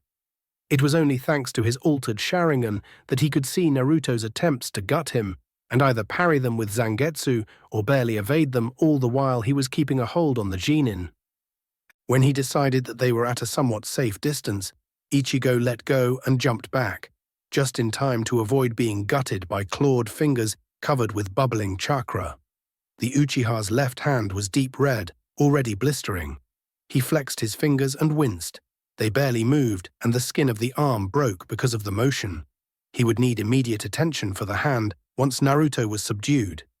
The blonde menace snarled at him and charged, his clawed fingers sweeping as if they were a predator's paws. Ichigo blocked one hand with the flat of his blade and dodged the other. He concentrated chakra on Hiddojutsu, staring into Naruto's eyes. His right eye burned again. This time he could actually see a crimson beam flow from it and strike Naruto in the chest. The following explosion threw them apart. Ichigo managed to flip through the air and land on his feet thanks to the slowed perception of the world he was granted by his Sharingan. His Genin wasn't so lucky. Naruto slammed into a tree hard before falling to the ground. For a moment, the cloak of sinister chakra surrounding the blonde appeared to be thinner, but then it flared again, and the boy jumped on all fours. Naruto gave an inhuman roar and charged. Ichigo substituted with a nearby branch, which promptly got turned into kindling. He had to end this. Soon, his chakra reserves were tanking. When Naruto turned around, Ichigo stood his ground, concentrating on his Sharingan. Naruto snarled, his hands sweeping through the air in a wild manner, yet he slowed down. "Naruto, snap out of it. Everyone's alive." Ichigo hoped that he didn't lie to the boy, for both their sakes. The blonde tilted his head to the left, studying him through silted eyes. For a moment the crimson cloak wavered, but then it flared to a new height. Naruto roared with fury and pain as his skin started burning under the strain. "Damn you, Fox! Leave him alone!" Ichigo shouted. They charged each other blade and claws, slashing and meeting with a dull clang. Ichigo was thrown back by the force of a blow he parried, only to see in slow motion how Naruto jumped at him. A single tail of chakra was forming behind the boy. The Uchiha glared in frustration, pulling as much chakra as he could from his nearly drained reserves. His body was engulfed by a pale light which had darker undertones. The power flowed over his katana, which in turn glowed as if lit by moonlight. Acting on instinct, Ichigo slashed in Naruto's direction while channeling as much power as he could through his blade. A crescent of pale energy formed on the edge of the katana and flew out as he completed the slash. It caught Naruto in mid-air and threw him back. The boy screamed as he was engulfed by a blinding light. Ichigo shook his head to clean up his vision and stared. There was a long and deep gash in the soil in front of him, which smoked at the edges. Thanks to his Sharingan, he could see Naruto, who was thrown deeper in the forest. The genin was smoking too and had a long bleeding wound in his chest. The blood was bubbling as Kuibi's chakra was trying to heal him.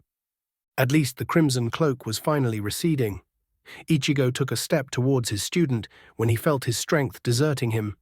The world became blurred and he felt himself falling. Suddenly his body was engulfed in agony as the adrenaline started leaving his system so he could feel all the abuse he put his body through. He gasped in pain, and then there was only blessed darkness. "Caesar." Guy sighed with relief when he felt the fox's chakra waning and slowly disappearing. That prompted the last remnants of the mercenaries to break and run, leaving him to concentrate his full attention on his wounded comrades. They were in a bad way. Miratashi, who needed a surgery, preferably soon, was the best of the lot. Sasuke had a collapsed lung and a bad internal bleeding, yet he was better than their last teammate. Sakura had broken ribs, punctured lung, and unless he was very much mistaken, her liver was slashed too.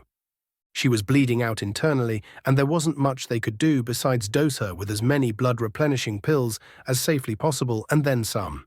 If she made it long enough for Kurenai to arrive, the Kunoichi might be able to help her. The Genjutsu mistress had the necessary fine control to try using medical ninjutsu to keep the wounded shinobi alive long enough so they could be brought back home. If they made it until she arrived. Unless he was mistaken, Kurenai was about 2 hours behind his team.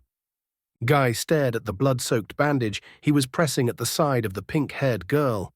The wait was going to feel like eternity. And where were Ichigo and Naruto? He looked over his team. When Miratashi and Sasuke were stabilized, he was going to send Neji to check on them. For now, he needed those eyes to help stabilize the wounded.